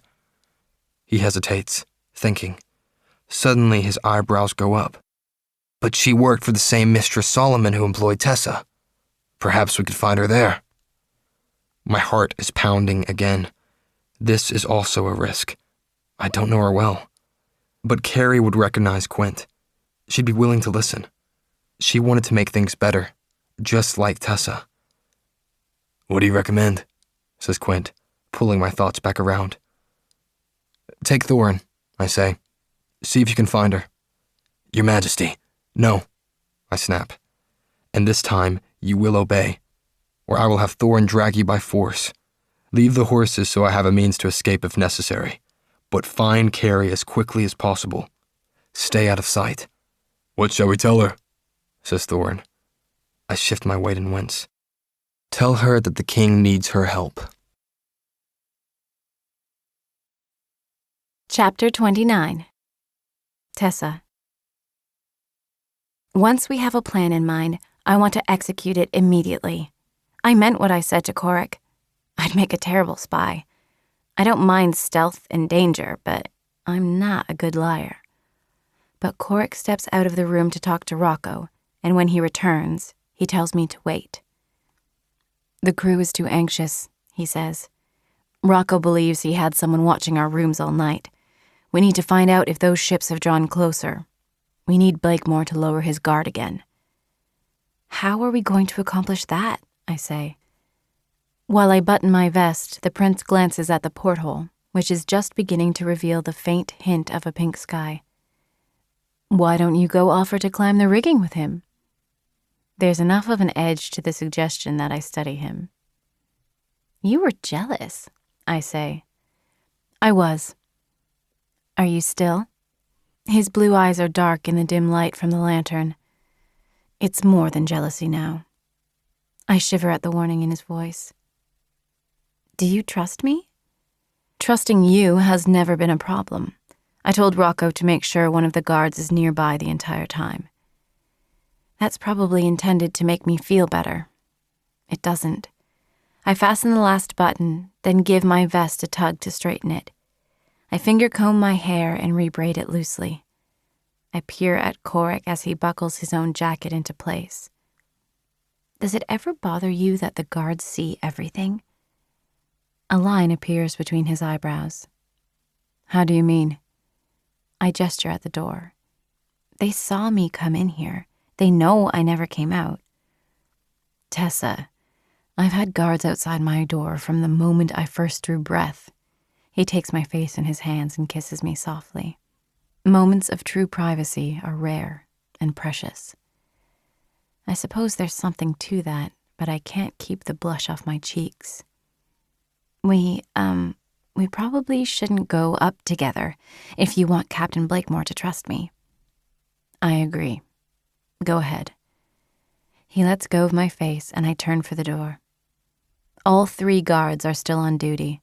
Rocco stationed between my room and Korik's, Silas near the other end of the hallway, and Kilburn at the bottom of the steps. I wonder if they've all been on duty throughout the night. Tensions are high among the crew, Rocco says. Kilburn will accompany you if you go above. Even though Korik warned me, a ribbon of fear wraps around my spine. I thank Rocco, then turn for the steps. When I reach the deck with Kilburn at my back, the morning sky is darker than I expect, heavy with pink and purple clouds that obscure the sunrise. Wind blasts my cheeks, sending the sails and rigging to rattle. The water seemed so calm yesterday, but today the ocean is choppy, small waves slapping the hull from all directions, making it hard to walk evenly. Off to our east, those 2 brigantine ships have drawn closer. I can make out the flag of Kandala now. That ribbon of fear around my spine seems to tighten. A flash of motion catches my eye, followed by the smack of boots on the deck just to my left. I jump a mile, but it's the captain. He must have jumped down from the rigging because he's a little red-cheeked and windblown, his light eyes just as stormy as the sky. Rhian, I say in surprise. He gives me a nod. Miss Cade? Without another word, he moves away. Oh, well then. That tightness in my chest goes nowhere. After a moment, I follow him. He's stopped near the railing where the boom is tethered. Sea spray has collected on the deck, but he ignores it, unwinding the rope from the steel cleat. I watch his hands move, the motions tight and controlled. I don't know if he's upset about the ships, or upset about Korik, or upset about me, and not knowing is leaving me off balance. I try to be direct about it. We're back to formality, Captain Blakemore. We probably should have maintained formality from the very beginning. Watch yourself. He nods at the beam. I step out of the way, but I follow him. You're upset with me. I'm upset that Kandalan ships are drawing closer just as we're going to enter the most difficult part of the ocean.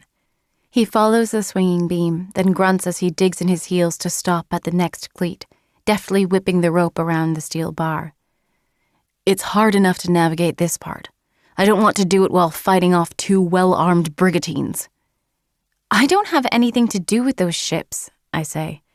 He laughs under his breath, but not like anything is funny. He knots off the rope and then strides to the next. I follow him again. Don't do that, I say. Don't treat me like... He whirls so quickly that my breath catches, and then the boat is hit by a swell of water, knocking me into his chest like the first night I boarded the Dawn Chaser. He catches me by the arms, and I can feel the warmth and strength in his hands through the loose muslin of my shirt. But he's holding me a touch too tightly, and my heart skips. "Don't treat you like what?" he says. My mouth is dry, and I can't tell what's driving his temper, whether it's betrayal or anger. I don't really like either option. "Captain," says Kilburn, "let her go." In the space between heartbeats, I think Rian isn't going to obey. His grip is too tight, those storm clouds in his eyes too tumultuous. But then he does. He releases my arms, then steps back, running a hand across his jaw. "You should return to your quarters, Miss Cade, or Prince Coric's quarters, whichever you find most suitable." Nothing even happened between me and Coric, but my cheeks flame. I can't help it. "Why are you acting like I betrayed you?" I demand. "On the day you invited us on board, you knew. You knew." "I knew you were involved with a man who has a reputation for treachery and violence," he says. "I knew you were afraid to speak your mind. I knew I was not." He continues heedless.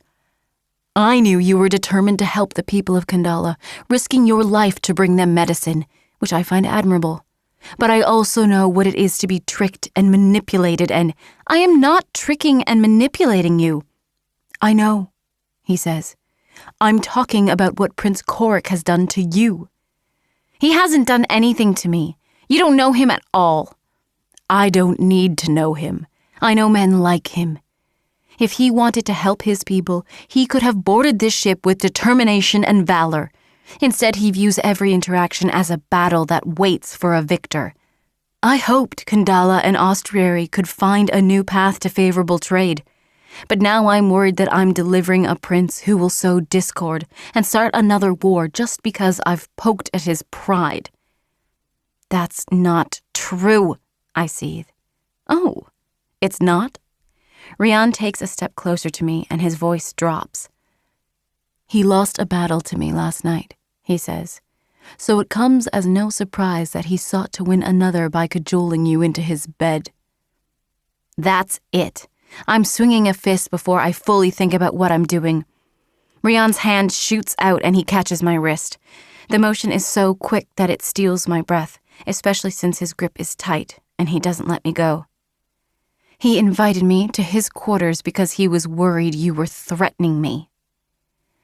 "So he didn't have to cajole you. He just had to frighten you." I jerk my hand out of his grip. My breathing is rapid. I wasn't sure what to expect from him, but it wasn't this. "You know I'm right," he says roughly. "I expected better of you, Miss Cade." He's not right. He's not. But in so many ways he is.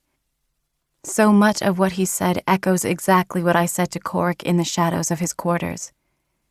Rian turns away. "Tell him that if those ships are coming for his capture, I'll hand him over. And gladly." I'm barely listening to him. My heart is roaring in my ears. My breath is shuddering when I get to the steps, tears hot on my cheeks. But then I realize that this is the perfect time. It's early. Most of the crew is asleep. Rian thinks I'm running right back into Coric's arms. But I think of those ships, and I think of that room, and I think of how much we've risked already. Instead of heading for our quarters, I turn the bend and head down the next set of steps. Kilburn moves to follow me, but I stop him. "You need to tell Coric to go up on deck," I say to him in a rushed whisper. "But Miss Tessa..." "Now," I say urgently. I swipe the tears off my cheeks. My chest is full of longing and betrayal and uncertainty, but now is the time for action. "Prince Coric needs to go pick a fight with the captain right now," he inhales, and I add, "Quickly, Kilburn! Stay in the hallway before anyone in the crew sees me." Then I don't wait. I hold my breath, and I skip down the steps. Chapter 30. Coric. I stare at Kilburn dubiously. "She wants me to pick a fight with Blakemore," I say. Now." "Yes, Your Highness." I draw a long breath. I know why. But it's too soon. We should wait.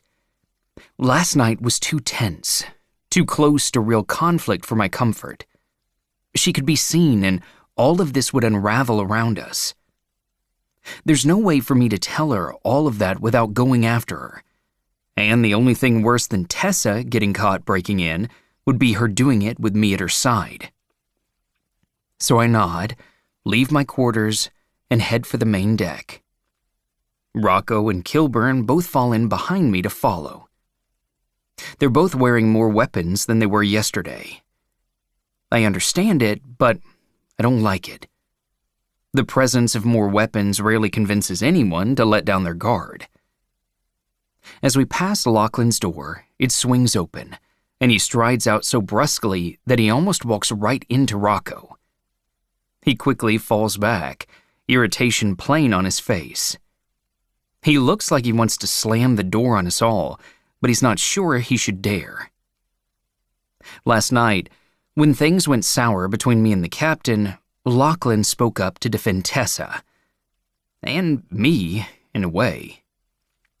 Well, he spoke up to defend Kandala, at the very least. I might not shed a tear if he fell into the ocean, but I can appreciate that he spoke up when it was sorely needed. And Tessa is right. We're never going to build trust between the palace and the populace if the king's justice can't get along with one rebel. Going up to the main deck, I say to him, "Join us." He scowls. "Is that in order, Your Highness?" He all but spits the words at me, and I see Kilburn draw himself up. I put up a hand before he can slam the man into the wall again. "No," I say with every bit of courtly patience I can muster. "Join us, if you please." I watch the emotions play out on his face as he deliberates. He wants to refuse, but I've surprised him. I didn't mean for the words to sound like a challenge, but I can't really help it. "Fine," he eventually grinds out. But a moment later, we're ascending the steps together, and his movements are tight and forced. His shoulders are rigid, his fingers twisting together. His jaw is so tight that I can see his throat jerk as he swallows. I'm no stranger to people being afraid of me, but that's usually in the hold, where someone has been imprisoned for committing a crime. Lachlan told Tessa that I only brought him on this journey with the intention of throwing him over the railing if I found a convenient moment. When she told me about it, I brushed off his words because it was so obviously untrue. Until this moment, I didn't fully consider that he believed it. The wind catches my hair and tugs at my jacket as we reach the top and step onto the deck. I expected Blakemore, but there's no one here. I glance over at Lachlan. "It really wasn't in order," I say to him. He doesn't look at me. "You're the king's justice," he says, as if that explains everything. And maybe it does. I frown. "And I really didn't invite you along with the intent to kill you." "That's reassuring," he says flatly. I do have a limit. I round on him. "You took me prisoner and encouraged a mob to beat me to death, and then you took consuls and citizens hostage, killing them when you didn't get your way. Yet Harriston still invited you and the rest of the rebels to negotiate." "You put me on a stage," he says, "with a sack tied over my head and a crossbow pointed at my back." I've changed my mind. Now I do want to throw him over the railing.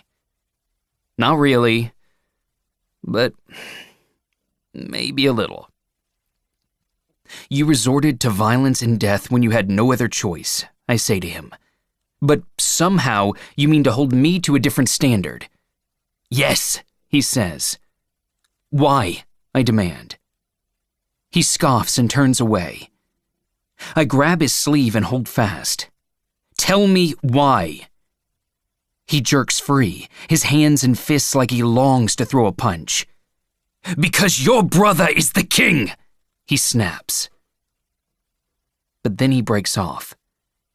His eyes flick to the guards, as if he's worried they're going to get physical if he says much more. "Go ahead," I say evenly. "Talk." He stands rigidly, his hands still clenched tightly, but he says nothing. "They won't hurt you if you remain civil," I say. He inhales a tight breath and takes a step back, then looks away out at the sea. For a moment, I think that's going to be it. The gulf between us is just too vast. He doesn't trust me, and I don't trust him, and no matter what we say in this moment, our past actions will overshadow every moment of our future. It feels bleak and hopeless, and I want to sigh. But then Lachlan speaks, his voice rough. "The king didn't just invite me to sit at that table. He invited Consul Salista, despite everything he did." He pauses. "The benefactors promised money and medicine. They knew we were desperate, and we believed they truly wanted to help. But in the end, they were no better than you were, Westonlock. They had the power to make a difference, but instead they just watched as the night patrol rounded up more of us for execution." I flinch. I can't help it. My own voice is rough. "Lachlan, that's not why I was bringing medicine." "I know," he snaps. "I know. You don't think I know? You don't think the people know? That night we held the sector, we laid down our weapons for Tessa. But it wasn't just for Tessa." I stare at him. "So we took a chance," he says. "We trusted that this was an opportunity for real change." He swears and looks away, but he must gather his mettle because he takes a step closer to me. His voice is a low growl. "And then we had to sit across the table from a man who truly was a criminal, a man who faced no repercussions for his actions. None. Where's the sack over Salister's head, Your Highness? Where's the stage? Where's the noose? Where's the crossbow? And you want to know why I'm holding you to a different standard?" Somewhere on this ship, Tessa is picking a lock while I'm supposed to be causing a distraction. But just now, I'm frozen in place, considering the implications of Lachlan's words. Because he's right. About all of it. Before I can say anything, motion flickers above me, and then Rian lands on the deck beside us. Of course, I should have looked up. I wonder how much he heard. His eyes are shadowed and tense, and I'm fairly certain he heard all of it. I expect him to chastise me, or mock me, or to be openly critical of my brother's rule, especially now that he has more ammunition. His eyes meet mine, and a spark of his typical belligerence flares in his gaze, but this time it's a bit darker, a bit angrier. "All that, and you still managed to lure Tessa into your quarters." He raises an eyebrow and gives me a once-over. "I trust you're well rested, Your Highness." No, I'm not. Which is probably why I stride forward and throw a punch. It's reckless and impolitic, and if we were only at odds over the appearance of ships, I never would have done it. But his comment is a barbed dig at Tessa, and I've reached a limit. The captain sees it coming in time to dodge a full strike, which is unfortunate because it gives him an opening to drive a fist right into my midsection. It steals my breath, but I grab hold of his jacket, dragging him off balance, then clip him in the jaw. I'm distantly aware of Lachlan swearing and getting out of the way, but this fight has been brewing for days, and it feels terrifyingly good to hit something. My hands still ache from the rope burns, but I don't care. I strike and grapple until the ship sways and we begin to fall. I don't even know which one of us goes down first, but I feel the collision with the wood planks of the deck a moment before the guards start dragging us apart. We're both panting, but I feel a bit of grim satisfaction when I note that there's blood on his lip. That satisfaction goes away when I swallow and taste my own blood. Kilburn lets me go almost instantly, but Rocco keeps Rian's arms pinned behind his back. The captain isn't struggling, but he's glaring at me. So is Lachlan. I look at Rocco, who's waiting for an order. I remember the moment we stood in the hold and I told him to break Salister's arms. I'm tempted to do the same to Captain Blakemore. It's the worst part of myself. The part that Tessa hates. The part that Lachlan fears. I think Rian knows. I'm not sure if he expects the guards to hold him down while I beat the piss out of him on the deck, or if he thinks Rocco will do it on my order, but either way, I can see the expectation in his eyes. He's bracing himself. As I've said before, I say roughly, contempt doesn't suit you. Any other clever remarks? I'm sure I can come up with one or two. I take a step forward, but he doesn't flinch. His eyes hold mine. Let him go, I say to Rocco, but I keep my eyes on the captain. I touch a hand to my face, and it comes away with spots of blood. He was just defending himself. Rocco obeys, and Rian blinks in surprise. To my right, Lachlan does the same. The captain swipes the blood off his own lip. He regards me for a moment, and this time I brace myself for him to take up the fight again. Instead he says, "Those ships have drawn closer." It's not what I expected him to say, but I cast my gaze to the horizon. He's right. They're much closer. If they're here at my brother's order, I say, I'll have them take command of your ship, and you can cry all the way to Ostriary. They're within firing distance, he continues. If they're not here at your brother's order, I'm handing you over. You're alone on the deck, I say. I could have my guards kill you right now. We can all feel the nervous energy in the air. Rian fixes his gaze on me. If you kill me, you can't outrun two brigantines. They'll sink the ship or take you by force. Perhaps we'll have to take our chances, I say. We're nearing the most dangerous part of the ocean, he says. Are you sure about that? I look at Rocco. Advise. He's right about the brigantines. If they're not here by King Harriston's order, it's a risk. Can you continue sailing toward Ostriary? He hesitates. I've never sailed past the southern point of Sunkeep. I can absolutely try, but I don't know what to expect in the next leg of the journey.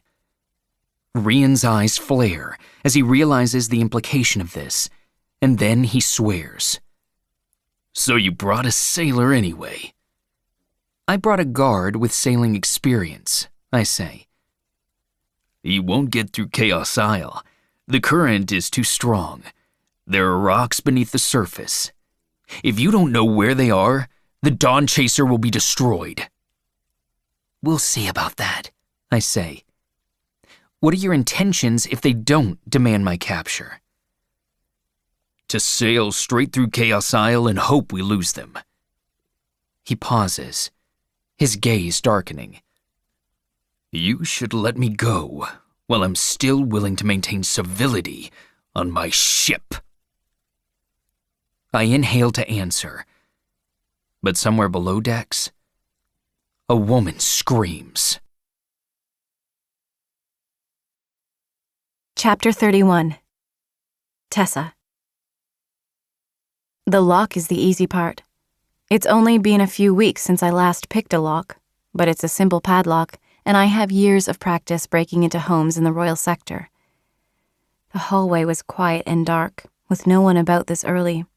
As I suspected, the captain is one of the few up and around, and if Kilburn went to Cork, the prince will keep him distracted while I find out what's so important about this small, locked room.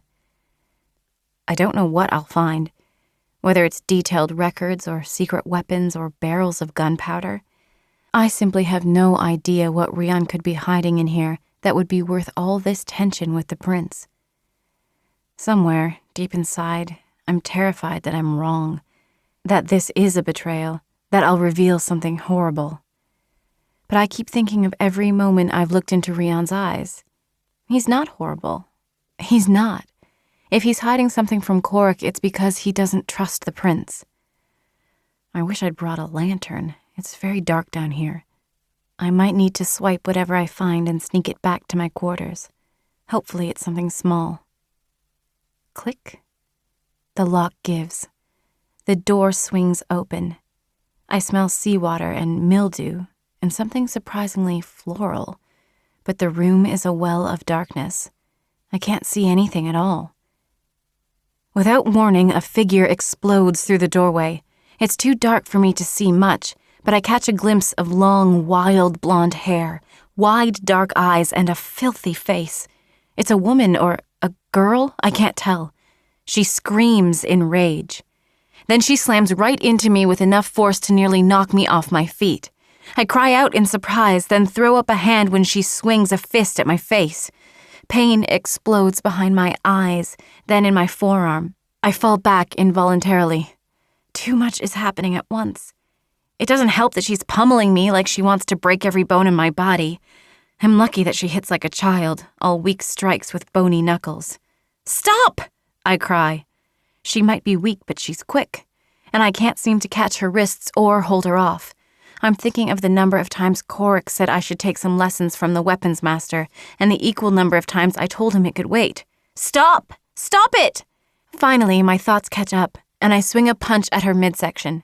She's practically weightless, and I feel ribs when my fist connects. She grunts in pain, then slips to the side. I all but throw myself to my feet in the shadowed hallway. Again, she's quick. She leaps off the floor and tackles my back. Her fingernails dig into my arms, and I struggle to take a step forward. "Cork!" I shout, just as I feel her break the skin. "Guards! Help!"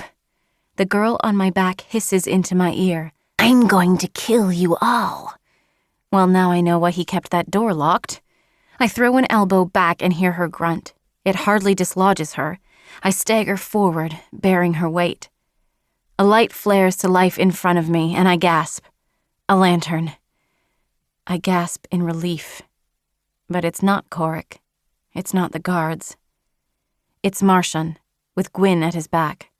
The flickering candlelight turns their faces into nightmarish caricatures, especially when Martian plucks the girl off me, twisting her arms behind her back until she squeals in pain. Gwyn points a crossbow at me. I'm frozen in place. I don't know what's happening. I raise my hands. "Please," I gasp. My arms are stinging from where the girl clawed at me. "Please, I don't know." "How did she get out?" Gwyn demands. Before I can even answer, Martian swings the lantern. The padlock is visible on the ground. Both their eyes shift back to me. "She picked the lock," Martian says. "Sablo!" he shouts. The young woman, because it is a young woman, I can see now, rail thin in clothes that all but hang from her frame, tries to kick at Martian, squirming in his grasp. "I'm going to kill all of you," she snaps. "Orin will set fire to this ship, and then you'll—" She breaks off with a gasp when Martian tightens his grip. Orin? Orin Crane? I swallow and look at Gwyn. "What's going on?" I say. "Who is she?" Her expression is full of sorrow and also resignation. She sighs, then gestures with the crossbow. "Walk, Tessa. Rian's going to have to decide what to do. Bring her along, Martian." The young woman grunts and struggles. "I'm going to slit Rian's throat with a—" "Enough!" Martian clamps a hand over her mouth, then lets go with a yelp. She bit me! The woman does one better. She punches him right in the throat. Martian chokes and drops her. She sprints away. I want to do the same, but Gwyn steps closer with the crossbow. Don't, Tessa. Who is she? I say again. Gwyn, who is she? The girl disappears into the darkness, but a moment later there's a thump. The girl lets out a brief shriek, followed by a low sob of pain. Figures slide out of the shadows, and I recognize Sablow's large form, pinning her more effectively than Martian did. She's cursing a blue streak, and she spits at Gwyn when they come near. Then she starts coughing. Her breathing turns to a wheeze, and her struggles against Sablow's grip seem to turn more panicked. "Let her go!" I cry. "She can't breathe!" He glances at Gwyn, who shrugs, and he loosens his grip fractionally. The girl catches her breath, then swings her head back like she wants to crack him in the face with her skull. Sablow jerks back, then tightens his grip. My father should have cut off more than your tongue, she says roughly. I know what I'll start with when I get the chance. My father. I can't put this together fast enough. Your father is Oren Crane? I say. He is, she bares her teeth. I hope he hangs Rian from the bow of his ship until the gulls peck every bit of flesh from his bones. I look from her to Gwyn and back to Sablow and Martian. Rian is keeping Oren Crane's daughter prisoner? You don't understand, says Gwyn. Walk, Tessa. I don't know if I can. I'm still too stunned. This is so much bigger than hidden weapons or secret letters or anything Cork might have imagined. I just don't know why. It's so counter to everything I've learned about Rian in the last few days that I simply can't make any of it seem reasonable in my mind. My thoughts aren't getting any clearer with that crossbow pointed at my chest. Another voice speaks from the darkness. Lower that weapon, Gwyn. We have your captain. Cork. I almost sag with relief. Gwyn doesn't lower the weapon. If anything, she pulls closer to me until I feel the point of the arrow against my skin. I feel every beat of my heart. Gwyn, I whisper. Please, I don't understand. More figures step through the shadows. Cork, trailed by Rocco, who's all but shoving Rian ahead of him, a knife against the captain's neck. I expect a moment of negotiation, a discussion, an argument, because clearly Cork is using Rian as leverage. But Gwyn takes that crossbow off me and aims at Cork. I hear the click and the snap an instant before I realize what it means. Rocco is quicker than I am. He lets go of the captain in time to shove Cork out of the way, but that bolt hits something, because I hear the impact, the grunt of pain in the shadows. I don't know who it struck. Then Kilburn is there, shoving me away from Martian just before the sailor pulls a knife. Glass shatters, and the lantern goes dim, plunging us into near total darkness. A body slams me into the wall, and I lose sense of which way is out. I want to run, but I don't know where to go. Cork! I cry. He doesn't answer. My mouth goes dry. I hear the sound of a blade piercing flesh. Male voices are shouting, crossbows are firing, and over the top of it all, that woman is screaming in rage. I can't make sense of any of it. Panic keeps my heart racing at a rapid clip. Out of nowhere, a fist connects with my shoulder, knocking me to the floorboards. A body lands on top of me, and I cry out. Just as quickly, I'm flipped onto my stomach, and my hands are jerked behind my back. Please, I say. The woman's shrieking is piercing my thoughts. Please, I just wanted... Enough, a man growls. I think it's Martian. Someone throws a punch, and the woman's screaming goes quiet. All I hear is my breathing. Someone is binding my hands, and then I'm wrenched upright onto my knees. My shoulder feels like it's being ripped out of its socket. A match sparks in the darkness, and a new lantern flares to life. The scene is worse than I was expecting. Cork is on his knees, bleeding from his temple, but he's slumped against the wall. At first, I think he's just dazed, but then I realize his eyes are closed and his hands are bound just like mine are. Blood is in a spray across the front of his jacket.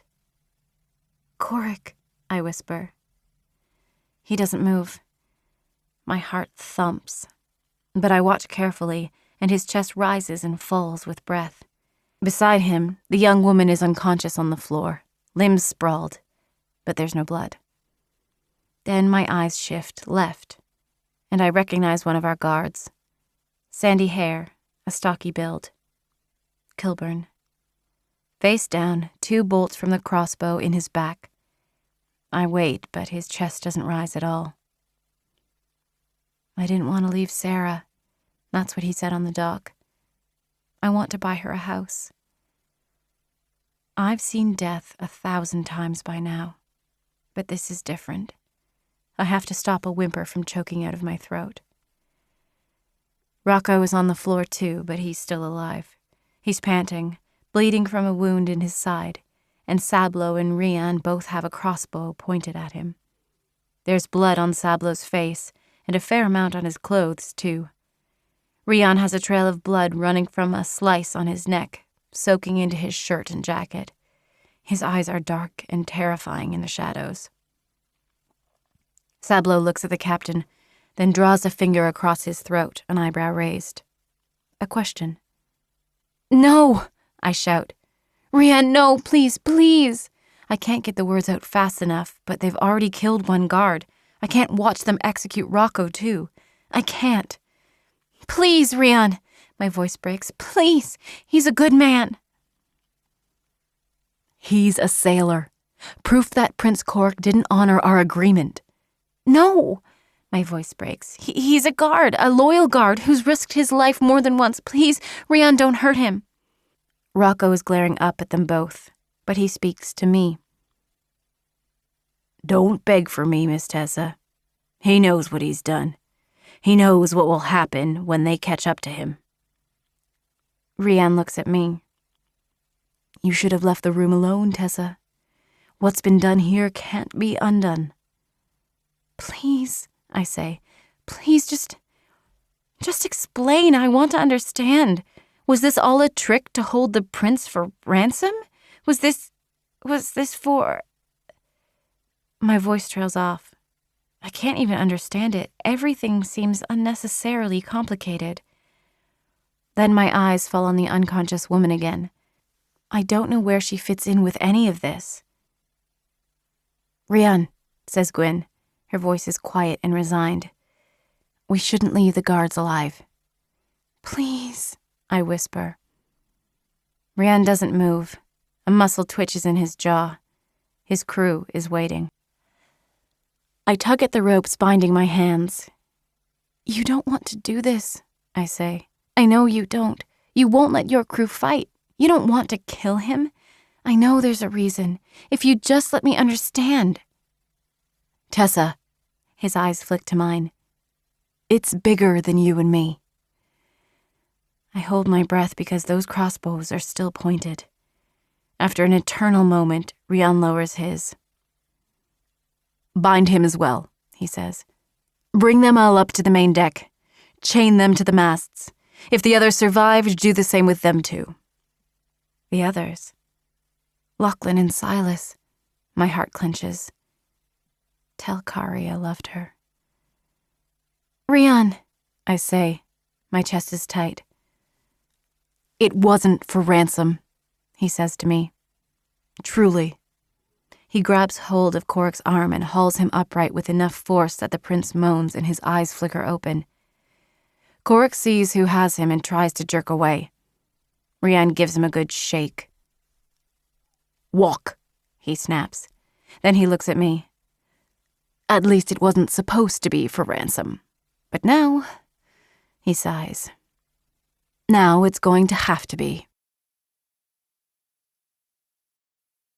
Chapter 32. Korik. My thoughts are hazy as we approach the main deck, and I can't tell if we ventured into rougher waters or if I simply can't keep my balance. Rian keeps jerking me upright, and I do nothing to help him. Only some of that is deliberate. I don't know who hit me, but I'd bet good money it was Sablo, because his fist caught me in the face with enough force that I'm wondering if my jaw is broken. It wasn't long ago that I was standing on this deck, issuing threats to Captain Blakemore. And now, we're all trapped. I didn't hear much from the girl from the locked room, aside from enraged screams, but it's obvious she was a prisoner. Her limbs are frail, and she seems malnourished and pale. Rian drags me to the mainmast. I knew this was all a ruse, I say to him. It wasn't a ruse. He all but shoves me to the deck. My head spins, but I glare up at him. Of course not. This all feels very diplomatic, Captain Blakemore. He ignores me. Sablo carries the unconscious girl to the next mast, then ties her to the wooden beam securely. Marchand tethers Rocco to the same one. Gwyn ties Tessa 2 beams away, facing away from me. That feels very deliberate. At least she's unharmed. I want to negotiate to keep her safe, but I don't want to give them more leverage over me than they already have. I never should have let her do this. Every time I swallow, I taste blood. There's an ache in my side that won't let up. I glare at Rian. I should have had Rocco throw you over the railing. You still wouldn't have overtaken my crew. We had you outnumbered. On purpose? Well, yes. He kneels beside me to tie my bound hands to the mast. Harriston will never negotiate with you, I say. He will if he wants his brother back. He's the king, I snap. Why would he negotiate for anything with you? You're not in a position of power. He gives a humorless laugh, then tugs at the ropes. Oh, that's right. I'm just here to sail the ship. He draws back to meet my eyes. King Harriston very specifically told me he expects you to return unharmed. He's not going to yield anything to a man who's little more than a pirate. Rian doesn't move, so I add, Who's the other young woman? Why did you keep her locked in that room? It's not important. You have me tied to a mast, I say. You killed one of my guards. You've taken me hostage. Anger is building in my chest, and my head pounds. I have to take a steadying breath. It feels rather important. You could have just stayed civil until we reached Ostriary. None of this had to happen. I feel like that's skirting the edge of the truth. Again, contempt does not suit you. It's not contempt. She has nothing to do with you. She has nothing to do with Kandala. I told you to stay away from that room. And you manipulated Tessa into breaking in on your behalf. If it makes you feel any better, she was breaking in to prove that you weren't working against us. So I suppose we both manipulated her. He glowers but says nothing. He doesn't like that. Good. I'm not done. I glance at the young woman bound near Rocco. How did you hide her when my guards searched your ship? Does it matter? Probably not, but I'm curious. He shakes his head anyway. Bella has nothing to do with any of you. I've approached you in good faith since the beginning. Good faith? You lectured me on the ethics of Kandalan laws while you were starving a prisoner right here on board. I wasn't starving her, he snaps. But he quickly regains his composure, and he straightens, looking down at me. We could have helped both our people, Your Highness, but your pride got in the way, and you set me as your adversary the very instant you placed a foot on board the Dawn Chaser. Both our people? I repeat. You really have allied yourself with Ostriary, haven't you? He says nothing. I study him, trying to figure it out. My head aches and it hurts to think, but I say, "Did this new king promise you something if you made a deal with Kandala?" I say to him. "Why are you risking yourself?" "No one promised me anything. I promised them." He runs a hand back through his hair and sighs. A bruise has formed on his face from where I hit him. Good. I hope it hurts spectacularly. "Why?" I demand. "You said yourself that you were a boy. Your father put you in this position. You owe them nothing." His eyes snap to mine, but he snorts. "Just like your father put you in this position." I stare right back at him. I remember the day we met, when I asked about his father. Dead. The same as yours. "What happened to him?" I say. "You said he died in the war. You'd think that would make you more loyal to Kandala, not less." He drops to a crouch and looks me right in the eye. "I'm not loyal to Kandala. I never was." He says it so plainly that the words hit me like a blow. Then he leaves me bound there and moves away. There are too many variables here. I can't quite piece any of them together. I wanted access to that room because I was seeking proof that Rian was lying about something. And I guess I got it. I just didn't expect it to be in the form of an unconscious girl who looks like she hasn't eaten in weeks. But I can't do anything for her. I can hardly do anything for us. I blink in the early sunlight and take stock of our situation. It's not good. I look over at the girl. Her wheezing is worse than Harriston when he has a coughing fit. Tessa seems unharmed, which is good, but Captain Blakemore isn't stupid. She's on the other end of the deck. I hope she has the good sense to be compliant. Despite everything, she has the best chance at being released. Rocco is on his knees, bound to the mast between us. I don't know if he was struck by a bolt from a crossbow or if he took a blade, but he's a bit slumped, as if his bindings are all that's holding him upright. I'm concerned about the amount of blood on his livery. No Silas, no Lachlan. I don't know what they've done with them, if anything. I swallow again. My throat is thick. I glance out at the water. One brigantine is closer, but I doubt they're close enough to see we're held captive on deck, even with a spyglass. If they're here at my brother's order, I wouldn't mind the assistance, but it's not like Rian can't slit my throat if they start firing cannons. The only leverage I have is that he'll want me alive if he intends to use me against Harriston. But that clearly doesn't mean I'll be kept in comfort. But if that ship is here for nefarious purposes, I don't want to face it with my hands lashed to a wooden beam. Not that I have a choice. Knowing my luck, they'll fire on the Dawn Chaser, and we'll all drown. More of the crew have come up on deck now, and it's obvious they've heard what happened. But you'd think we weren't even here. They begin going about their morning duties, barely glancing at any of us. Rian has retired to his stateroom, but he's not far from the window. I can see him watching all of us. Gwyn isn't far either. She stands at the helm. Sablo and Marchand are at the other end.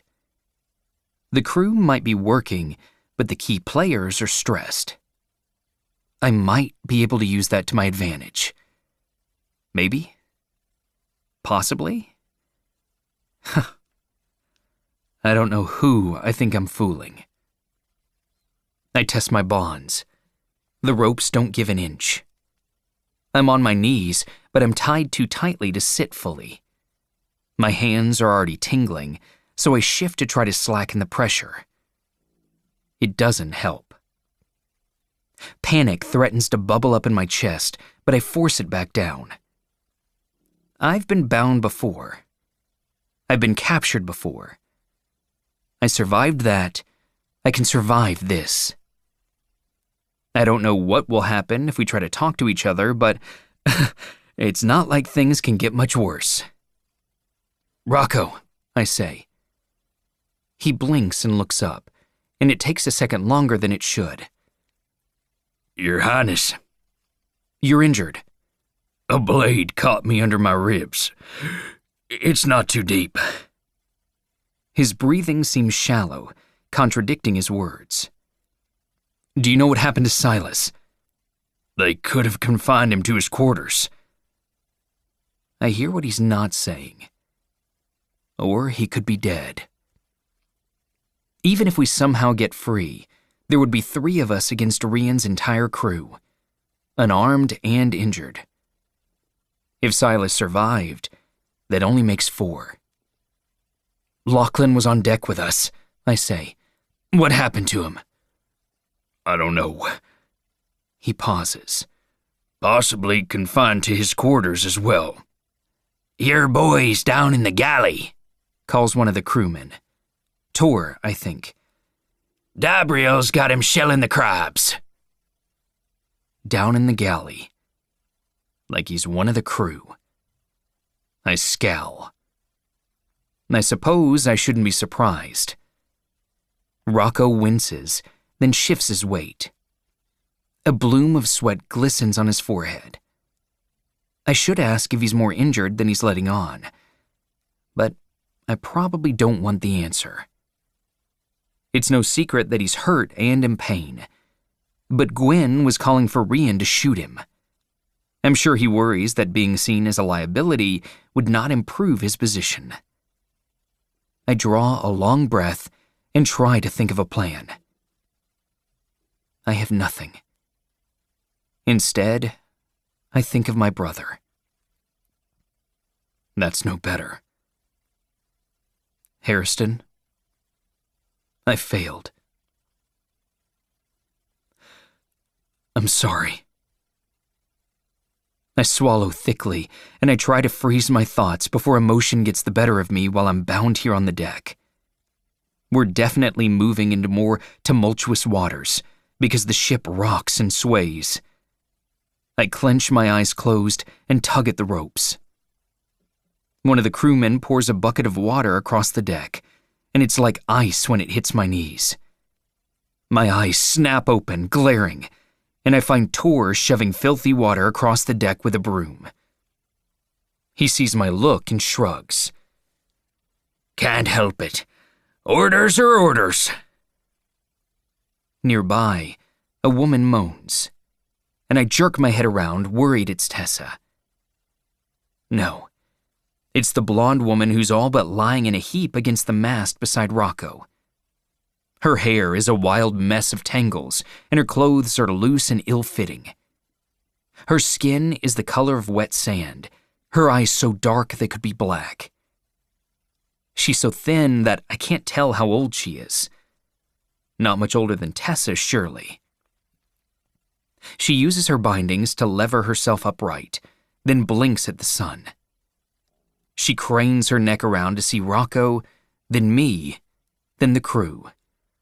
Tor gives her a grin. "Looking bright this morning, Bella." She inhales deeply and coughs, then spits at him. Make a meal of your own entrails, Tor.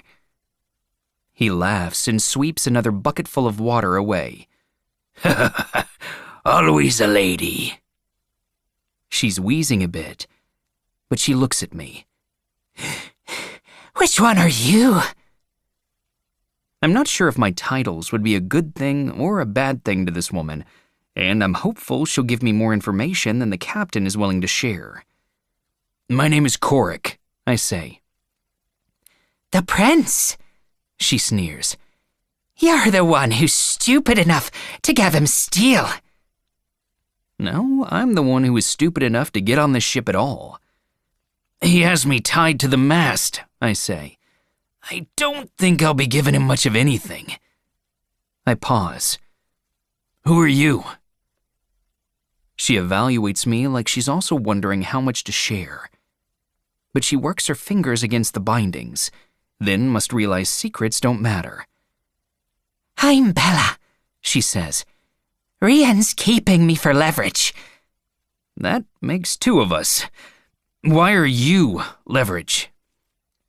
So my father doesn't blow this ship out of the water. She coughs again, then wheezes. She turns her head to yell at Gwen. But he should. I hope he does. I don't care if I drown. I'll scream it to him the whole... She breaks off coughing again, then wheezes, trying to catch her breath. Her fractured breathing doesn't just remind me of Harriston's lingering illness. It sounds so much of the fever sickness, which Rian said wasn't prevalent in Austriary. Did she catch it from us somehow? Or was he lying? Or do they simply have so much moonflower that no one ever gets sick? Has he been withholding medicine from her? Is that why she was locked in that room? But then I realized what Bella said. Why would your father blow him out of the water? I say. I consider all the political ramifications here, and I straighten. Is your father the king? Is that why he's holding you? She bursts out laughing, a sound bordering on hysteria. My father is Oren Crane, and he should be king. If he were, Rian would have been dead a year ago. She sobers quickly, her eyes a little wild. She screams at the stateroom. He should have slit your throat, Rian. He should have drowned your brat, Gwen. He should have... Rian steps out on the deck. That's enough, Bella. Or what? She demands. You'll lock me back in that room? You'll keep feeding me poison? Go ahead. Rian starts walking toward her, but she keeps going. They already know who you are, you lying, conniving son of a... I don't, I say quickly, worried Rian is going to shut her up and I'll learn nothing new. Tell me. She looks at me. You don't know who he is. Rian is striding across the deck now. He said he was a spy sent by Kandala, I say in a rush. He said he wanted to introduce me to the King of Austriary with the goal of negotiating for steel. He was willing to liaise with the royal court. She bursts out laughing again. Liaise with the royal court! Her laughter ends with choked coughing. Rocco meets my eyes with concern. Bella, Rian says sharply. I look from him to her. I'm still not fully sure what's happening here. There's no royal court? Oh no, there is. She spits at Rian's boots, then glares up at him, a trail of saliva clinging to her chin. But you don't need a liaison. You could negotiate with the king right now. My thoughts are spinning, but on that sentence they go still. Even my heart seems to pause. The crew is paying attention now. Brooms have stopped. Chatter has gone silent. I look up at Rian, backed by the sun. The wind tugs at his clothes and sparks color in his cheeks, but he's staring back at me implacably. I'm not loyal to Kandala. I never was. Go ahead, Your Majesty, says Bella, choking on laughter again. Why don't you introduce yourself?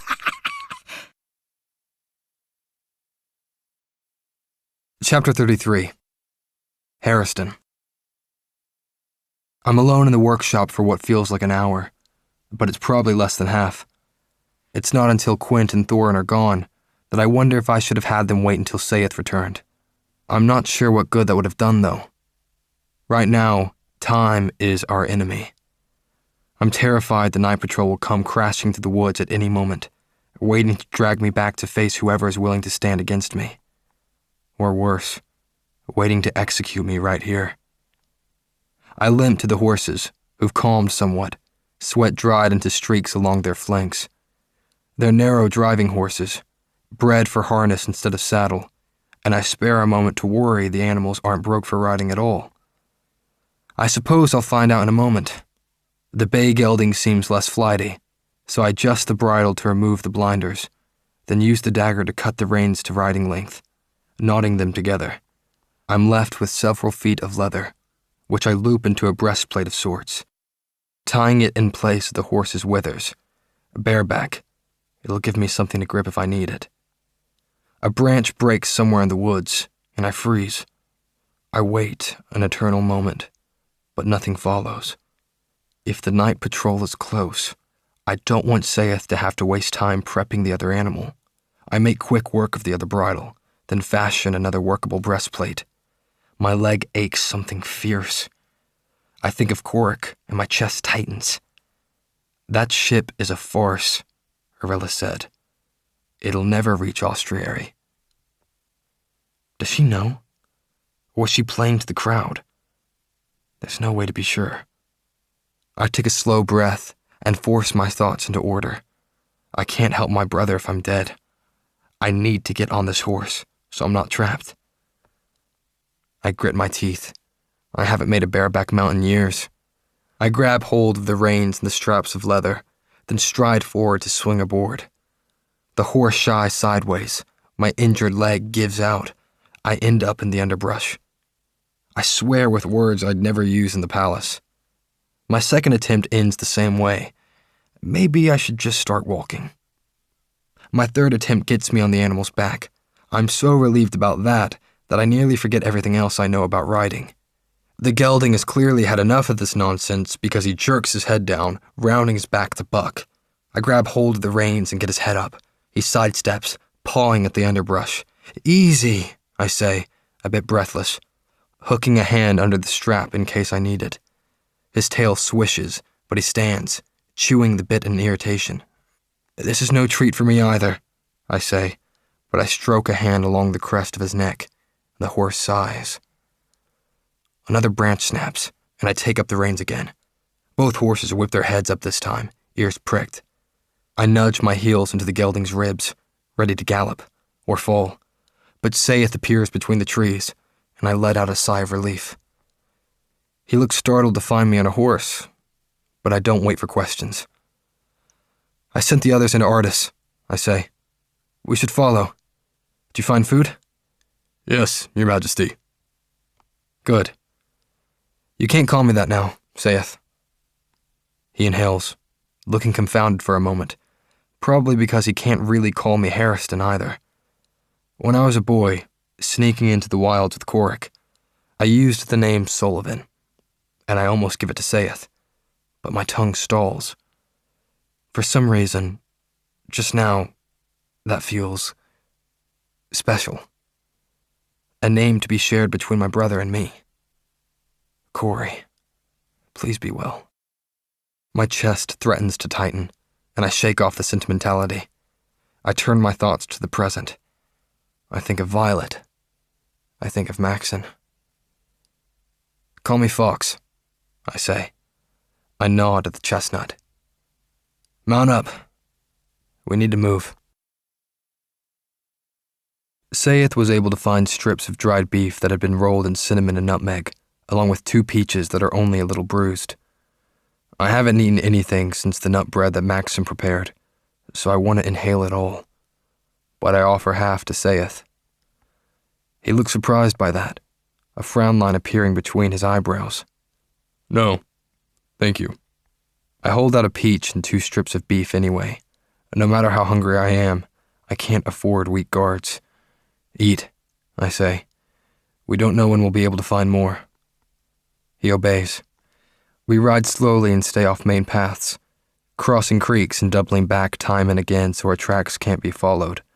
My trousers are still tacky with blood, especially since I reopened the wound trying to get on the horse. I wouldn't be recognized as the king, but an injury like this would definitely draw attention. It's the guard at my side that's more worrisome, especially if rumor spreads that the king was traveling with 2 palace guards.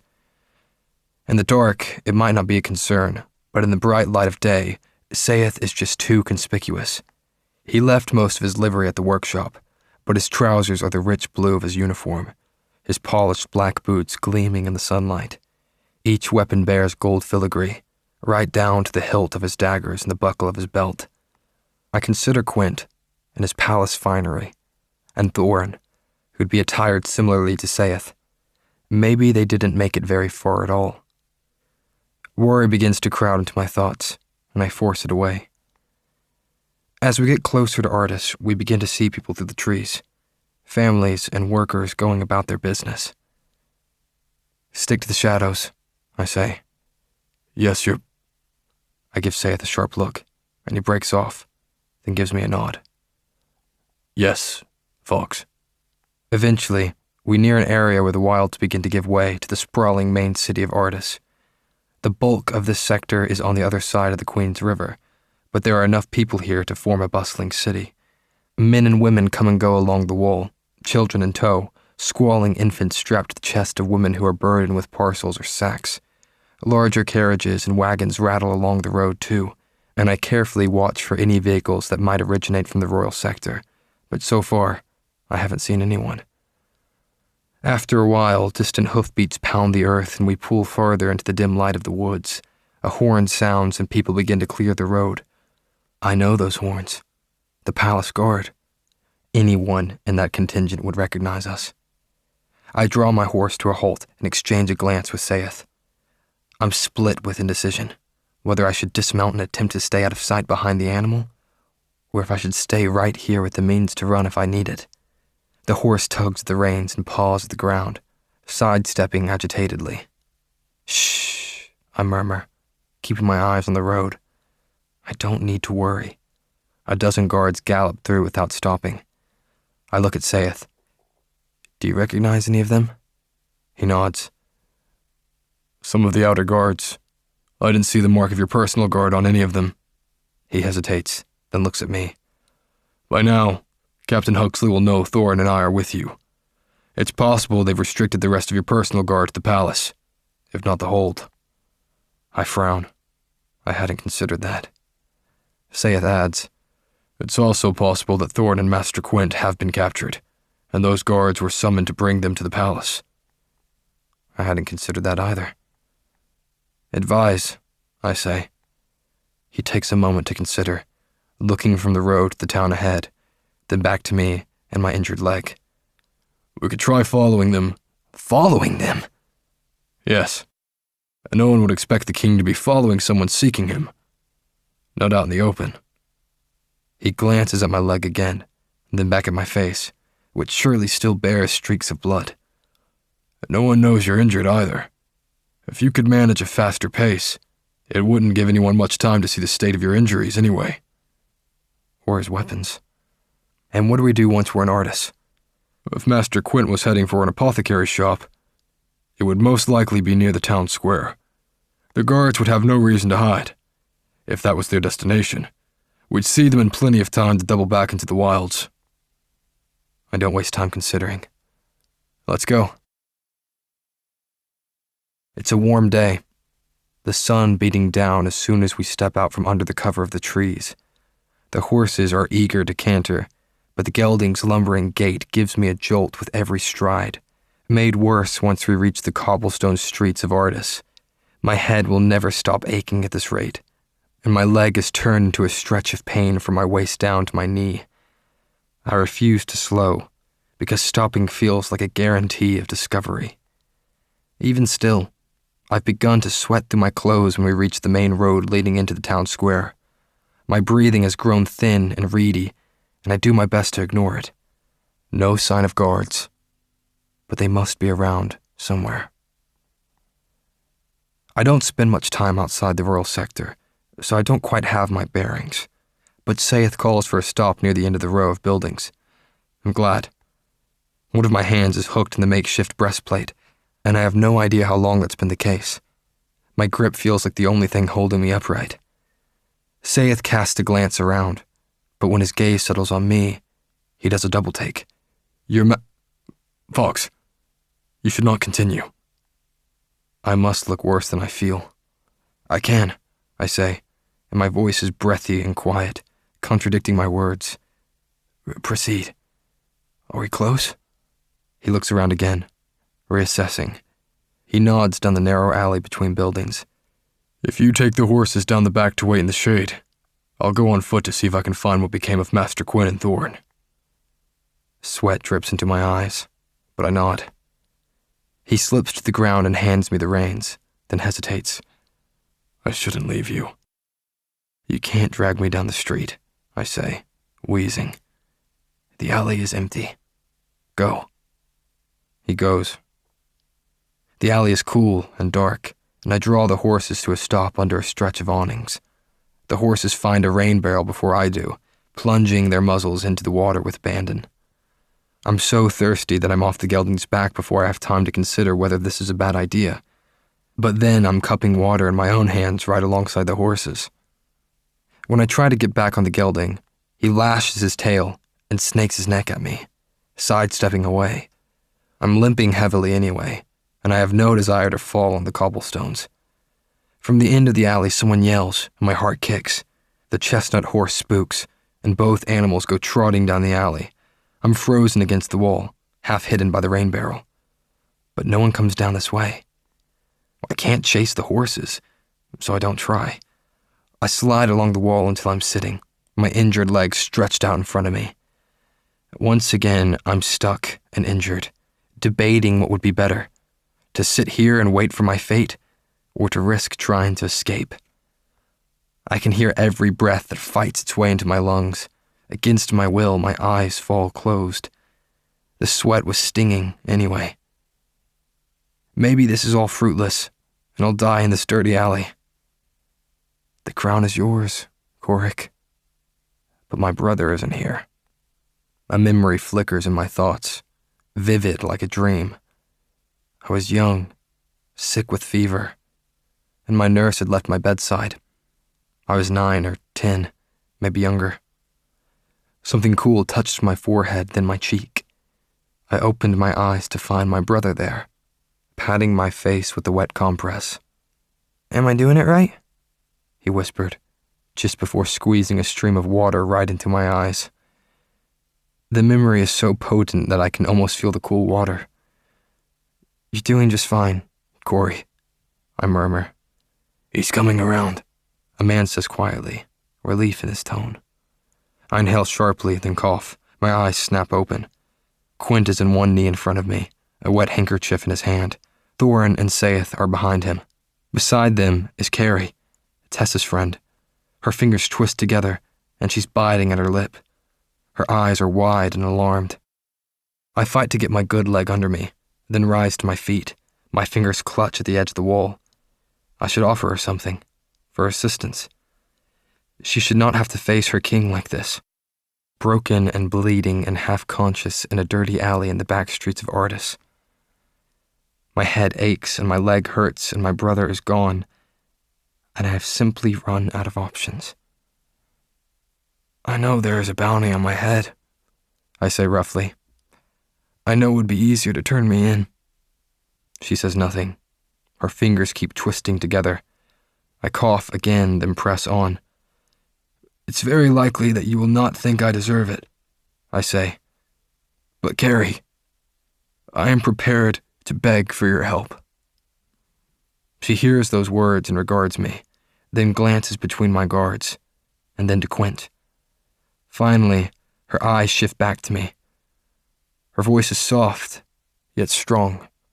"Did you send Lachlan away on that ship so Prince Korik could kill him?" "No," I say. "I swear it. It truly was meant as a measure of goodwill." Her eyes hold mine, and there's a coolness there. "Fine." I take a long breath. "And also a bit of insurance, so he wouldn't lead another rebellion while Korik was away. It was a measure of protection for the kingdom, for everyone, not just the elites." She glances at the guard skin, then back at Quint. I believe you. Her fingers untwist, and she squares her shoulders. And you don't need to beg me for help. Can you walk? That looks like it needs stitching. Her eyes shift to Thorn. I live 2 blocks west of here. You'll have to help him. But I patch people up all the time. No one should think twice about it. She hesitates. You'll have to stick to the alley. The palace guard have been searching the shops. I nod, then grit my teeth. Relief is a powerful motivator. So is fear. I know that better than anyone, but I've never been on this side of it. Lead the way. Carrie has a small apartment to herself above a cobbler and a butcher. There are only 2 rooms, but she has running water and a wood-burning stove, items that are clearly a point of pride, because she mentions them as Thorn helps me through the doorway, then blushes sheepishly and says, Well, it's not very fine by your standards, I'm sure, but it was all I can afford on my own. She's agreed to help me. It's better than a palace. I'm grateful for your kindness, I say. Thorn takes a spot by the door, and Sayeth moves to the front window, where he pulls the curtain to the side. Can I get to the roof from here? He says. I don't want to keep watch from the street. Carrie's eyes flare in surprise, but she nods. There's a ladder from the window at the back of the bedroom. She looks at me, then glances at my leg. I'll fetch my supplies if you want to sit by the wash basin. Her brown cheeks redden further.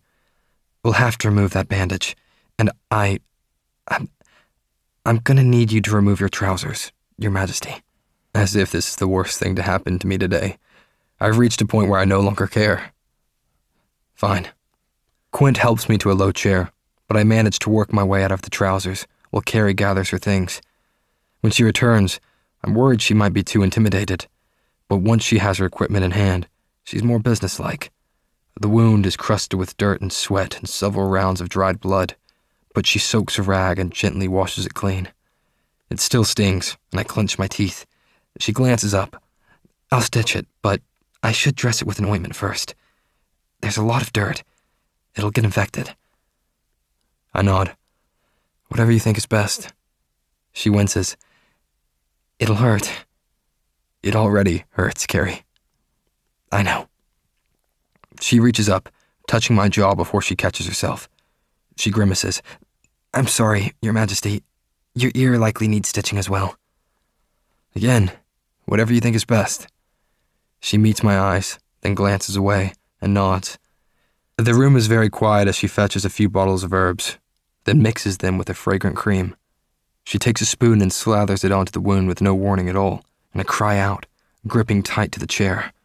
Thorin appears beside us, but Quint puts up a hand to stop him. The guard waits for my order. I shake my head, gritting my teeth. It's fine, I grate out. Carrie threads a needle. May I ask how this happened?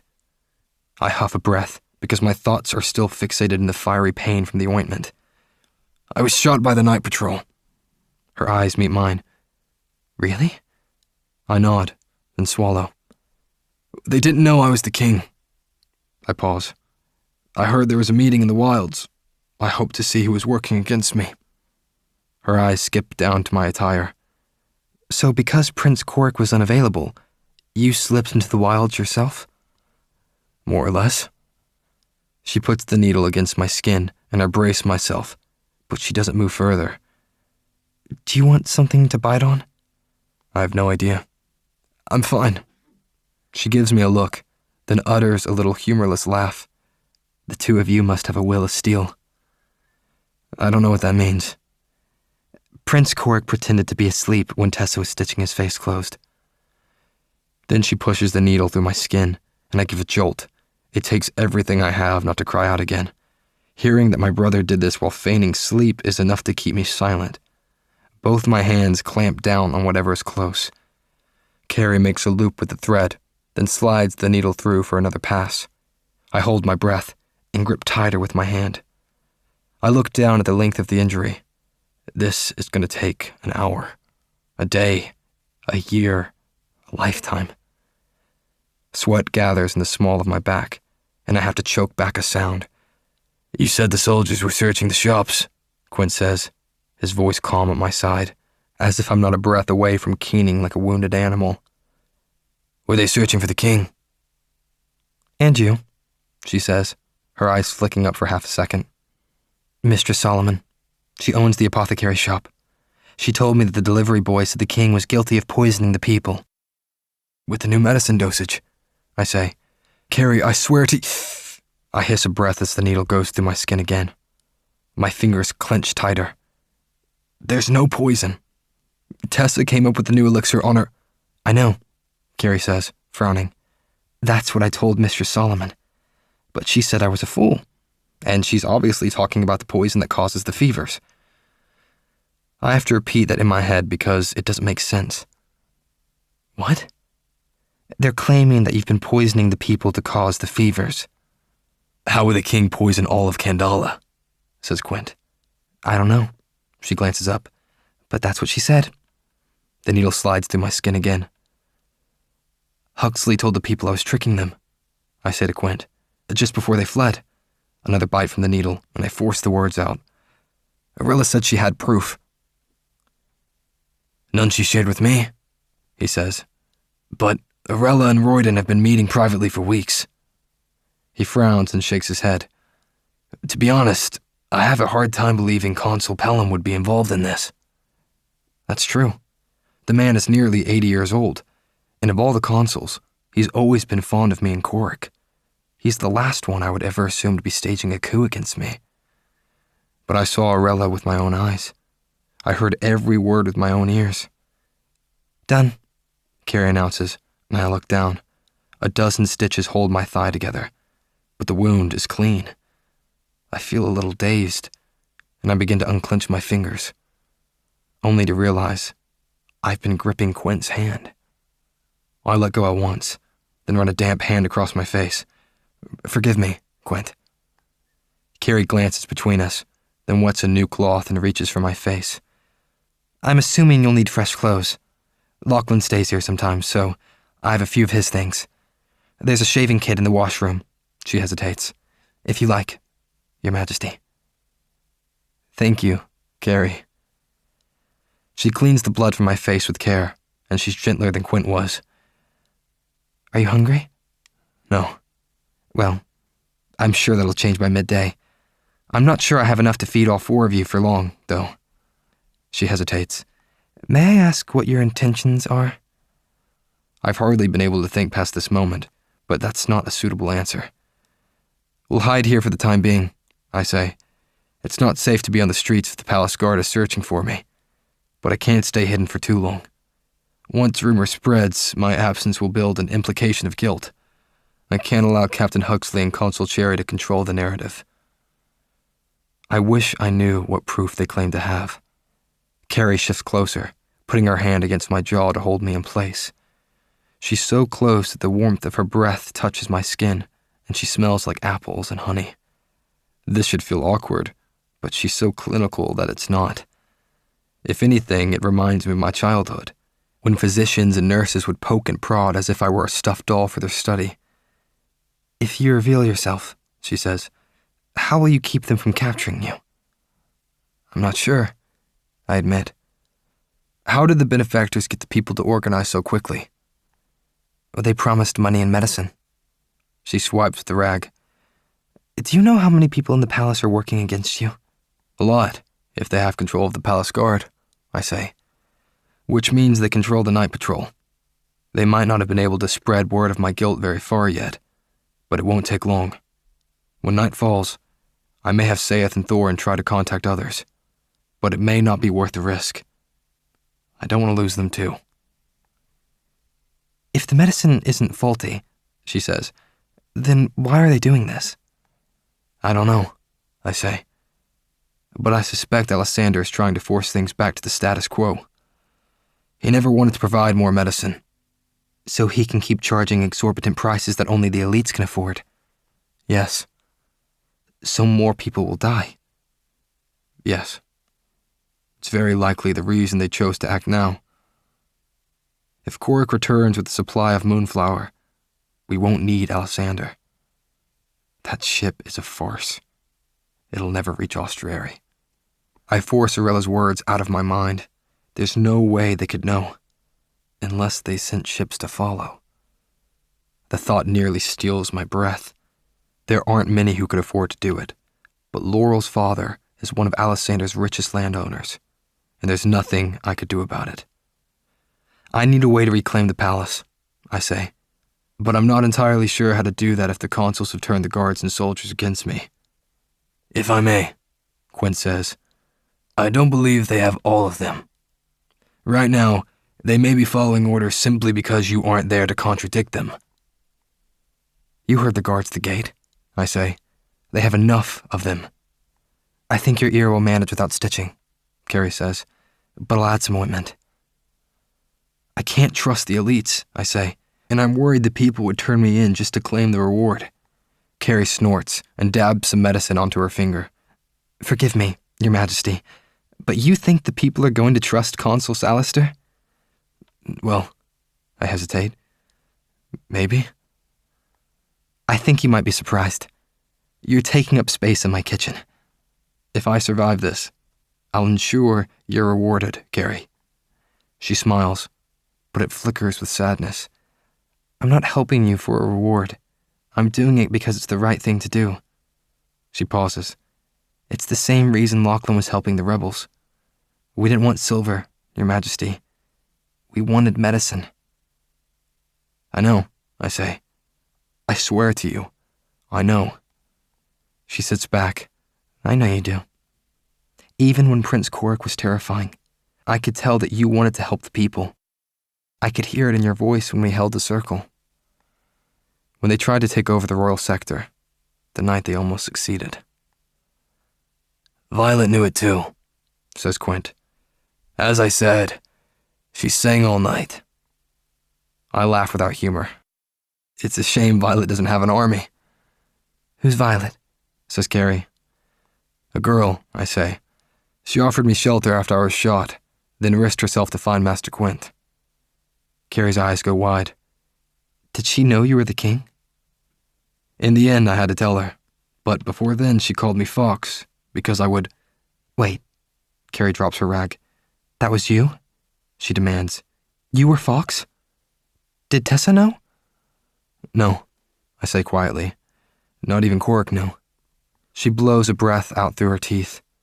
So all that time we were bickering around the table, you were secretly going out and giving people silver.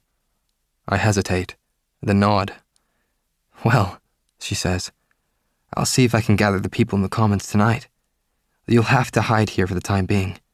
She glances at the window. I'll need to get back soon, or Mistress Solomon will grow suspicious. Carrie stands and begins arranging her things. Wait, I say. Gather the people for what? She stops and looks at me.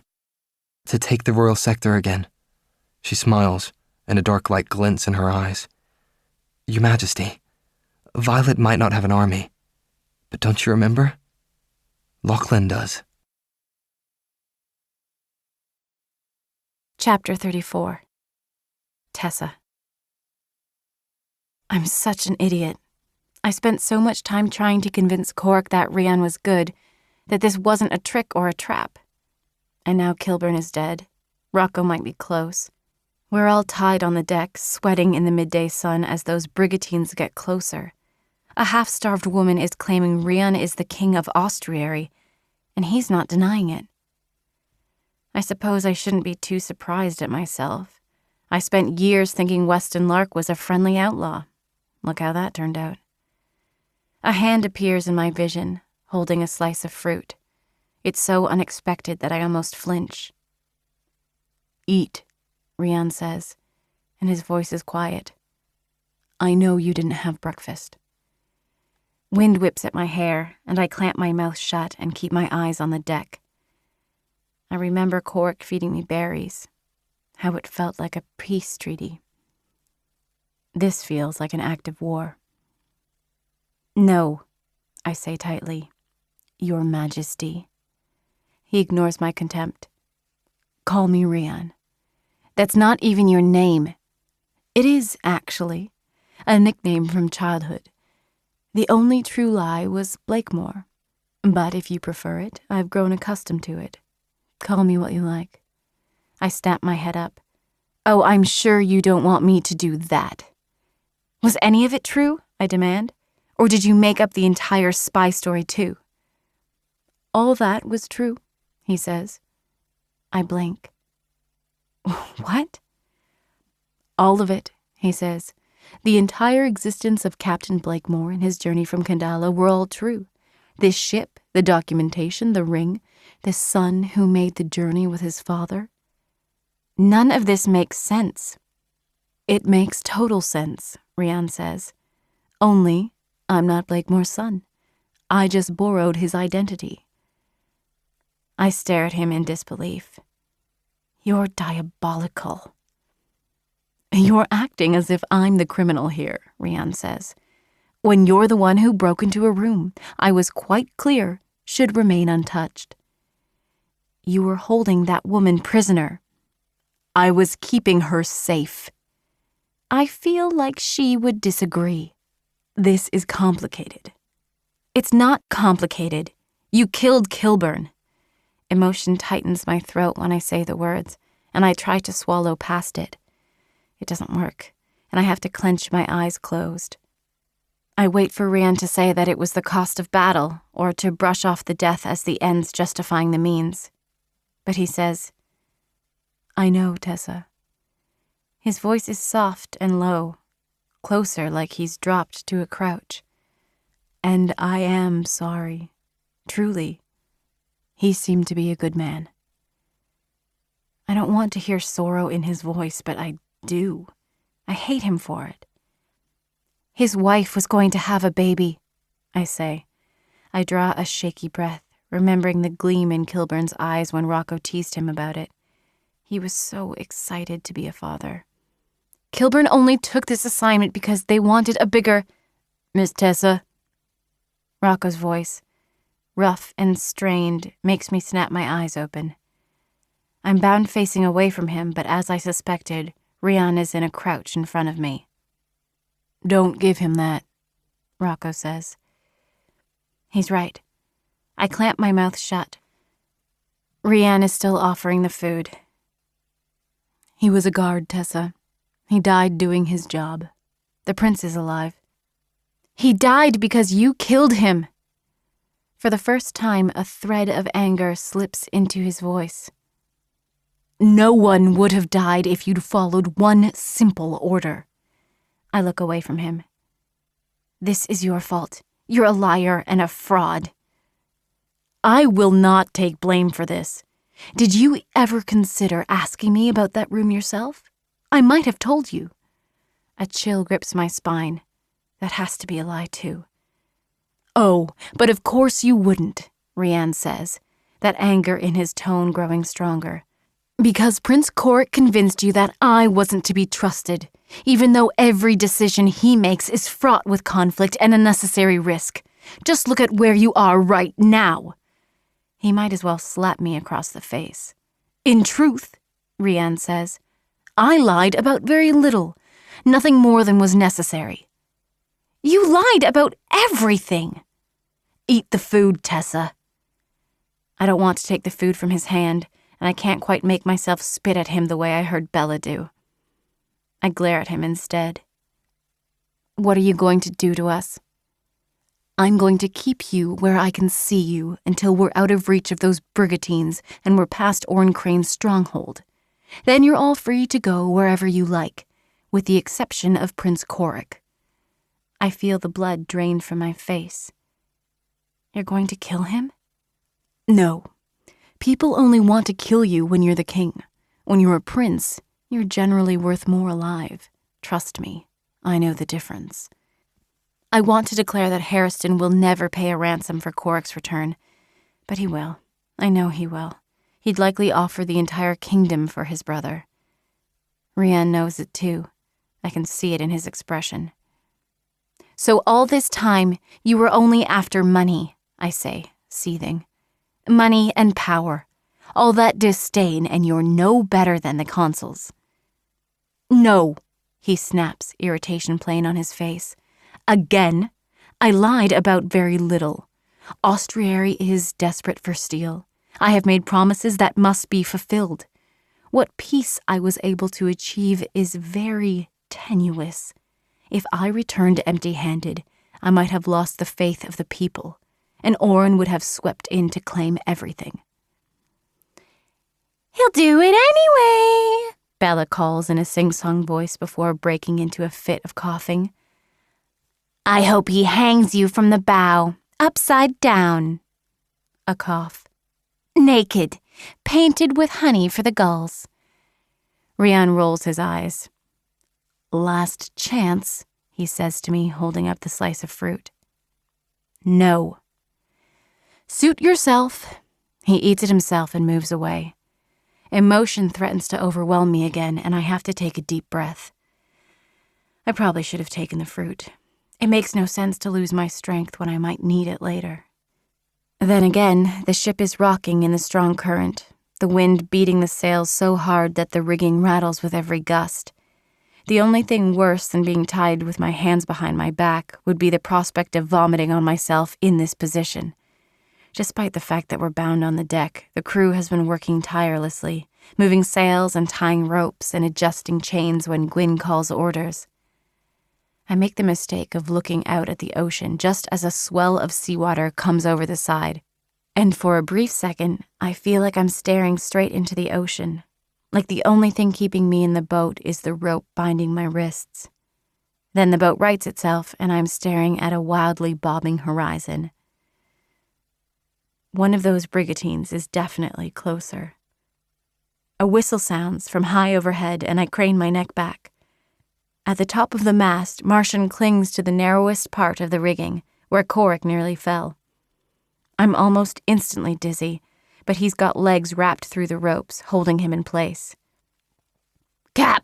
he yells, and even in the wind I can hear the urgency in his voice. "Get your spyglass!"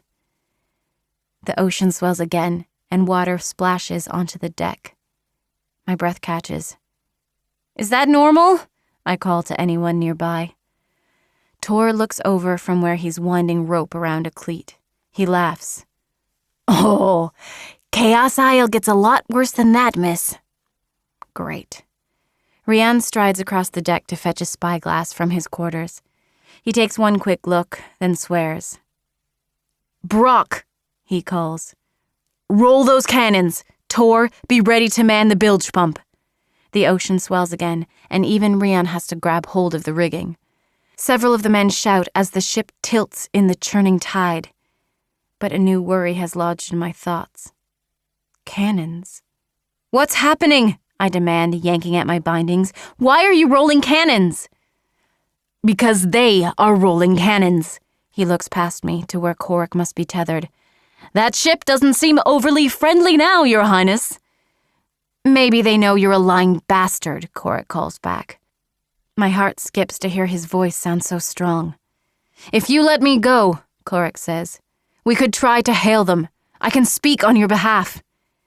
Ryan seems to consider this for a fraction of a second. "I could never trust you. You can trust that I don't want to drown with my hands tied to your mast."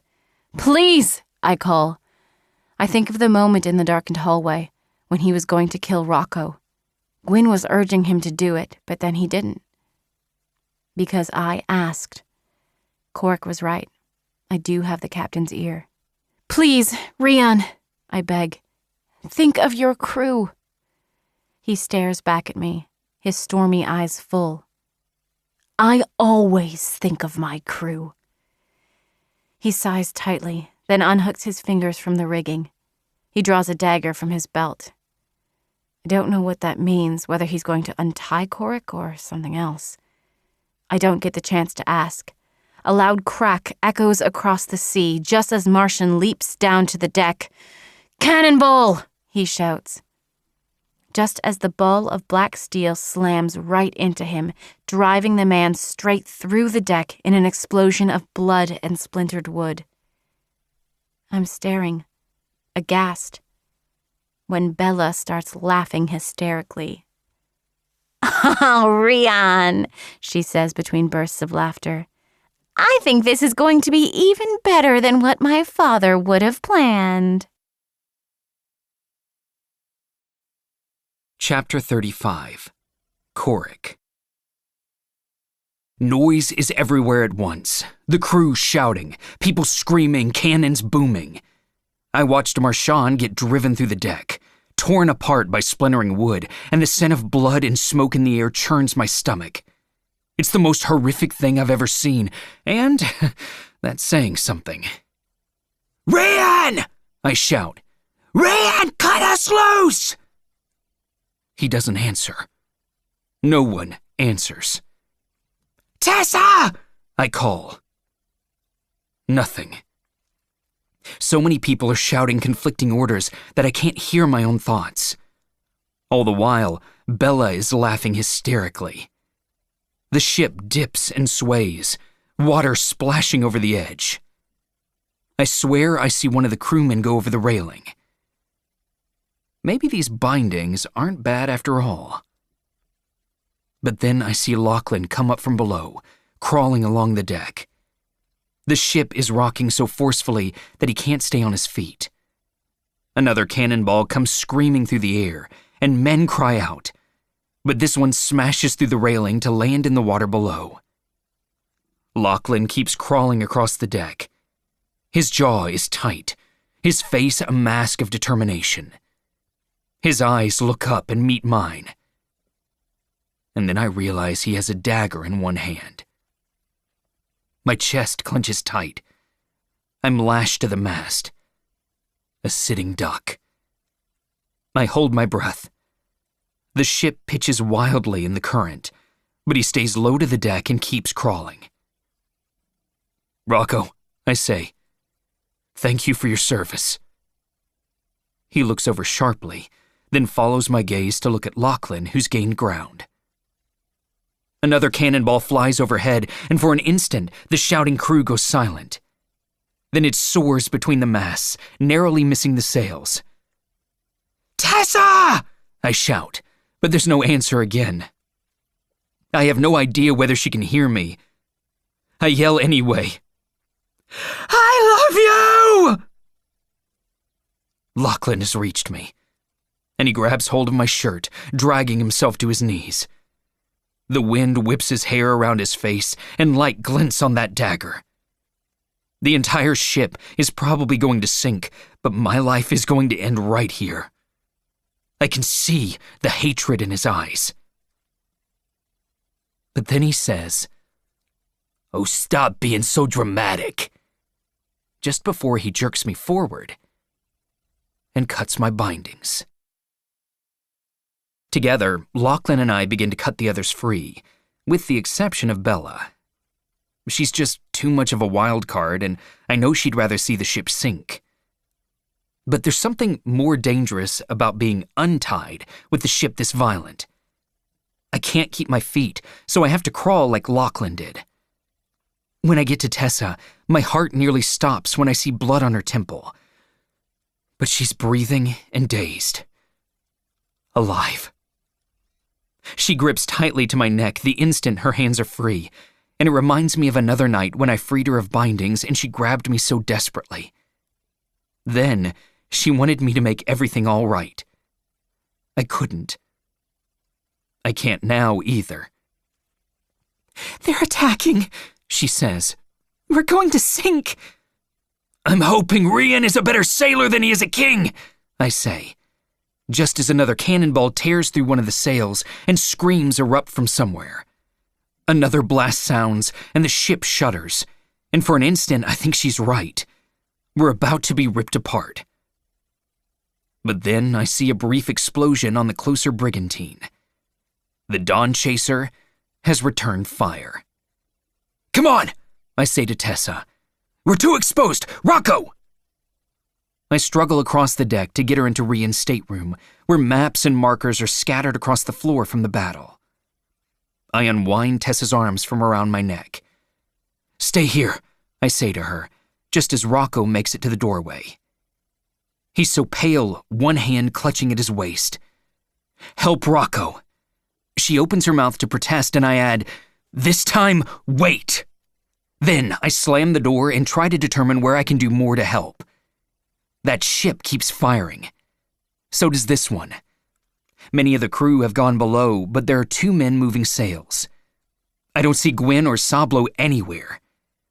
There's a part of me that's hoping Rian was the one who went overboard, but I see him at the stern, gripping tight to the wheel. "Tell me what to do!" I shout at him from the steps. I expect him to tell me to jump overboard, but he doesn't. Maybe he doesn't care who helps, as long as his ship is at risk. "Take hold," he says. "Keep it straight. I need to help them." I take hold. It's like grabbing on to a bucking horse. Rian grabs the wheel again before it can spin too much. "You have to keep it straight," he snaps. "If you can't do it, get off the helm." "I've got it," I say, breathless, digging in my feet. He points directly ahead. "Nothing else matters if you can keep it straight. The current will fight you. This is where other Kandalin ships have wrecked. This is where they'll wreck if we're lucky." "Who? The Brigantines?" But he's gone, moving down to the main deck. Rian seems to have no trouble staying on his feet, and it seems almost preternatural when the ship tilts and sways. By some miracle, we haven't started to sink. And it's been a while since a cannon is fired. Below me, Rian is shouting orders to the few men on deck, but I don't know what he's saying. They immediately move to opposite masts, unhooking chains and untying rigging. The ocean surges over and over again, water flowing over the sides. I grip tight to the wheel, not sure if I'm doing any good at all, but I do my best to dig my feet into the wet deck. I take a chance and look up past the churning ocean to see the Brigantines, and they're farther away than I expected. But they're rocking in the tumultuous sea just like we are. Somehow, we're gaining ground. And then, while I watch, one of the ships seems to shudder. All at once, it begins to break apart. Then, the other. Within minutes, both ships are in pieces in the ocean, and we're sailing farther away. I stare in shock. But we're still rocking hard. Water everywhere, the wind so fierce it's a never-ending scream in my ears. I feel a jolt in the wheel, and it almost steals my grip. The world seems to turn upside down, and the Dawn Chaser shudders just like those Brigantines. Somewhere over the wind, Rian shouts, "Hold that wheel!" So I do. Water comes from all directions, and my hands are slick, my feet skidding on the deck. My teeth clench so hard that I taste blood. Just when I'm worried I'm never going to be strong enough to keep a grip, Rian appears. His hair is soaked from the constant surge of seawater, the wind making it difficult for even him to walk. "I usually have Sablo," he shouts. "We'll have to do it together!" I shift a bit sideways to give him room. He reaches to grab hold just as a swell strikes the boat, tipping us dangerously sideways.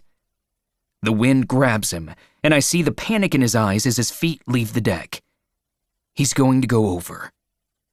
I reach out and snatch the edge of his jacket. For a terrifying moment, I don't think it'll be enough, that he'll rip free of my fingers, and that will be the end of him. But the ship rights itself, and he slams into me. "I told you to hold the wheel," he snaps right in my ear. "You're so very welcome," I snap back. But then, the wheel tries to wrench free of my grip, and we both grab hold, side by side, riding out the stormy sea together. Chapter 36. Korik. We don't pull free from Chaos Isle until darkness falls over the ship, and the sea suddenly grows calm, fog moving in over the water. The ship is eerily quiet. Casualties are many, including Silas, who must have gone overboard during the fray, leaving me with Rocco as my remaining guardsman. Bella is gone too, no longer tied to the mast where we left her. I haven't seen Gwyn, and I'm afraid to ask after little Anya, But I hear from Lachlan that Rian's lieutenant is patching a hole in the galley with her daughter at her side. There's a gaping hole in the deck where Marchand died, and most of the railing is gone along the bow. Apparently, there's another hole below decks, but nothing below the waterline, which is why we haven't sunk. Most of the surviving crew have retired to catch a few hours of rest, and I've told Rocco to do the same, but there's no chance I'm sleeping anytime soon. At midnight, Tessa has spent hours patching injuries and stitching wounds, and I convince her to rest as well. But I head above to find Rian. He's at the helm again, which shouldn't surprise me, but it does. I have no idea where things stand between us, but I haven't been tied to a mast again, which seems promising. I stop at the top of the stairs that lead to the helm. "Permission to approach, Your Majesty?" "Very funny," he says tersely. "What do you need?" "I was hoping you might finally be honest with me." "You mean after your countrymen killed my navigator?" I flinch. I hadn't fully considered that regardless of who sent those ships, Kandalan forces really did attack his crew and kill his people.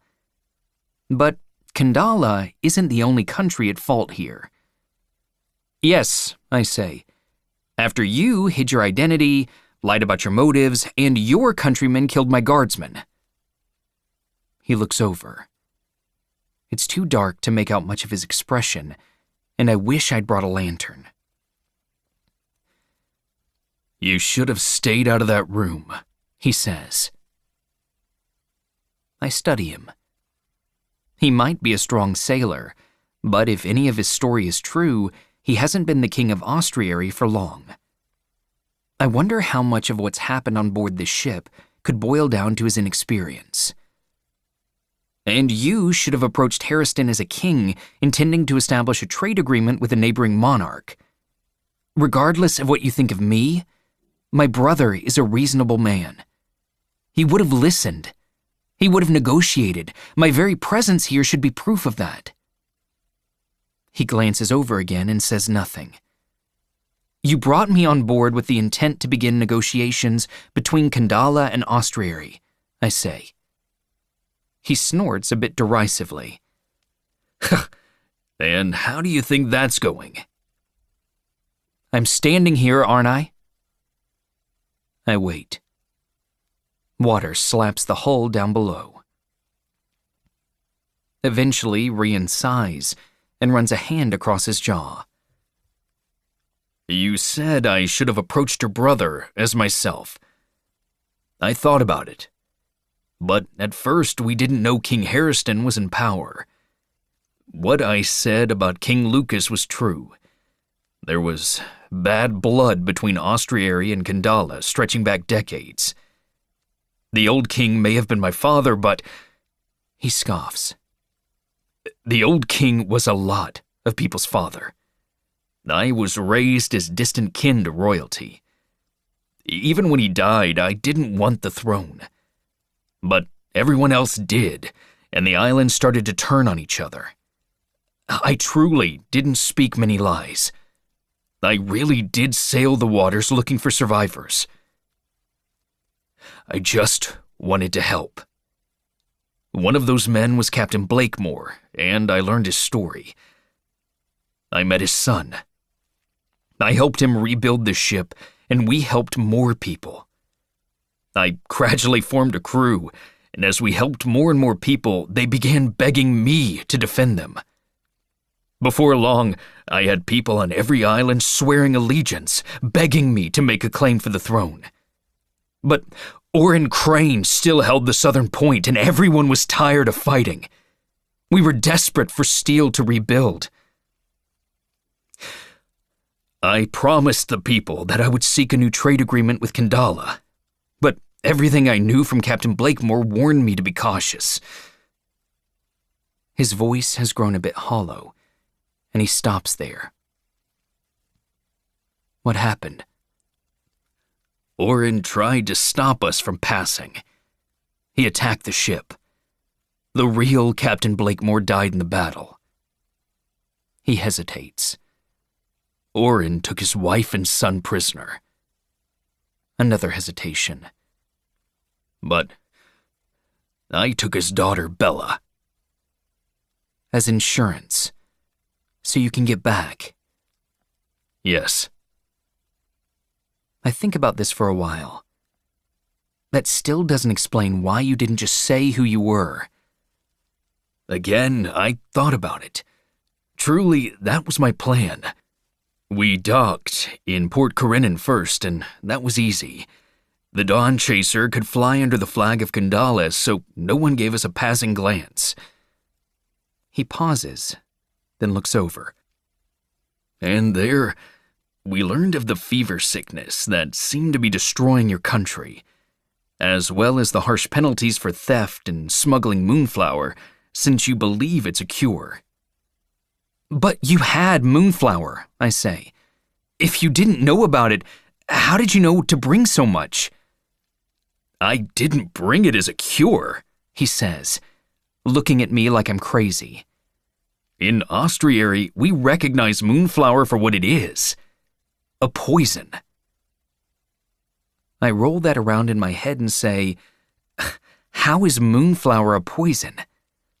When you boil the stems, he says, it causes the fever and the cough. That's how I've been able to keep Bella subdued. If you do it long enough, it can be permanently debilitating, but I only needed a few weeks. Making an elixir of the petals will generally reverse the effects. I'm pressing my hands together over my mouth. I need Tessa. I need her knowledge. But Rian is talking. I need to stay right here. Are you saying the people of Kandala are poisoned? I say quickly. How? I don't know, but I admit to being curious when I learned that 2 full sectors are almost solely dedicated to growing Moonflower now. And there seems to be quite a wealthy trade to be had in selling petals to cure the sickness. All Captain Blakemore knew was that the attempt on Harriston's life was thwarted when he was young, but it wasn't until later that— What attack on Harriston's life?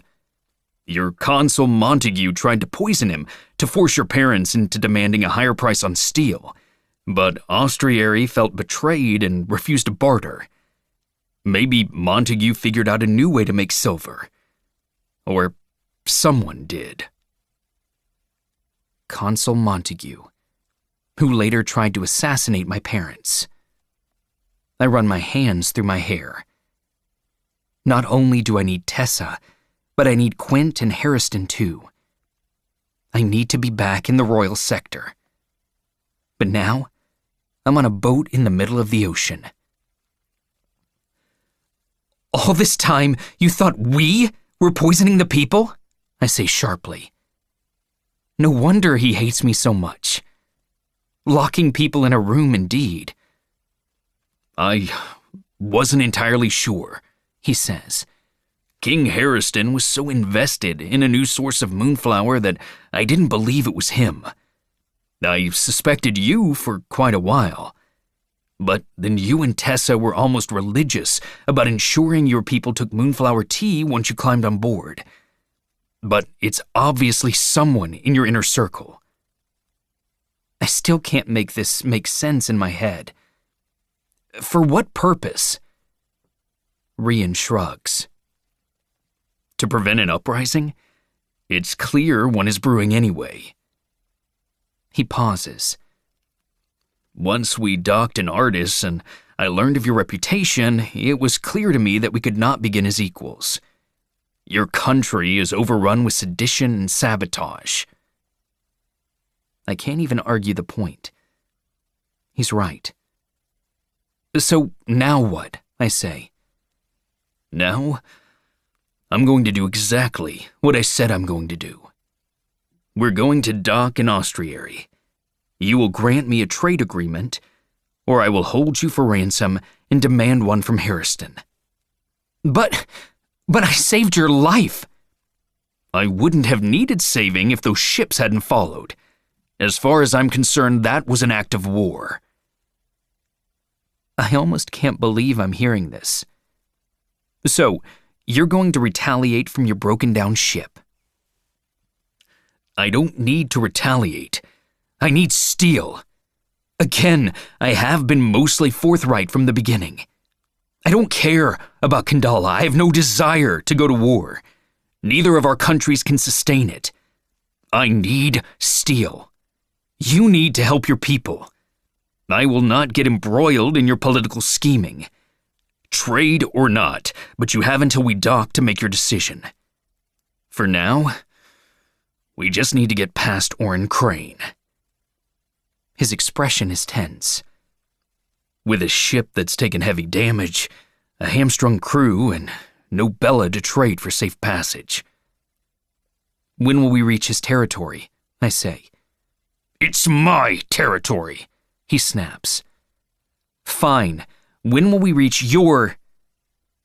I break off when I hear a distant whistle, and then a flaming arrow comes sailing out of the darkness to strike the sail. Rian swears. Right now. Chapter 37. Tessa. I'm woken by shouts and screaming. I sit straight up in bed just as the boat shudders with the sound of an explosion. We're under attack again. I'm barefoot in nothing more than my chemise and trousers, but I sprint for the door and find Rocco in the hallway. I stitched up the knife wound on his abdomen hours ago, but his coloring is a bit ashen instead of the warm brown I'm used to, and I'm worried he's lost too much blood. Another explosion rocks the ship, and I put a hand against the wall to brace myself. We have bigger problems. Is there another brigantine? I say. We need to get above, Rocco says. I have to use hands and feet to climb the stairs because the water is so choppy. Rocco is right at my back. When we make it onto the deck, one of the smaller sails is on fire, red flames crawling along the edge to snake into the night sky. Brock is climbing the rigging with a bucket of water over one arm. Get that fire out, Rian is shouting. It's giving them a target. Brock tosses the water at the fire, but it only douses half. While I watch, another flaming arrow comes sailing through the air. Rocco pushes me out of the way as it embeds itself in the deck, just where I was standing. He swears, grabs the arrow shaft, and yanks it free to toss over the railing. Another arrow flies through the air, aiming right for the sail. Worse. It catches Brock right in the middle of his back. He jerks, his hand slipping from the rigging, and drops to the deck below to land, motionless. The bucket hits the deck and rolls away. More shouts come from below, and I become distantly aware of shouts coming from somewhere to our left. The Dawn Chaser shudders as one of the cannons fires, and a moment later, I hear the cannonball connect with a ship somewhere across the water. Korik, I say to Rocco desperately. Where's Korik? But the guard is looking up at the sail. Some of the fire was doused, but it's smoldering at the edge. That sail needs to come down. He's right. It's a target, but it'll catch the others. And Brock was just shot down from climbing the rigging. Half the crew is missing or manning the cannons down below. I remember Rian telling me about the rigging, about the fouled lines. I climbed up the mast once. I can do it again. Give me your dagger, I say. I'll cut it down. Miss Tessa. Another flaming arrow lands on the deck. Rian spots me and calls, Tessa, you need to get below. Rocco grabs this arrow and throws it into the water after the other. I have half a mind to grab his dagger myself, but then Korik is there beside me, wind whipping at his hair. Tessa, he says. Tessa, you need to get below. I point. The sail needs to come down. I know, I'll go. He takes my face in his hands and kisses me. Then he looks to Rocco. Get her below. Korik, I shout, but he's already moved away. Just like the night of the competition, his hands hook in the rigging, and suddenly he's 10 feet off the deck. Beside that flaming sail, he's an easy target, just like Brock was. My breath catches in my throat. There's no way I'm letting Rocco take me below. He doesn't even try. Another arrow comes sailing onto the ship, but this time it aims for Rian. He lets go of the wheel and dives out of the way. The flaming shaft drives into the deck at his feet, but he pulls it free and tosses it over the railing like Rocco did. He sees me and points to Korik. "Hold the beam!" he shouts at me. "When he cuts that loose, it'll swing!" Hold the beam. I stare at the complicated maze of sails and ropes and rigging in the darkness. "This one," Rocco says, tugging me toward one of the beams. He's a bit breathless, and I'm reminded that he probably shouldn't be on deck either. Sparks rain down around us, but I grab hold of the stretch of wood and grip tight, digging my feet into the deck. "I told you to get her below," Korik shouts down. Rocco ignores him. "There, Miss Tessa, put your feet against the mast." Korik must be sawing at the ropes because I feel the instant there's a bit of give in the beam. It jerks hard and nearly gets me off my feet. I whimper from the strain. Rocco is stronger, by far, but his face has gone pale, his brown fingers white where they grip the wood. Then, without warning, the beam stabilizes. I blink and look up. Lachlan has a tight hold on the wood beside me. "Watch yourself," he says. "We don't want it to come down on top of us." The warning is a moment too late because suddenly canvas and ropes are falling. A hand grabs me around the waist and pulls me out of the way just as the beam swings wildly, knocking me in the shoulder. Then I'm free, sprawled on the deck, a male arm around my waist. I look over, expecting Rocco. Instead, it's Lachlan. His face is close, full of sweat and bruises, but his eyes lock on mine. "Are you all right?" he says, and I'm so stunned that all I can do is nod. I get to my knees just as Korik drops back to the deck. It's been a few minutes since I've seen any flaming arrows, and I think maybe it's a good sign. Until someone from down below shouts, "They're readying the cannons!" "Who is it?" I gasp. "Oren Crane," Lachlan says, as if that explains everything. He lets me go, then moves toward Korik. He's pointing across the water. "Watch for cannon fire. We won't see the ball in the dark."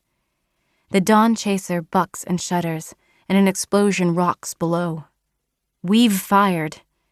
A moment later, I hear the impact. The shouts from out on the water seem to indicate we've made a direct hit. The sudden cheering down below confirms it. "We just need to get past them," Rian calls down. "They can't follow now." I look across at Korik, who's with Lachlan near the railing. His eyes meet mine, and I take a deep breath for the first time in what seems like hours. Then a loud crack echoes across the water, and I see the blast of fire that lights up enough of the other ship that I can see that it is, in fact, sinking. I remember Lachlan's words. We won't see the ball in the dark. The dawn chaser takes the impact. Wood explodes everywhere, and I'm knocked off my feet. This time Rocco catches me, pulling me down to the deck, covering me with his body as bits of wood and steel rain down. I can't breathe. I can't think. My heart is a wild roar in my ears, those sails snapping overhead, chains rattling. It takes a second, a minute, an hour, an eternity. Eventually, Rocco eases off me, and we sit up on the deck in the moonlight. I smell burned wood and smoldering sailcloth. In front of me, there's a 10-foot gap in the deck. The entire railing is missing, and I can see clear through to the deck below. I'm looking into the guards' quarters. My heart stops. "Korik," I whisper. The word is barely out of my mouth before I'm screaming it. "Korik! Korik! Korik!" I stumble toward the railing, staring into the blackness of the water. I can't stop screaming his name, even when my voice turns harsh and ragged. He's in the water. I need to go after him. Arms close around me from behind. Miss Tessa, we're going too fast. He's not down there." I remember the cannonball driving Martian straight through the deck. I imagine that happening to Korik. I imagine him drowning. I choke on a sob, then fight Rocco's grip. "Korik!" I scream. "Rian, turn back! Turn back! You have to turn back!" But he doesn't turn back. Rocco doesn't let go. Korik is gone. Chapter 38. Harriston. It's well after midnight, and the forest is quiet, but I follow Carrie along the pitch-black trails. Up ahead, there's a glow between the trees, and my heart skips in my chest. Quint is just beside me, the two guards at my back. We're all in heavy hooded black cloaks, but they obscure my vision, and I almost wish we didn't have them. But I can't afford to be recognized. Not yet. When we draw close, a low hum of conversation is audible through the trees. I expected dozens of people, maybe 100. This looks like more than 1,000. I nearly stop short. "We'll be seen," I say to Carrie. "No," she says. "We have runners to draw the night patrol. That's how they were able to attack so many moonflower shipments." My eyes widen, but I continue. Carrie steps up in front of the crowd, taking a torch from a man waiting there. We cling to the shadows between the trees. Thorin is to my left, Quint to my right, with Saeth following closely behind. My breathing is still loud in my chest, and every breath feels like a struggle. I haven't taken a dose of moonflower since Maxon gave me his. A tiny flare of panic lodges in my heart, but I shove the fear away. People in the wild sometimes go for weeks without medicine. I can last a day or two. Carrie steps onto a wide stump and calls out to the people. Her voice carries well. "You know Lachlan is gone. On a ship with Prince Korik." "The consul said those ships have sunk," a woman calls back. "that the king killed them both." "Those are lies," Carrie says. "The consuls are trying to overthrow the king again, while Prince Korik and Lachlan are away." A murmur runs through the crowd. My heart keeps pounding. At my side, I can feel Thorin's tension. He and Saeth are two men. We have no horses, few weapons. No matter what happens here, they can't hold off 1,000 rebels who might want me dead. But Carrie raises her hands, and the people quiet. They like her. They respect her. "The stakes are different this time," she calls. "We have another chance at rebellion." "Because the king's justice is gone?" calls a man. "You think the king won't have his army kill us all this time? The king is gone!" Someone else yells from farther back. "There's a bounty on his head!" "Because he lied! Shouts a woman. He lied about the moonflower!"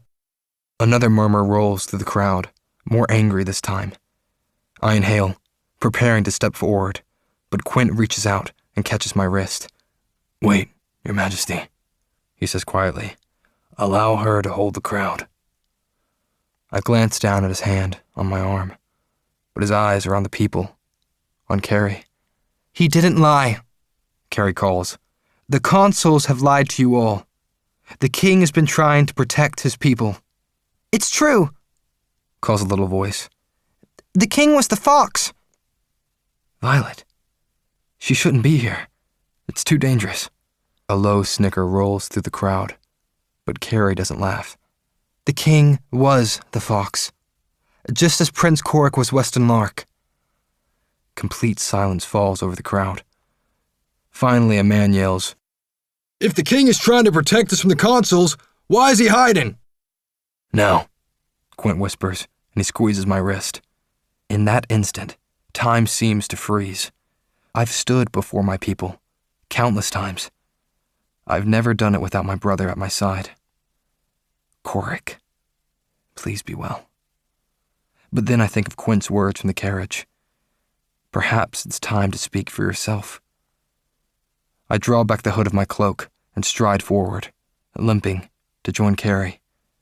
At first, no one recognizes me, which isn't a surprise. But then a few whispers start to run through the crowd. Before they can turn into shouts, I say, "I'm not hiding. I'm here. With you. For you." Silence falls again. I stand in front of them all, my hood drawn back, fully exposed, fully vulnerable. Torches and lanterns glow in the darkness, but so many faces stare back at me. They're wary. They're worried. They just want to be safe and well. I want the same. You know what people like Consul Salister will do if they're in power, I say. You know what will happen if he is able to take the throne. We need to stop him.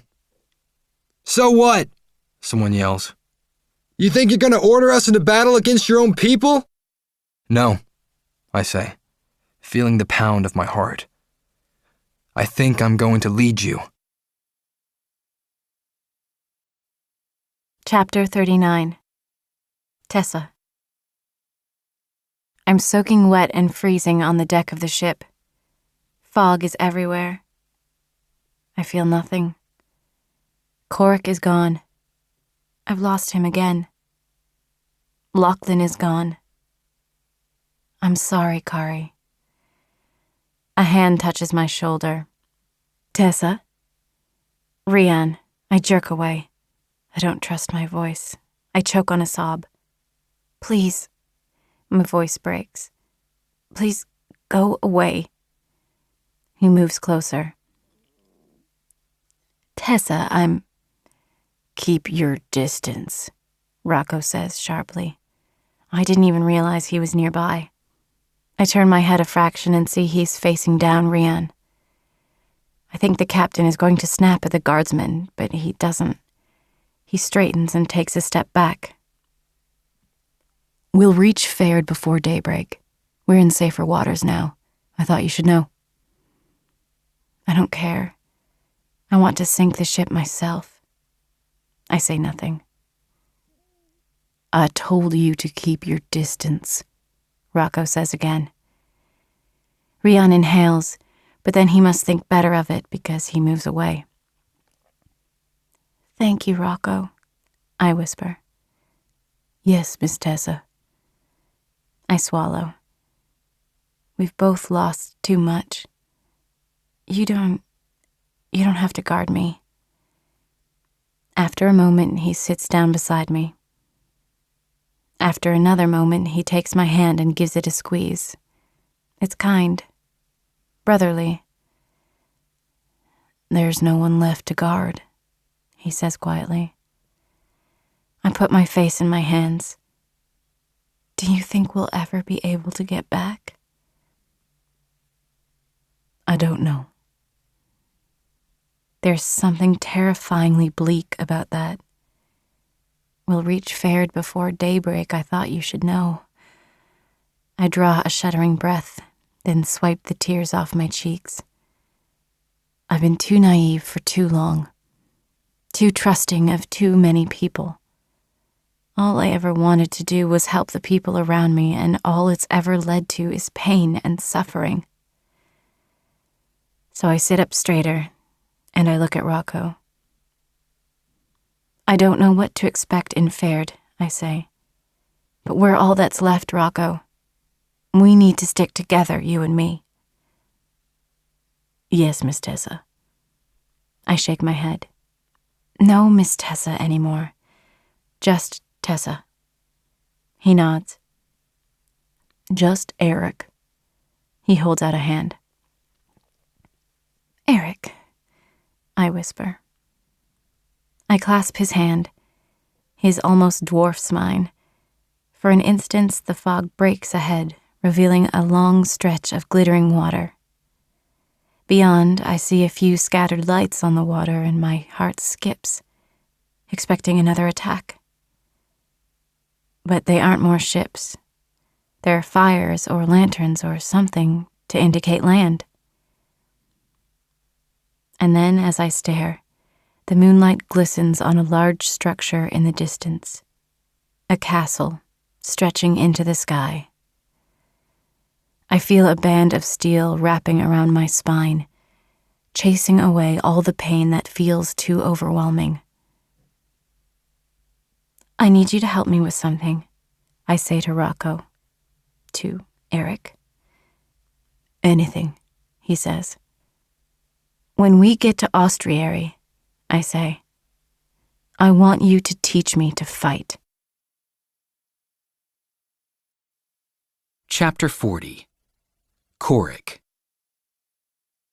I wake up vomiting seawater. It's unpleasant, but vastly preferable to getting kicked in the ribs, which is what happens next. I asked your name, a man barks. I can't breathe. I can't think, which is why I croak out, "What?" Your name. I try to open my eyes, but everything is dark. I move my hands, and sand grits beneath my palms. I'm face down, and I try to rise to my knees. Someone kicks me back down again. Your name. I open my mouth to say Korik, but I cough on a lungful of seawater that I spit all over my hands. I told you, a man snaps, and it takes me a moment to place the voice. Lachlan. He's just one of the prince's servants. Is that true? A boot nudges me in the side. My breathing is ragged. One of the prince's servants? I don't understand. I can't think. Come on, Wes, Lachlan says, and there's a bite of urgency to his tone. Tell Mr. Crane your name. Mr. Crane. Come on, Wes. I shove my hand into the sand and flip over. A dozen men and women stand over me. All are heavily armed. I can smell blood on the air, and I desperately hope it isn't mine. One drops to a knee beside me and puts the tip of a dagger against my chin. He's the tallest man I've ever seen, with a line of jagged scars from his eyebrow to his neck. Yes, he says. Tell Mr. Crane your name. I swallow thickly, but then my eyes land on Lachlan at the edge of the circle. Come on, Wes. They're going to kill you if you don't talk soon. I give a weak cough and look back up at the scarred man. I must take too long because he moves to kick me again. Your name! I snap a hand out and grab his ankle, jerking hard, using his momentum to knock him to the ground. He goes down swearing. I expect someone else to grab me, but they laugh and whistle. So I roll to my knees and grab his dagger out of his hand. I have it against his chest before he can roll away. I spit seawater beside his face. My name is Weston Lark, I say roughly.